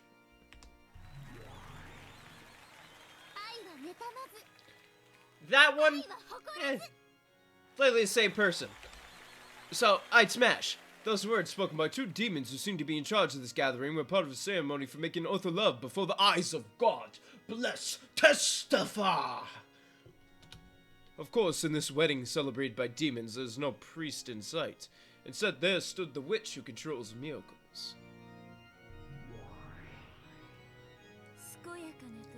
I don't know why, but I thought it was going to be Badler, even though he's endless, and the fucking other one, not miracles. I'd smash on the 2.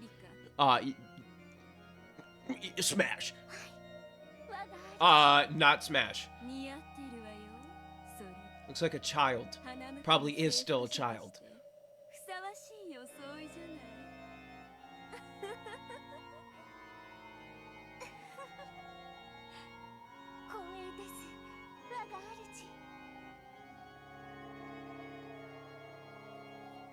The bride standing on the carpeted path was Furuta Erika. The groom's face couldn't be seen. I'm going to check something real quick. And that's the tips. And the Grimmy, because I know that shit's not gonna have anything in it, dude. But also the characters, brother, because then, maybe all. Look, this is different, dude. the aged head of the Ushiromiya family. He has already passed away, but Krasunatsu's locked room illusion is making it look as though he is still alive. Therefore, there's no longer any need to include him in the number of people on the island. Without him, the number of people on the island drops from 18 to 17. However, the number returns to 18 after welcoming in the guest known as Eriko. Then let's check the witch side, dude. Ah, something new. I see something new. Ah, this is new. With the victory of the human side, she should have achieved victory as well, but she seems unable to accept it. It appears that she is less concerned with who actually wins and cares more about how brutal an end might be reached. Therefore, hostile towards Badler as he tries to end this peacefully, she attempts to use Erika to ruin this final game. Because the end of the game has been assured with the victory of the human side, she no longer stands in opposition to anyone. As a previous game master, she also knows the truth and has taken a position of non-interference. Now she simply acts as a spectator, enjoying her beloved Burn's contorted expressions. The Endless Sorcerer and final game master, he is the ruler of the game board and the territory lord. To prove that he has won Bito's game, he must take on the position of game master. By succeeding in this, his victory will be acknowledged and Bito's game will reach its end. Because he knows the whole truth, he exists on a higher plane than all others. The Witch of Truth temporarily, she is also a detective and calls herself an intellectual rapist.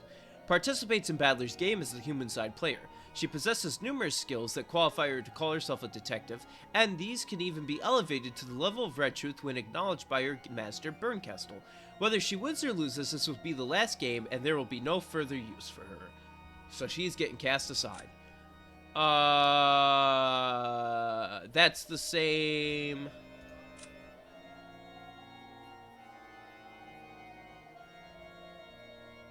That's the same.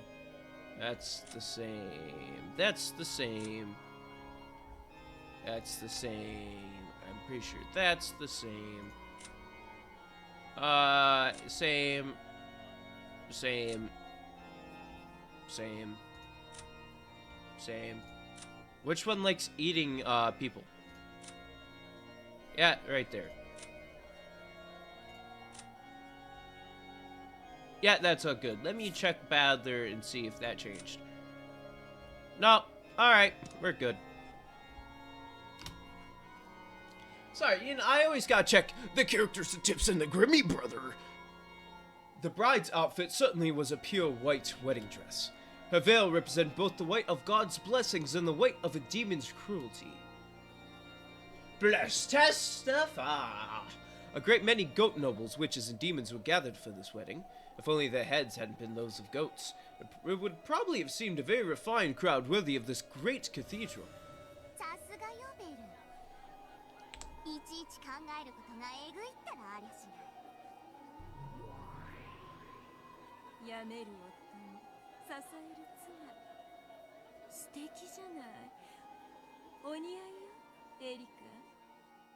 I like how this is the prologue.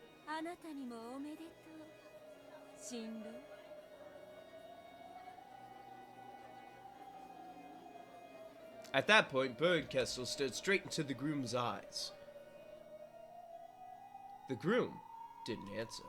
His eyes were gray. His lips would mutter something from time to time, but no one could tell if the words meant anything.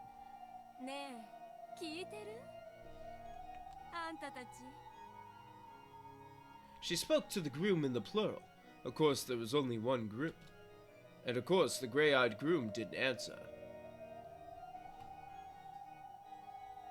I swear to fucking God. Bernkastel ain't talking to my ass, alright? She ain't talking to me. She talking to all of you. She specifically said, you people. I'm not a you person. I won't answer. That's the problem. It's not a matter of can't. I don't fucking want to. Okay, it's Badler. Thank God. Testify.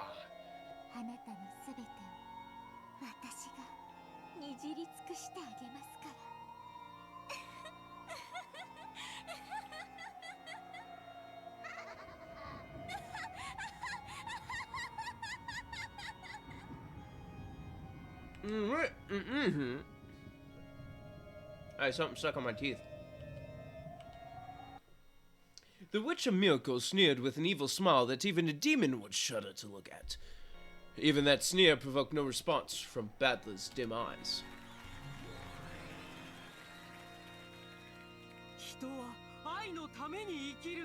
I don't like the voice, but I like everything else.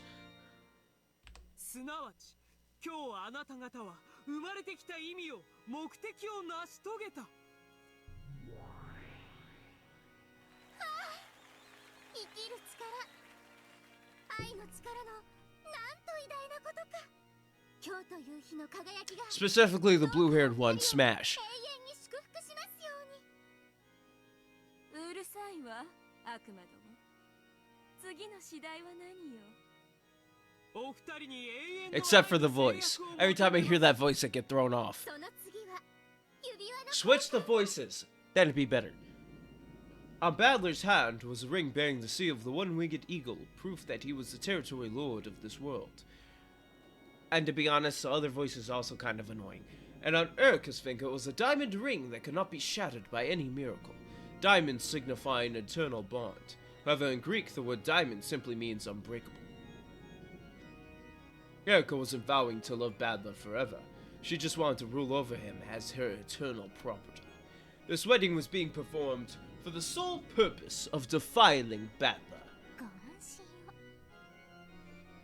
あなたを永遠に愛したりなんかしません。だからこの挙式はあなたを征服する儀式です。あなたの心は永遠に脱出不可能な密室に閉じ込められ、この私、探偵にして真実の魔女フルドエリカに支配される。あんたの持つ領主の座もその証の指輪も私のものとなる。何です？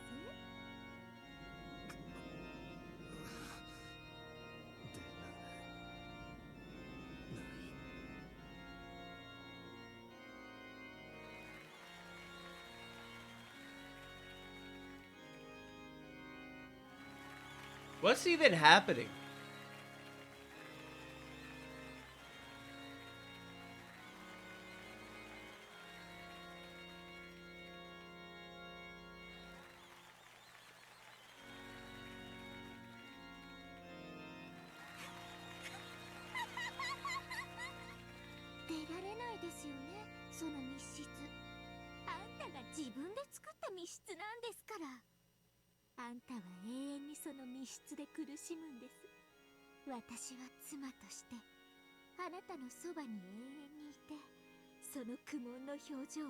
Did he somehow trap himself in a fucking room, that idiot? Okay, let's not. Let's not. No, I read that. Oh my god. Alright. I mean, she does call herself a rapist, so. Time to get copyright and strike. Yeah, baby. Copyright claims are my favorite about YouTube.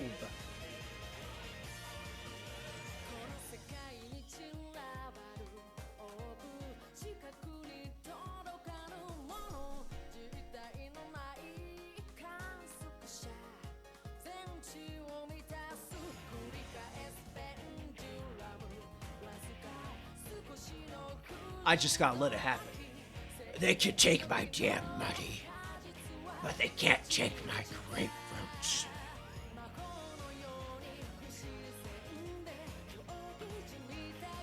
I said the N-word on live TV. Yeah. I said it to John Cena. Yeah. Just look it up. Vince McMahon says the N-word. Yeah. And somehow I can't do Screamo. Yeah.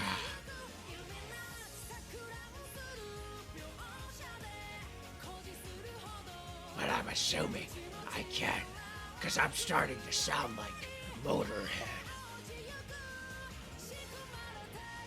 It's time to play the game.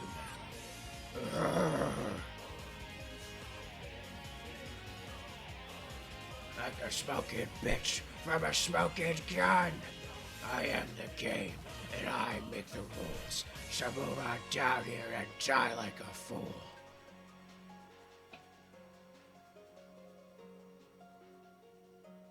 I am the game. No one can play me. I am control. There's no way you can't shake me.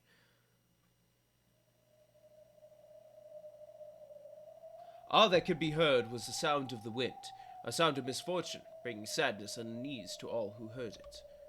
The Witch of Theater going? I thought that said Thanksgiving for a second.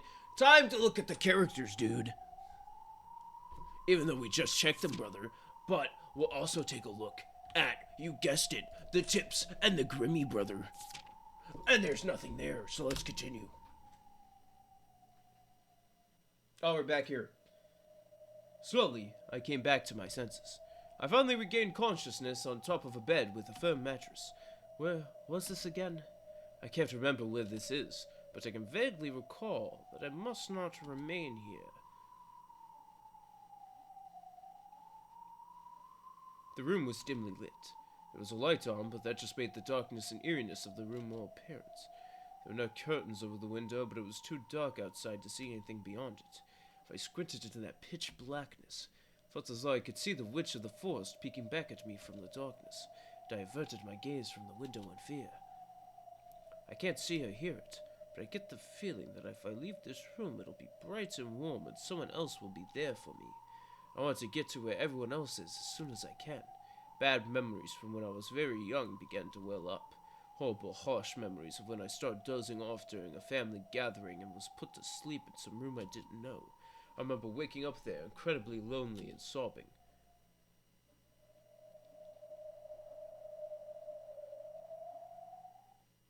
I must not remain in this room. I just want to get out of here quickly. Once that thought crossed my mind, I didn't want to stay in the room a second longer than I had to. I'm scared. It's creepy. Where is everyone? I want to get out of here right now. I opened the door, trying to leave the room. A pleasant glow snuck in through the crack of the door. As I thought, the corridor was filled with a comforting light. I couldn't actually hear them, but I could sense that far away people were enjoying themselves. I'm sure everyone's gathered in the room across from this one. I've been shut up in this lonely, creepy room, all alone. I should go quickly. As soon as I thought this, a merciless metallic sound rang out and the door refused to open any further. The chain had been set. I've always hated chain locks. You can open a normal lock just by twisting, but chain locks are built in an annoying way and I couldn't work them easily, so I've hated them ever since I was very young.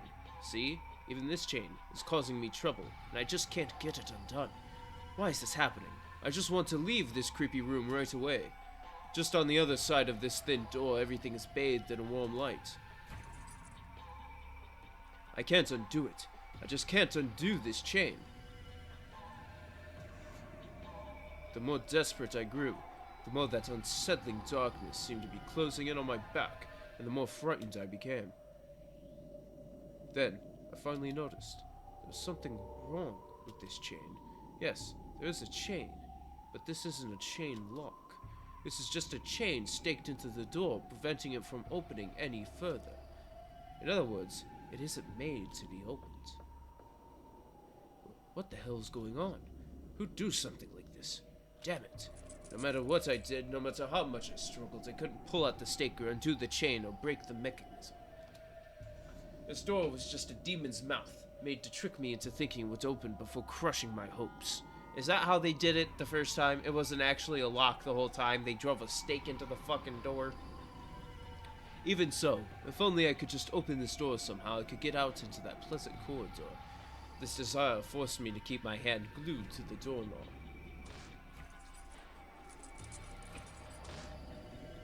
But it was useless. Both the chain and the stake were firm, and no matter how much I clattered them about, there was no chance of the door opening any further. Even though I could see the pleasant hallway through the crack, I had no chance of opening the door any further. Maybe someone will come if I yell. Maybe the door can be opened easily from the outside. When I thought this, I tried to call out to someone, but I couldn't make the words come out. I can mouth, "Someone come here," but no voice left my lips. What's going on? Someone come. Why can't I cry out? Help me, help me, help me. The mere fact that I can't say help me out loud is even scarier. If I turn around, the witch gazing into the room from the darkness outside might be inside the room this time, standing right behind me. I'm frightened. I'm scared. I'm scared. I'm scared. Someone help me. Someone help me. I can't get out. Can't get out. Let me out of this room. Help me. I'm scared. I'm scared. I'm scared. Let me out. Let me out. Let me out. Help me. Help me. Help me.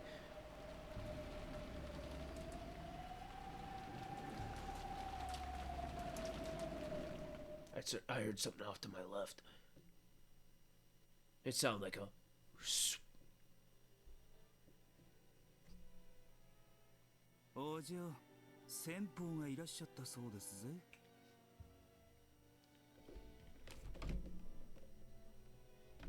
What was that on my keyboard?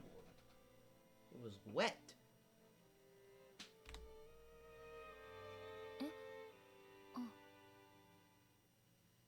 Oh! Oh! Oh! Hold up a minute. Wait a second, brother. The back. Whoa. Hold on just a minute, dude. No, hold on. Just 5 fucking seconds, brother. Ah! Amaxo ran his fingers down my cheek. In an instant, I awoke from the doze I'd just been in. Ah! Ah! Ah! The biggest surprise of the night! They're back! I glared at Amaxa for waking me up in such a creepy way, but he just pretended not to notice. Where is this? It feels like a parlor in some dignified person's house, but I have no memory of this place at all. Fucking Ange! Where is this? And why am I... They're fucking back! This calls for celebration!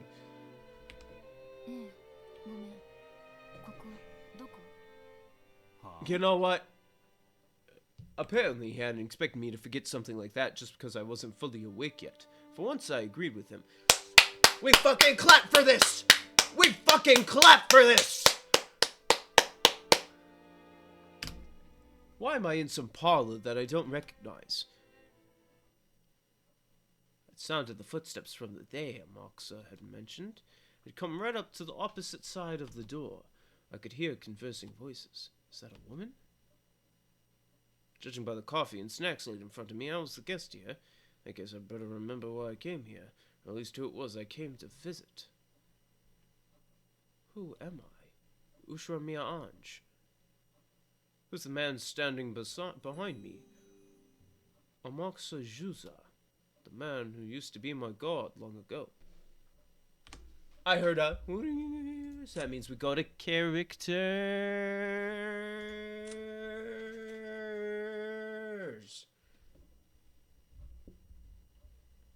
The final descendant of the Ushra family 12 years in the future. In the middle of her journey to reach Rakanjima while evading pursuers from the Sumadera family, she is sucked into the world of an impossible memory.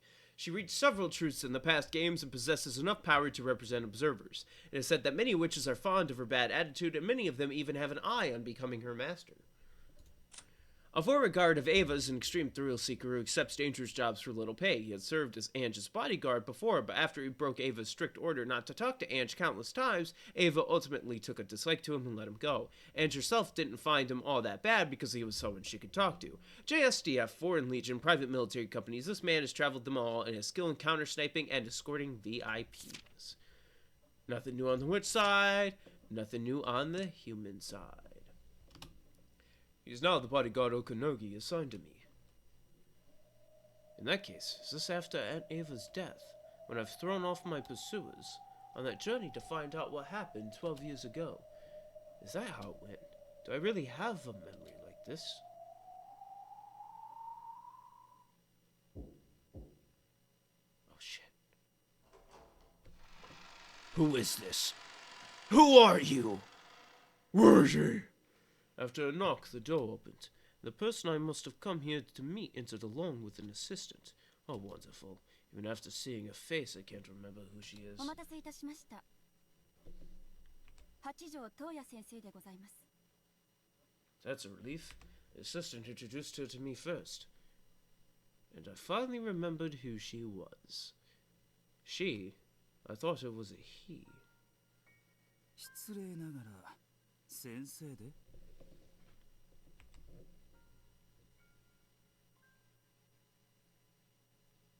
ええ、私が八条東也です。週刊誌に先生のサイン会の件が載ってましたぜ。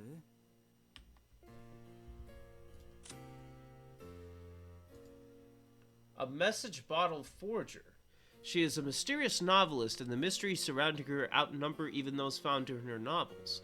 Claiming to have found the truth of Rakujima, she writes new tales and publishes them on the web as though giving out extra hints. However, I have no memory of meeting her before my trip to Nijima. Now wait a second. Hachijo Toya.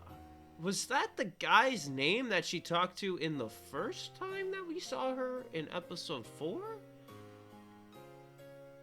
The fucking guy who wrote the book. Something's different. サングラスにマスクでがっちりガードした謎の男性作家って触れ込みだったはず。まさか女の先生だったとは。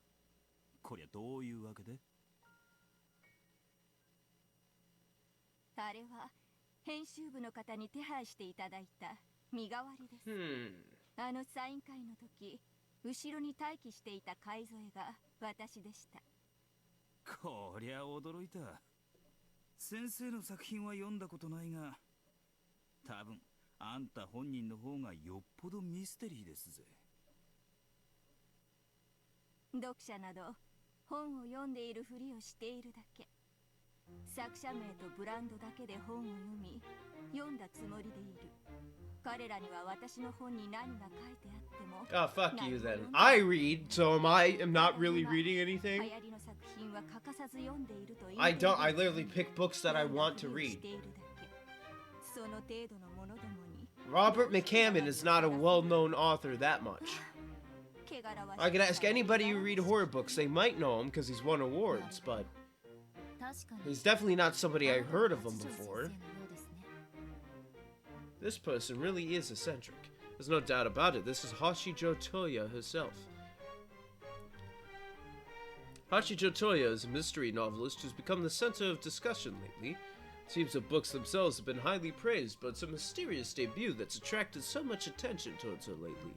Last year, she managed to win several different awards for exceptional mystery novels offered by multiple large publishing companies, submitting each of her works under a different pen name. And after that, several highly regarded anonymous works were discovered, one after another, to have been stories she had written in the past under false names. And her popularity soared as she herself became more mysterious than her books. Despite all of this, the author herself never appeared in public, and everything about her was wrapped in a veil of secrecy. However, just a few days ago, this author finally made a public appearance for a book signing, showing up with a mask that covered his face, and drawing even more public attention. And yet, apparently, even that had been a fake. Given this person's radically unconventional track record, it's hardly a surprise to hear casually insult her fans like this. At least I can see your eyes.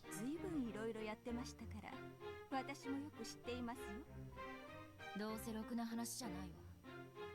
ええ、ろくでもない話ばかりですよ。気分一つで人を雇ったり、クビにしたり、何でもお金で解決しようとする無法者の乱暴者だとか。違いねえ。でも、私はあなたのような頭のいい人は嫌いではない。だから会ってくれたんですか？ええ、伊藤育九郎0576が私八条東也の別のペンネームだと見破ったのはあなただけ。実に見事なるかな。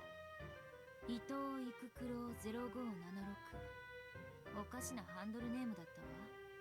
でも数字に直すと110億1996万576と読める。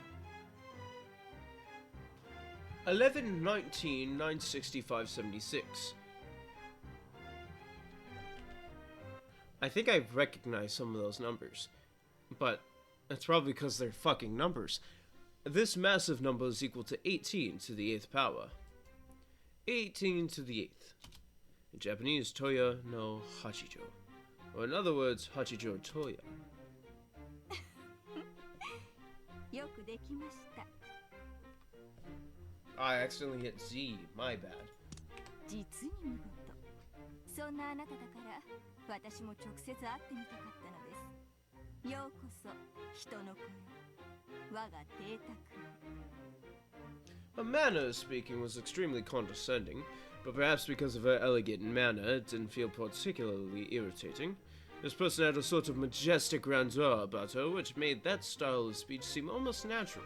At least that's how it felt to me. In fact, it felt almost as though this was the manifestation of some noble being, who would have no need to show herself before mere humans under normal circumstances. Since I'm not particularly a fan of hers, I guess this is proof that her mysterious charisma really is nothing to be laughed at.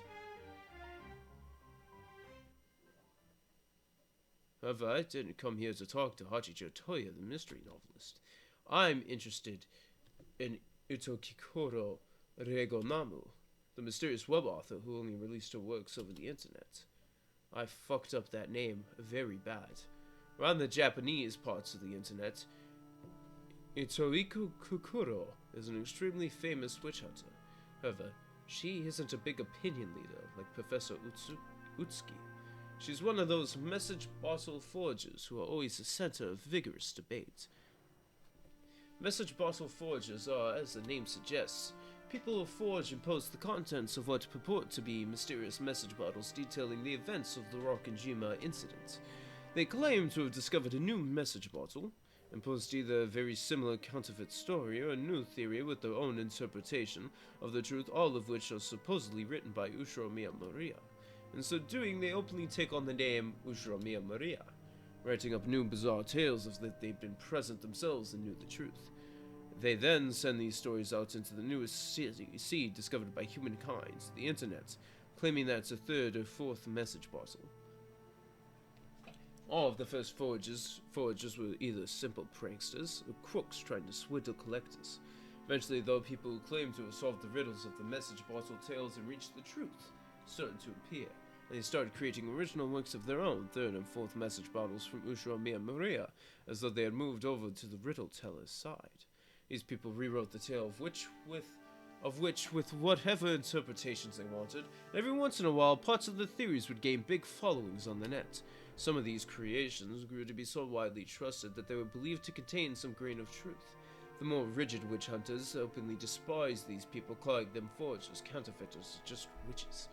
Though they claimed to have reached the truth, they refused to tell anyone and created fake message bottles as though testing everyone else. It was no surprise that the more straight-laced witch hunters were seriously annoyed by these forgers. However, among those who simply liked to entertain themselves with the occult fantasy of Rokkenjima, an extremely small number accepted these creations as literary works, glad of these additions to the mysterious tale. I'm just gonna say Ito. Ito was the most highly regarded of these forgers. End of the Golden Witch. 読ませてもらいました。人の親族をよくも好き放題に殺せるものです。Hold on a minute, that's the name of this episode. それが言いたいためだけにわざわざここへ。いいえ、違うでしょ。 Does it say what episode I'm on? 後ろ宮家の最後 It の doesn't. 末裔。 Okay. It does say episode 6, but it doesn't say End of the Golden Witch, which I'm sure is the episode name. In her latest forgery, End, she killed off 7 members of my family at least during the actual story. Now if you count Alliance and Banquet, the other forgeries she's made before now, then she's killed off most of my family in horrible ways over and over again. Are you fucking serious? Are you fucking serious? I'm gonna throw this chair. He opened his mouth with his final breath. The king took his head, left him broken and dead. Of course, I want to complain. Of all of her works are known for being in both form and level of perfection, the closest tales to those written by Ushiromiya Maria herself. In particular, Ito's first forgery, Banquet of the Golden Witch, managed to fit everything, including Ushiromiya Eva's escape to Kuwadorian. People wondered whether this might be the true story of Raukajima, and it even made it onto the talk shows. So far, all of these tales have been nothing more than electronic text on the web. However, people will eventually realize that Ito was actually Hachicho Toya. When that happens, they'll become the works of that bizarre Hachicho, and no one will think of them as mere fan creations. People will probably start wondering if this might actually be a third message bottle she found and released under the guise of a story she herself wrote. When that happens, these stories will probably seem even more bizarre and credible. 狡猾ですね。どうして？そうしてあなたは自分の偽書に神秘性と信憑性を与える。信憑性とは、それを得てあなたの偽書は真実に昇華される。昇華愚かしい。そんなもの私の作品には必要ありません。なぜならあなたの作品は偽書ではなく真実だから。ええ、真実なのですから昇華など不要。Are they though? あなたはマリアお姉ちゃんじゃない。ましてやあの日の六軒島にも存在しない。なのにどうして真実などとおこがましいことを。あじゃあ頭に血が上りすぎですぜ。うるさいわね。私のどこがそうだってのよ。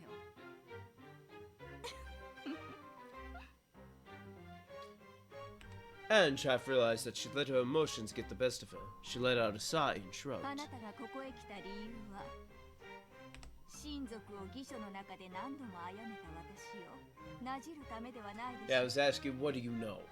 Hachijo had been smiling at Ange kindly, but in a condescending manner, or else like a mother might watch over a very small child. Ange realized this and was unable to suppose her irritation. Apparently, Almoxa could tell that Ange was getting worked up. He joked around with her for a bit so that they could start the conversation over again from the beginning. I'm going to change my voice into something from the 1940s. あなたが私に聞きたいのは、私の至った真実でしょう。 Or I could just talk like Motorhead. だったと確信を。全ての物語を理解したからです。だからどうしてそうだと確信を。太陽が地球の周りを回っていたことはあると思いますか？ Hachijo suddenly start talking. I can't do that. Alright. Hachijo suddenly started talking about the Ptolemaic theory. Ange was about to tell her not to answer questions with more questions, but she quickly realized what Hachijo meant. かつて人間は天動説を支持していた。しかし近代、それは否定されることとなる。なら否定された瞬間に太陽は動きを止め、地球がその周りを回り始めたというのだろうか。そんなわけもない。人間が何を信じようと真実は変わらない。ならば今あなたが私の真実を否定するのは、つまりはそういうこと。 The idea of heliocentrism was proposed by several scholars before Galileo. However, it was hard to objectively prove that theory using the scientific techniques available at the time. Even so, that didn't change what the truth was, and yet it moves. 真実はその立証のいかにかかわらず真実だと。そうです。これより未来、やがて全ての真実が明らかになった時、私がすでに真実に至っていたと遡って人々は気がつくでしょう。 Ange just couldn't stand Hachijo's attitude. She kept getting irritated every time Moxa would joke around until she settled down again. However, there could be no mistake that Hachicho was a genius, and had used her extraordinary intuition to form a most interesting outlook on the events that occurred on that island. That was why Ange wanted to contact Ito and hear her views. Still, this meeting truly had been fortunate for Ange. She hadn't been absolutely sure that Ito was Hachicho Toya. She hadn't thought that the publishing company would really contact the author, and moreover, she didn't have dreamed that the mysterious masked author would grant her an interview under such short notice. The more she thought about it, the more she realized that the sum of the events leading to this meeting made for nothing short of a miracle. Yes, a miracle. After all, in almost all cases, I'd never be contacted by the publishing company and would leave for Nijima the next day.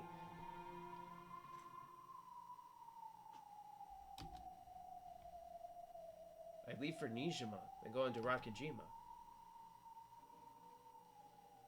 And then give Onichan and Sakutaro a stuffed animal. Huh? Why is Sakutaro a stuffed animal?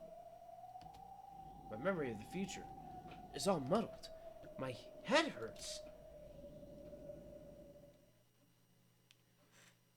And then she falls. Hajicho said something about showing Anne something good, rose from the sofa, and headed for the study desk. When she turned her back, Amakusa asked Anne if she seemed to be troubled by something if she was okay. ねえ、天草。私っていつからここにいるの？はあ？さっきから様子がおかしいですぜ。何事ですかい？私、いつからここに座ってるのか記憶がないの。まだ寝ぼけてんですかい？そうじゃなくて。だって、私は確か大月教授とはアポイントが取れてたけど、伊藤育九郎の件では出版社から返事がなくて、結局この日は一日何もできなかったんじゃなかったっけ？はあ？ What do you mean, Utsuki? あの大きな黒いバッグを受け取りに行ったんじゃなかったっけ？ That's right. Just before we left for Nijima, Amakusa and I parted ways just one time.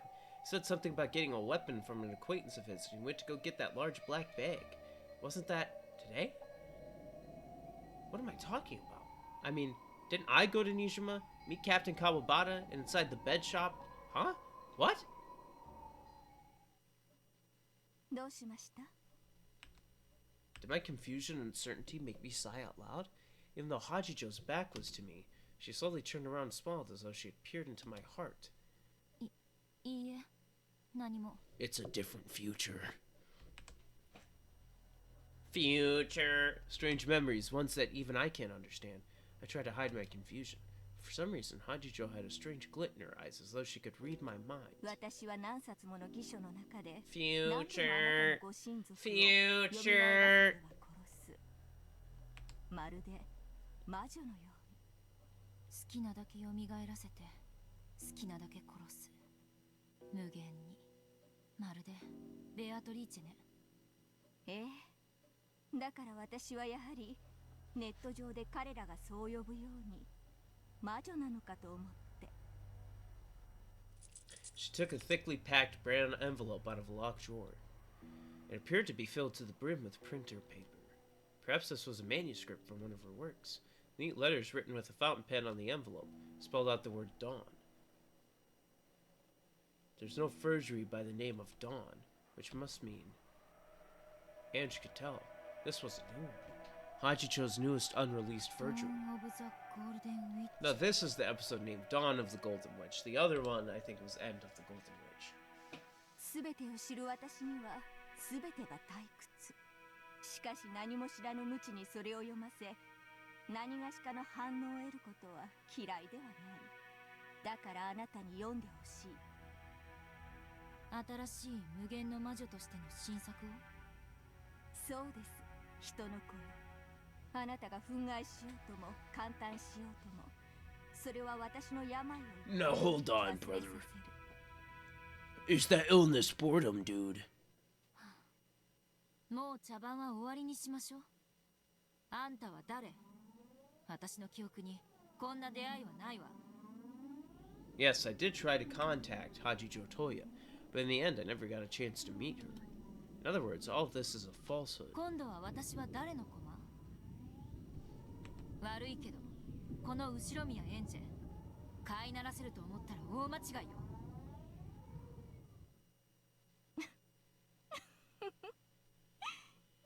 やはりそなたは面白いかな。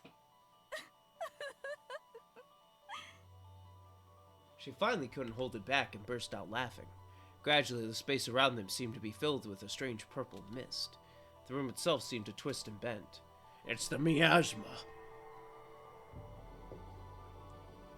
It's the miasma at the Temple of Vermina. Her figure also twisted. After something that couldn't be described elapsed, her form changed to become just what she had called herself, a witch. What the fuck? よくぞ私を見破った。私ってつくづく魔女に好かれる性分ね。あんたたちに特徴的などこか人を舐めた口調。すぐに魔女だって分かったわ。The novelist sitting on the sofa was nowhere to be seen. Even Ange's bodyguard, who was supposed to be around at all times like this, was gone. There was only a non-human figure relaxing in a large, ornate rocking chair. 面白きかな、人の子。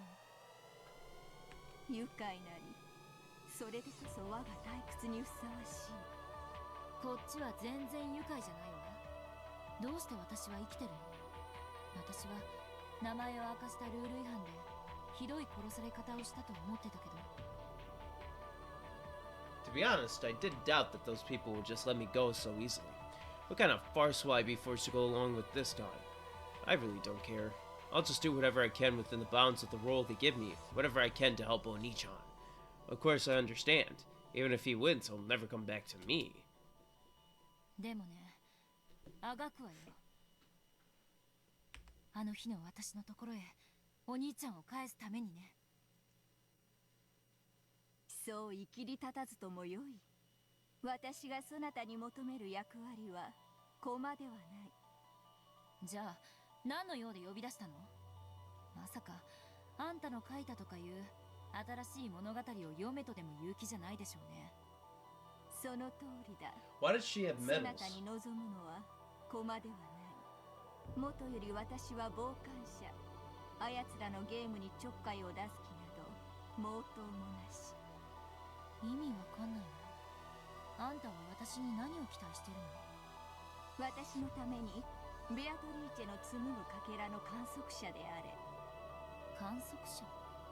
よくわかんないけどお断りよ。かつて私はバトラを通してかけらを鑑賞していた。しかし彼がゲームマスターを継承した今、観測者としてふさわしくないのだ。私は Are you the narrator? 純粋な気持ちで物語を追っている。その私にとって今のバトラを通して観測することはさながら推理小説を逆さに読むにも等しい興ざめ。お兄ちゃんがゲームマスター？何の話をしてるのかさっぱりだわ。さっぱりだろう。知りたいであろう。私も知りたい。バトラがゲームマスターを継承し紡ぐ物語がどのようなものか、そしてバトラが至ったという真実がどのようなものか、私の自らの思考の旅で追いたいのだ。私は病の深きに考えねば鼓動を続けることさえかなわぬ。つまりあんたは新しい絵本を私に朗読してもらいたいってわけ？そういう解釈でよい。見返りにそなたもまた自由に思考を旅することができる。そなたとて未だ真相には至っていないはず。続けたいはずだ。真相を知る旅を。あんたに得をさせる義理がないわ。生きがるな。私は時に寛大だが多くの場合そうではない。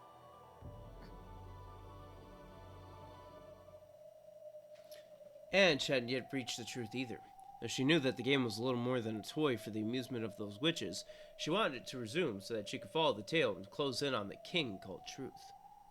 私は私が真実に至るために物語を追うかもしれないけれど、あんたのために最後まで朗読する義理はないわ。意味はわかる？ Ange was willing to read the story out loud, but she could quit at any time if this witch made her mad. She was in effect warning the witch not to annoy her. 無論だ。絵本と称したが、私にとっては死に至る病への唯一の I wouldn't smash. そなたの買い添えなくして飲むこともできぬもの。すなわち総理強制だ。あんたが寝入るまで私に本を朗読しろと。その代わり私にも読むことを許す。そういうことね。そうだ。引き受けてくれるならば、しばしの一時、私の朗読者に任ずる。偉そうな役職名だけど、所詮はただの本読みでしょ。私の朗読者であるということは、私の使いであるということ。すなわち、そなたへの干渉は私への干渉。私はベアトリーチェの物語の続きを読みたいという唯一の興味を何者にも邪魔されることを許さぬ。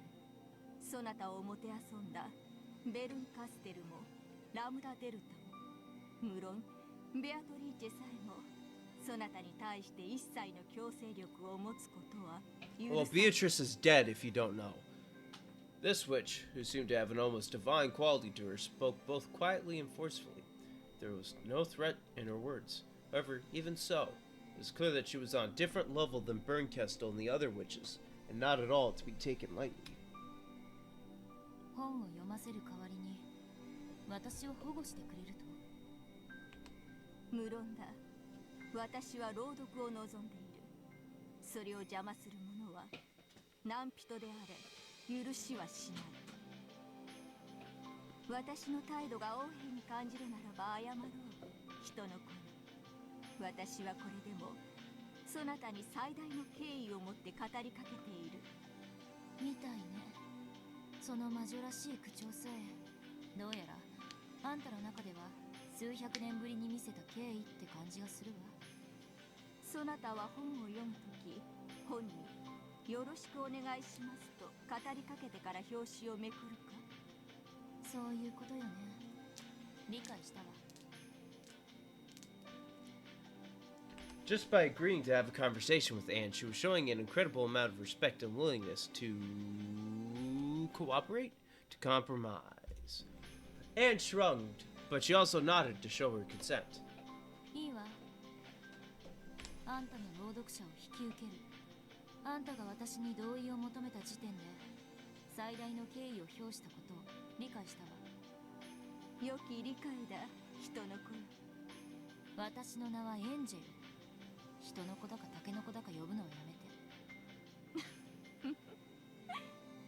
良いだろう。私が敬意を示すことの証にそなたの名を認めよう。 I would hope that for her, acknowledging human names was like acknowledging the names of all the leaves scattered across the ground. So her acknowledging Angie's name was a miracle. No, it was immensely good fortune. これよりそなた、後ろ宮エンジェを。 It's showing something in green. Time to look at the characters. Bam! Oh wait, nope. Nothing there. And nothing there. Tips. Grimmy. Oh, it's not there yet. Okay. 感激の魔女、フェザリーノ・アウグストゥス・アウローラの巫女にして、そなたが朗読を終えるまで、そなたの朗読を妨げようとするすべての者に災いを与える。Okay, now if I go to characters, they might show up. There it is. The majestic witch of theater-going drama and spectating. She has tired of life after 1,000 years and constantly repeats the cycle of life and death. In the past, she served as the master for numerous games as a legendary witch, but her legend, glory, and memory have already disappeared into the past and been forgotten. Only the solemn medal she wears on her chest retains those memories. The horseshoe-shaped object floating around her head is a memory aid device. It records her name, appearance, and other aspects of her personality. She is so old that she would not be able to preserve her own individuality without this. Damn, bitch, you old. Grimmy. Miko is often translated as shrine maiden. Traditionally dressed in white and red, Miko act as assistants at Shinto shrines. In addition to helping out with the day-to-day running of the shrine, including cleaning the premises and selling charms and fortunes, Miko also performs ceremonial dances and assists priests in Shinto rituals and performances. When the Witch of Theater-going Featherine spoke this, Ange was wrapped in a bright light. Ange didn't feel any particular change herself, but she definitely had been given something that only non-humans could sense. It signified that from this point forward, Ange would be the witch of theater-going subject. That didn't mean that Ange would gain some sort of special power, but at the very least, it probably meant that anyone wanting to cause her harm would first have to take on Featherine herself. あんたの名前、随分と長いのね。ローマの偉人みたい。何と呼べば？親しくない者はアウグストゥス・アウローラと呼ぶ。私に敬意を示してくれたあんたに、私も敬意を示して、フェザリーヌと呼ぶわ。問題は？ない。病んだこの身には名を呼ばれることさえ噛みしめがいのある優越だ。人の子よ。エンジェよ、私の名前。そういうやりとりさえも心地よきかな。エンジェ、我が巫女よ。Ange accepted her role. She would absorb this story with the Witch of Theater going. The curtain was rising on the sixth tale.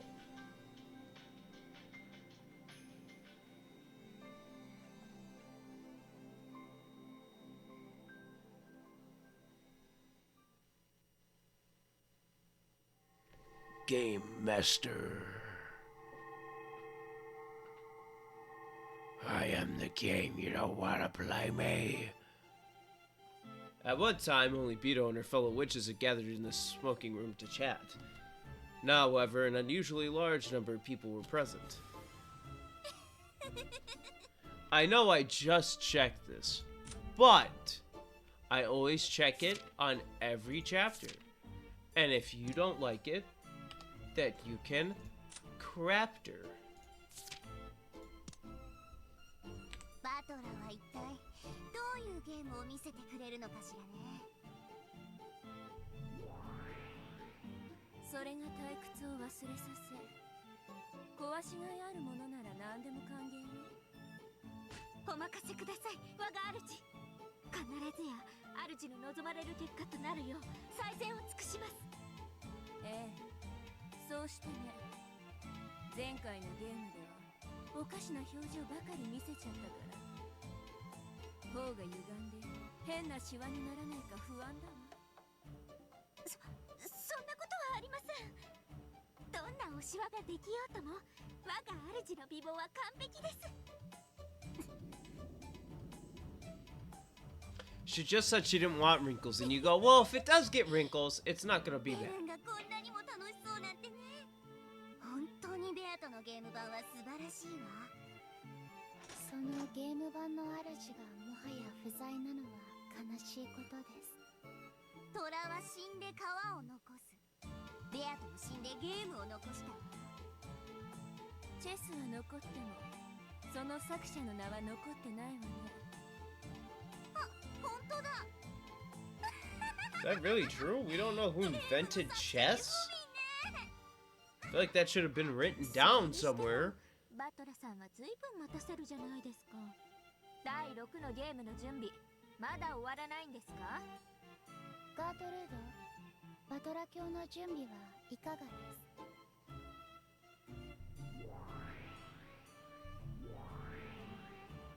近景、謹んで申し上げる。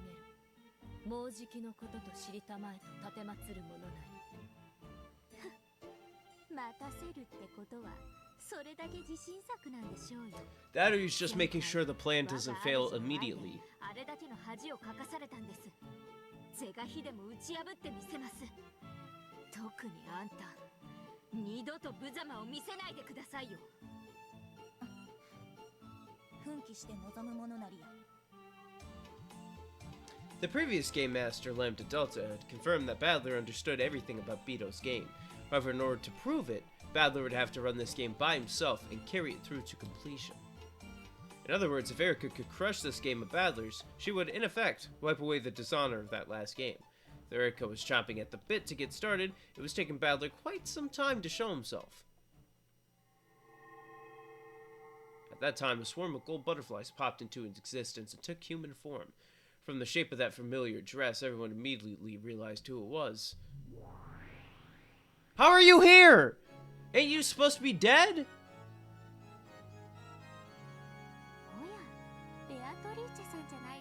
What the fuck?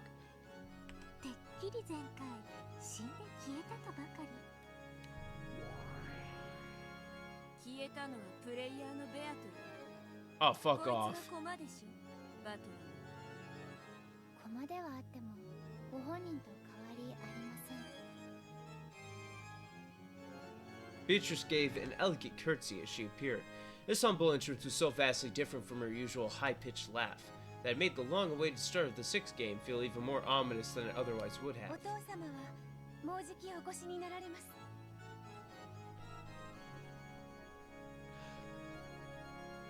Father.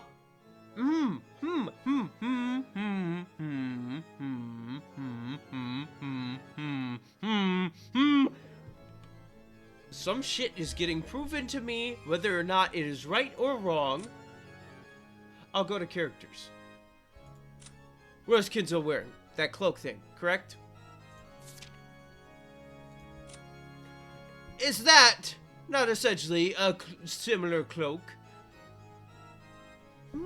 If Badler summoned Beatrice, and Beatrice called him father, would it not be the same if Kinzo summoned Beatrice that one time, made he would be the father? The daughter relationship still happens? Undisproved?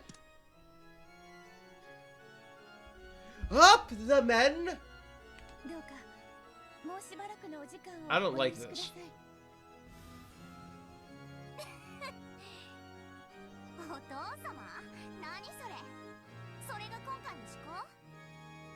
Not only had Beto started talking in an unusually polite manner, she had also used the word father, presumably referring to Badler. For an instant, everyone was stunned into silence, but they quickly realized that this was setting up some kind of theme, and they grinned. Beto wasn't the type who would keep up this kind of act for long. It would probably fall apart in a few seconds, leaving her cackling rudely at everyone. Erika was itching for a fight went for Beto almost at once. まさか無能のバトラさんが I hit Z again. あなたのゲームの真相に至るなんてね。お父様なればこそ深淵を理解されたのでしょう。さすがだと思いま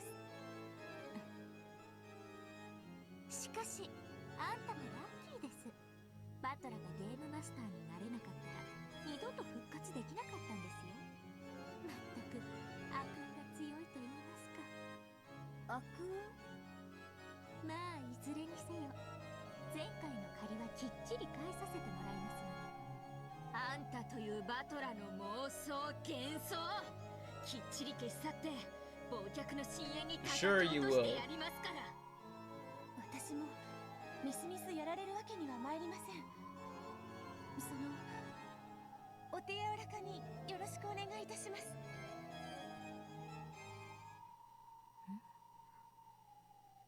By this point, everyone realized that something weird was going on. There's no doubt that the face, the dress, and the hair were all Beatrice's. However, her expression was different. Even though she had Beto's face, Beto would never show anyone an expression like that.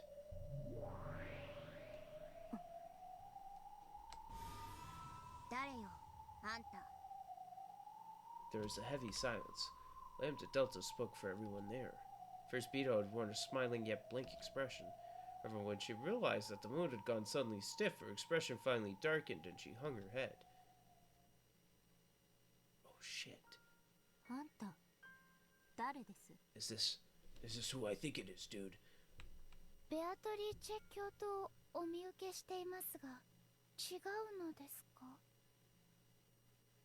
Even Delano was forced to ask, despite the rudeness of the question. That was how much this woman, who appeared to be Beto, was not. 皆さんの期待されるベアトリーチェとは違うでしょうか？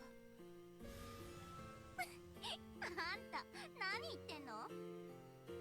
まさかとは思いますが、記憶喪失とかなんとか言い出すんじゃないでしょうね。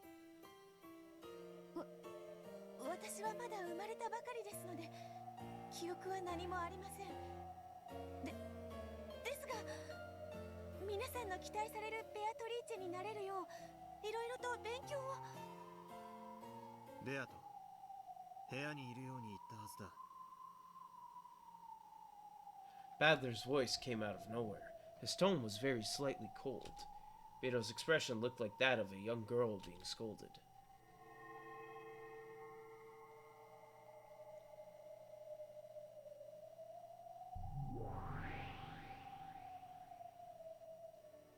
With a swirl of gold butterflies, Badler appeared. His dignified bearing and appearance were fitting for the ruler of this game. However, his expression was gloomy, and his gaze was directed at Beto. 部屋に戻れ。ここはお前のいる場所でない。私は少しでもお父様のお役に立ちたくて。部屋へ戻れ。He spoke both softly and forcefully. Badler didn't leave her any room for debate. Beto hung her head and curtsied as she prepared to leave the room. それから。はい、お父様。俺の名はバトラー。二度と他の呼び方をするな。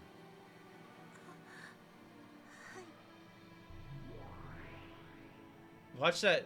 Beto melted into a cloud of gold butterflies and disappeared. Watch that he's not even putting Beatrice in the fucking game. He just wants Beatrice so he can fuck. This was the first part of the tale with Badler as the game master. The witches had all assumed that he'd come forward with some flashy big development, so this was all completely unexpected to them. Their mouths were still hanging open. 変わった趣向ね。失礼した。今のは忘れてほしい。うまいこと言って。それも作戦のうちですか？また北風太陽作戦みたいに印象操作して何かを煙に巻こうって魂胆でしょう。何かあったのですか？気にするな。お前たちには関係のないことだ。そうなら関係ないってことだわ。さあバトラー、早く新しいゲームを始めてちょうだい。もう待たされすぎちゃって退屈してたんだから。ああ、第6のゲームを始めよう。エリカ、そしてベルンカステル。これが俺の物語であり、俺がベアトの真相に至ったことの証明だ。ラムダデルタ、それを仙台ゲームマスターとして見届けてくれ。楽しみにしてるわ。タイトルは？ドン、黄金の魔女の夜明けだ。すぐに沈む冬の太陽だけれどね。もちろんです、我が主。すぐに引きずり下ろしてご覧に入れます。タイトルだけはグッドです。そこだけは褒めましょう、バトラさん。 She didn't even say good in English like it said she did. では始めよう。これより第6のゲームを開始する。Badler solemnly announced the start of the game. Compared to his fired-up attitude at the end of the previous game where he and Eric had sworn to settle everything next time, he was extremely quiet now.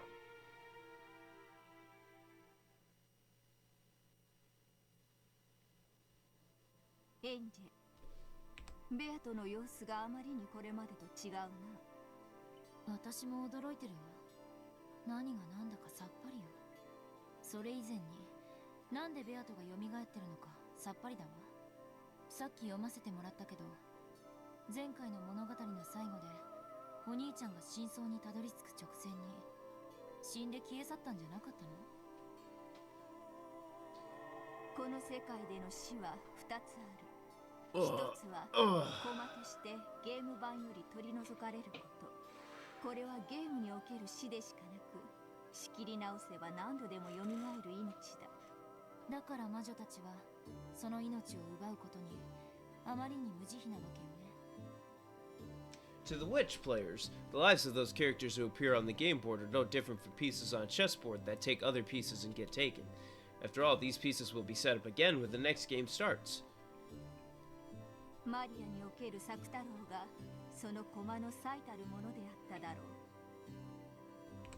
作太郎がお姉ちゃんの駒？ Yes, that makes sense. In the game board that represents the inside of One-chan's head, Sakutaro certainly does exist, and is a piece that always stays by her side. Though he's nothing more than a stuffed animal in the real world, on One-chan's game board, he's no less of a piece than any other. でもどうかしら。魔女のゲームの駒なら簡単に生き返らせることができるんでしょう。でもお姉ちゃんの世界では作太郎は蘇ることができなかった。世界でたった一つのぬいぐるみというよりしろが失われたからだ。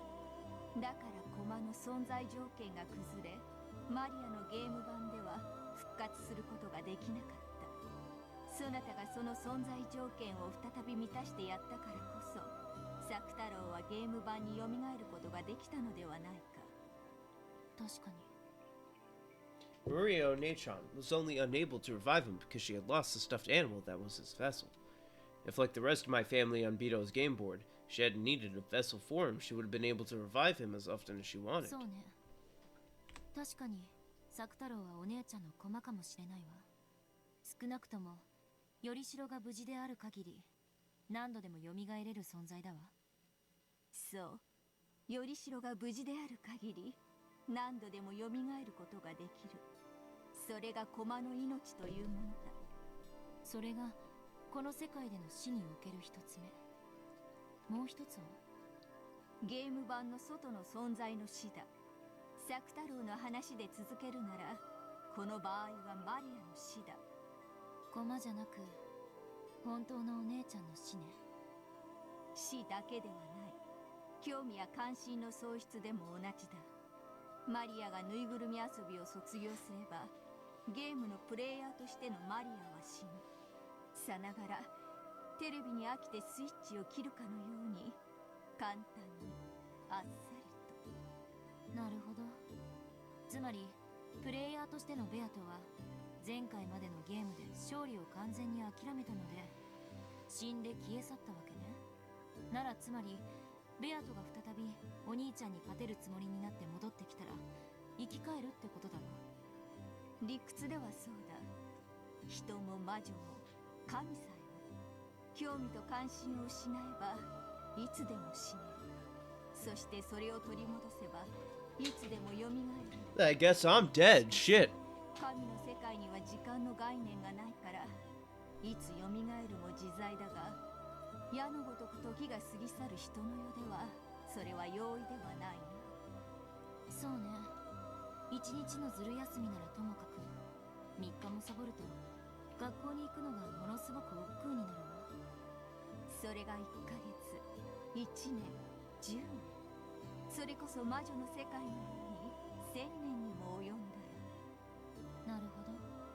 ずる休みもそれだけになればもはや社会における死ね。それだけの長い間死んでいたら社会的な遅れを取り戻せないだけじゃなく、当時のモチベーションだって絶対に蘇らないわ。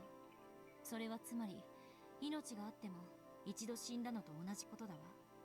二度と元の自分には戻れない、蘇れない。ベアとは勝てる道理も希望も全て失った。それを知りつつ気づかぬふりをし、あれだけのゲームを戦ってきたのだ。だからもうベアとは戻らない。彼女の希望はついえた。気を取り直して再び戦う気力の全てをもう費やしている。だからあのベアトリーチが蘇ることは二度とない。 That Beto, who was just around the whole time with empty eyes in the 5th game, must have been her corpse.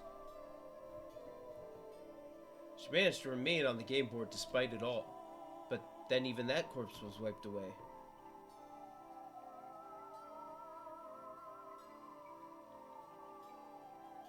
If Beto had been the game master at that time instead of Lambda Delta, the game board itself would have vanished at that moment and everything would have ended.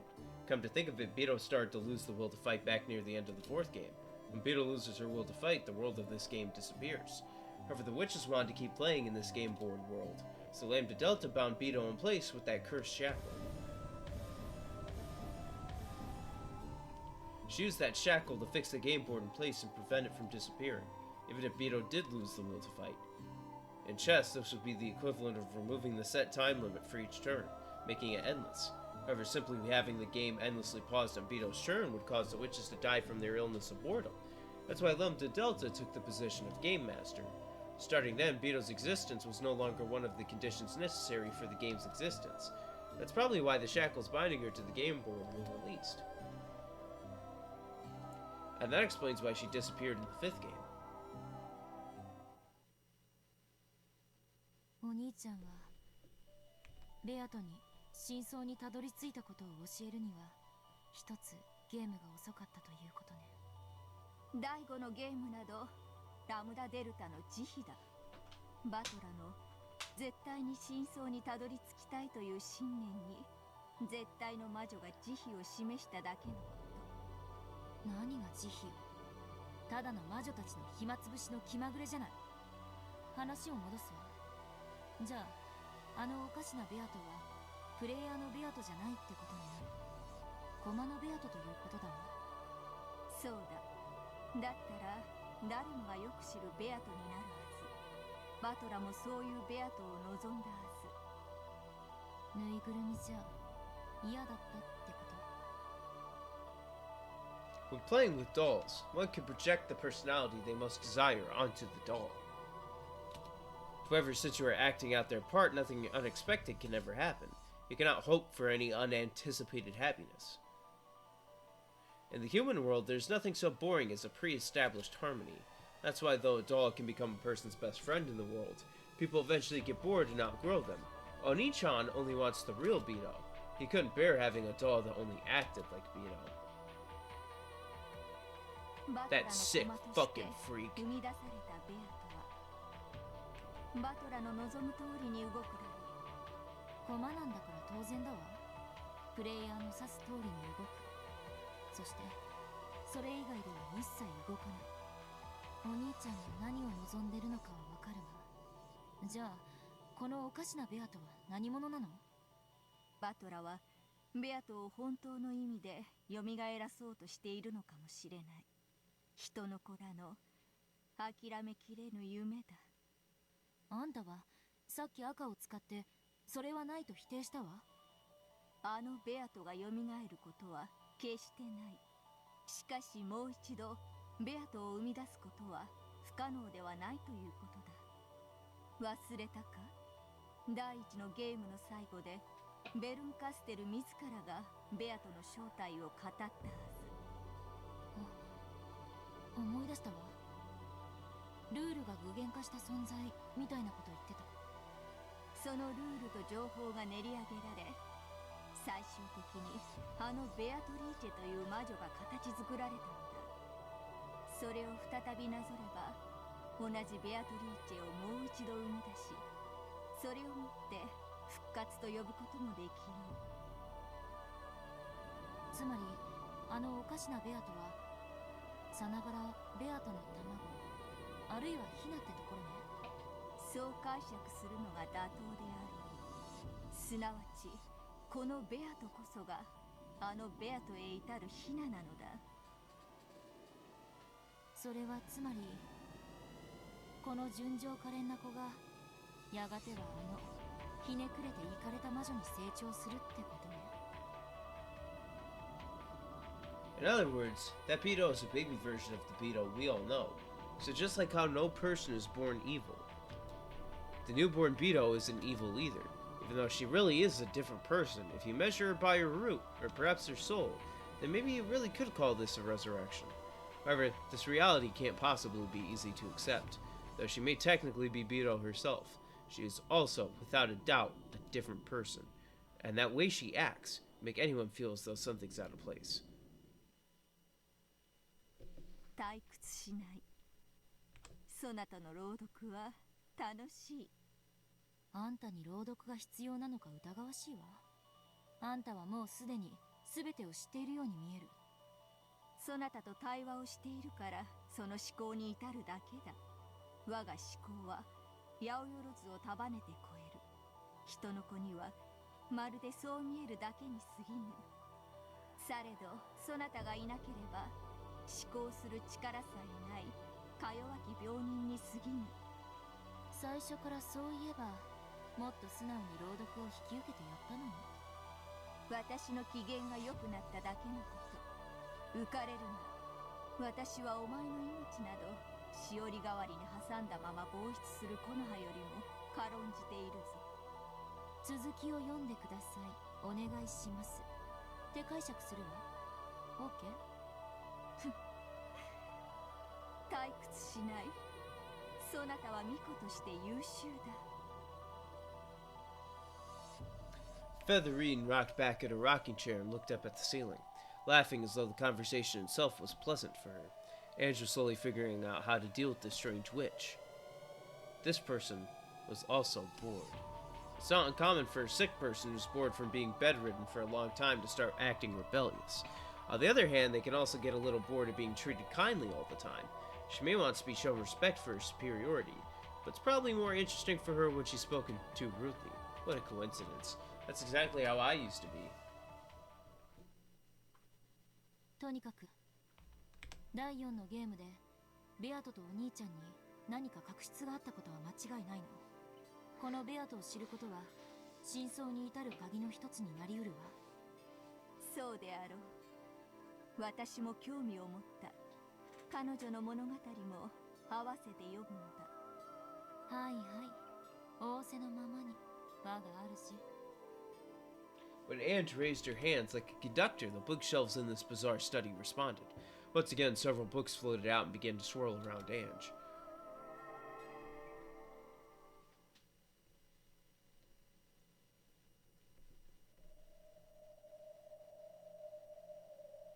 Kinzo's study is the room belonging to the master in the human world.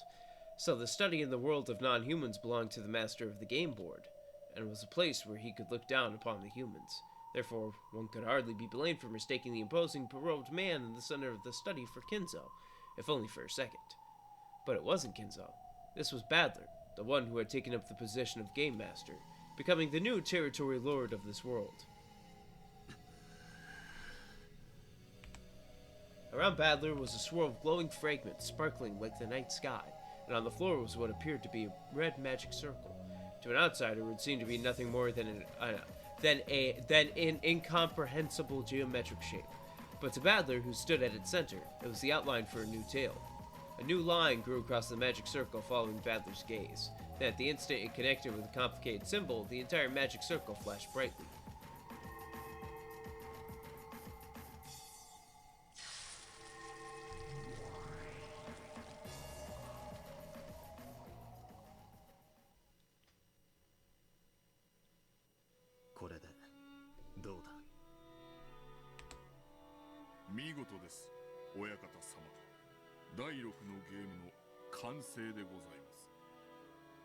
As Badler wiped his forehead and finally relaxed, Genji, who was standing behind him and watching over his every move, nodded deeply in response.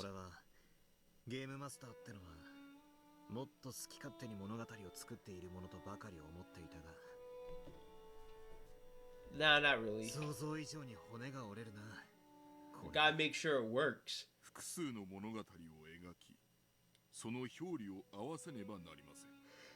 それにしても初めてとは思えない見事なお手並みでした。エリカ様もきっとこのゲームならご満足いただけるでしょう。あの探偵殿の好みに合うといいんだがな。しかしベアトを純粋に尊敬するぜ。よくあんなややこしい物語をあっさりと作ってみせたもんだ。あっさりとではありません。ベアトリーチェ様も深く深く悩み、物語を生み出しては矛盾に悩み、常にロジックエラーと戦われておりました。ロジックエラー？物語の表裏が合わぬこと、矛盾することでございます。これが生じるとロジックエラーと呼ばれる致命的な反則手となり、即座にゲーム版は Yeah, logic error is pretty understandable, Badler, so I don't know how you didn't figure that one out. 最悪のミスです。ベアトのゲームも何度かそれに抵触しそうになったのか。ゲームを生み出す際には常にそれと戦われておりました。特にバトラ様が手強くなられてからは相当の苦労をなさっていたようです。今回の俺のこのゲーム、ベアトに見せても恥ずかしくない出来かな。はい、それはもちろんでございます。ベアトはまだ目を覚まさないのか。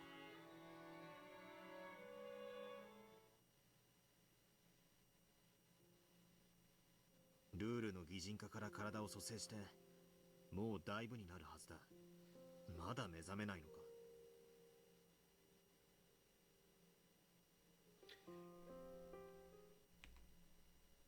3日ほど前にお目覚めになっております。 Oh shit, she woke up.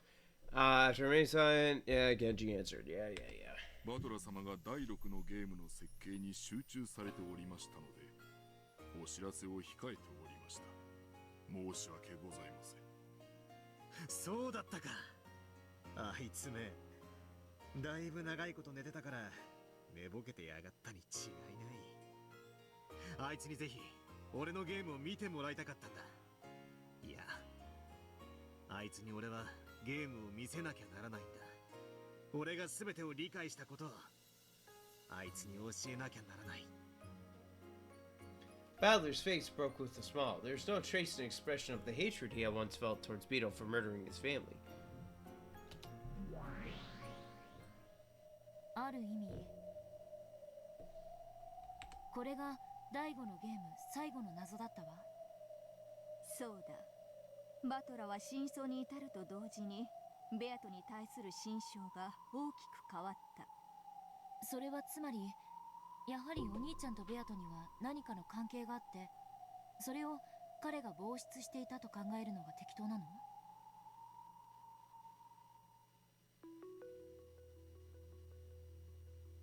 ？However, Badler suspected this in the fourth game and asked Beetle about it. According to the tale, this was denied by the Red Truth. 6 years ago, no person called Beatrice existed for Badler.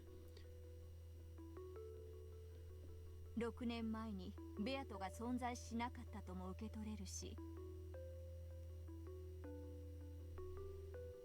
6年前にはバトラと縁がなかったとも受け取れる。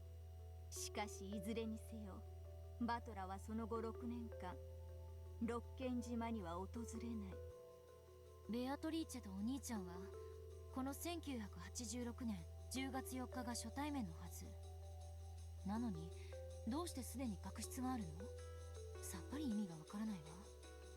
第4のゲームでベアトがバトラに問いかけた後ろ宮バトラの罪に何かの鍵があろうな。その結果がベアトリーチェという存在なのかもしれない。その結果？お兄ちゃんの罪の結果がベアト？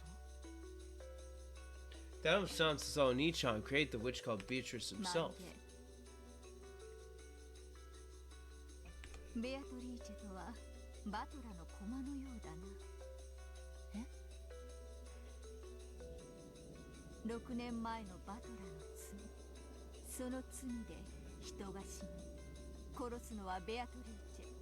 すべてが6年前のバトラの罪から連綿と続くと考えるなら、ベアトリーチェを生み出したのはバトラ自身。まるでバトラの駒のようだと思った。意味わかんないな。お兄ちゃんが何かの罪を犯したとしても、少なくとも殺人なんかよりよっぽど軽い何かだわ。それに対する仕返しがこの大量殺人なのだとしたら、あまりにお兄ちゃんの罪と割が合わない。ベアトは親族たちを皆殺しにした。お父さんもお母さんもお兄ちゃんもみんなそれに見合う罪がお兄ちゃんにあったなんて信じられるわけがない。罪は測る人間によって重さが異なる。バトラにとって防出できる程度の罪でも、ベアトにとっては6年を経てなお一族を皆殺しにするほどの恨みを持つに値するものだったのかもしれない。まあ私もそれはあまりに釣り合わぬと思うし、そして何よりそんな相手だったら真相を知ったとはいえ、バトラがあれだけ親身になるとは到底思えない。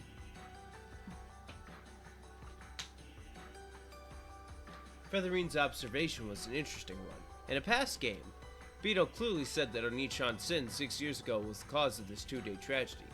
I still don't know what kind of sin that was. However, he figured out what it was at the end of the 5th game, and he even apologized to Beetle.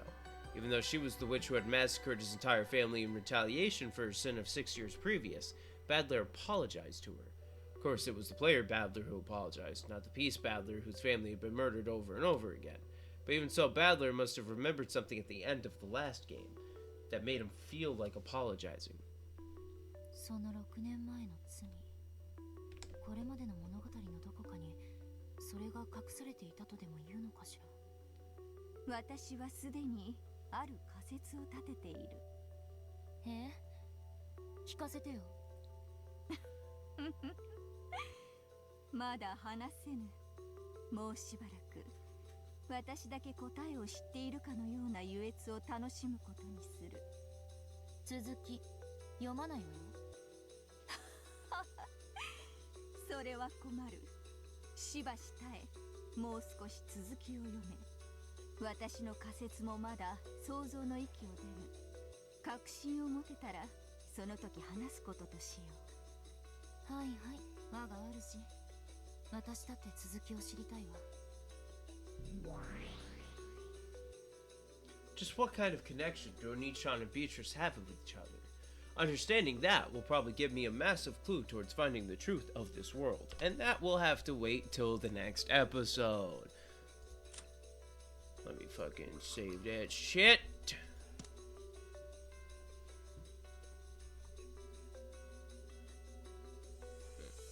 Yeah, that one. Title.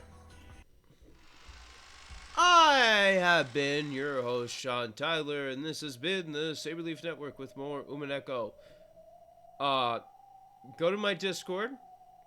Follow me on there. That's where everything's gonna be at. Updates, talking with other people who do this server, some more fun shit. You can suggest what games I play, suggest other stuff. It's all there, all greatness. You should follow that. Follow me on Instagram, Twitter. I'll also update stuff on there, but mostly it'll be on Discord. Sorry, I rubbed my mic to get hair off of it, and I realized that I did that. So I'm just gonna repeat it. Go to my Discord, follow me all there, join it, join my server, because that's what the invite for. It's for my server. Join it up, yo, blah blah blah blah blah. Fucking, so you can suggest shit there. It's where everything's at.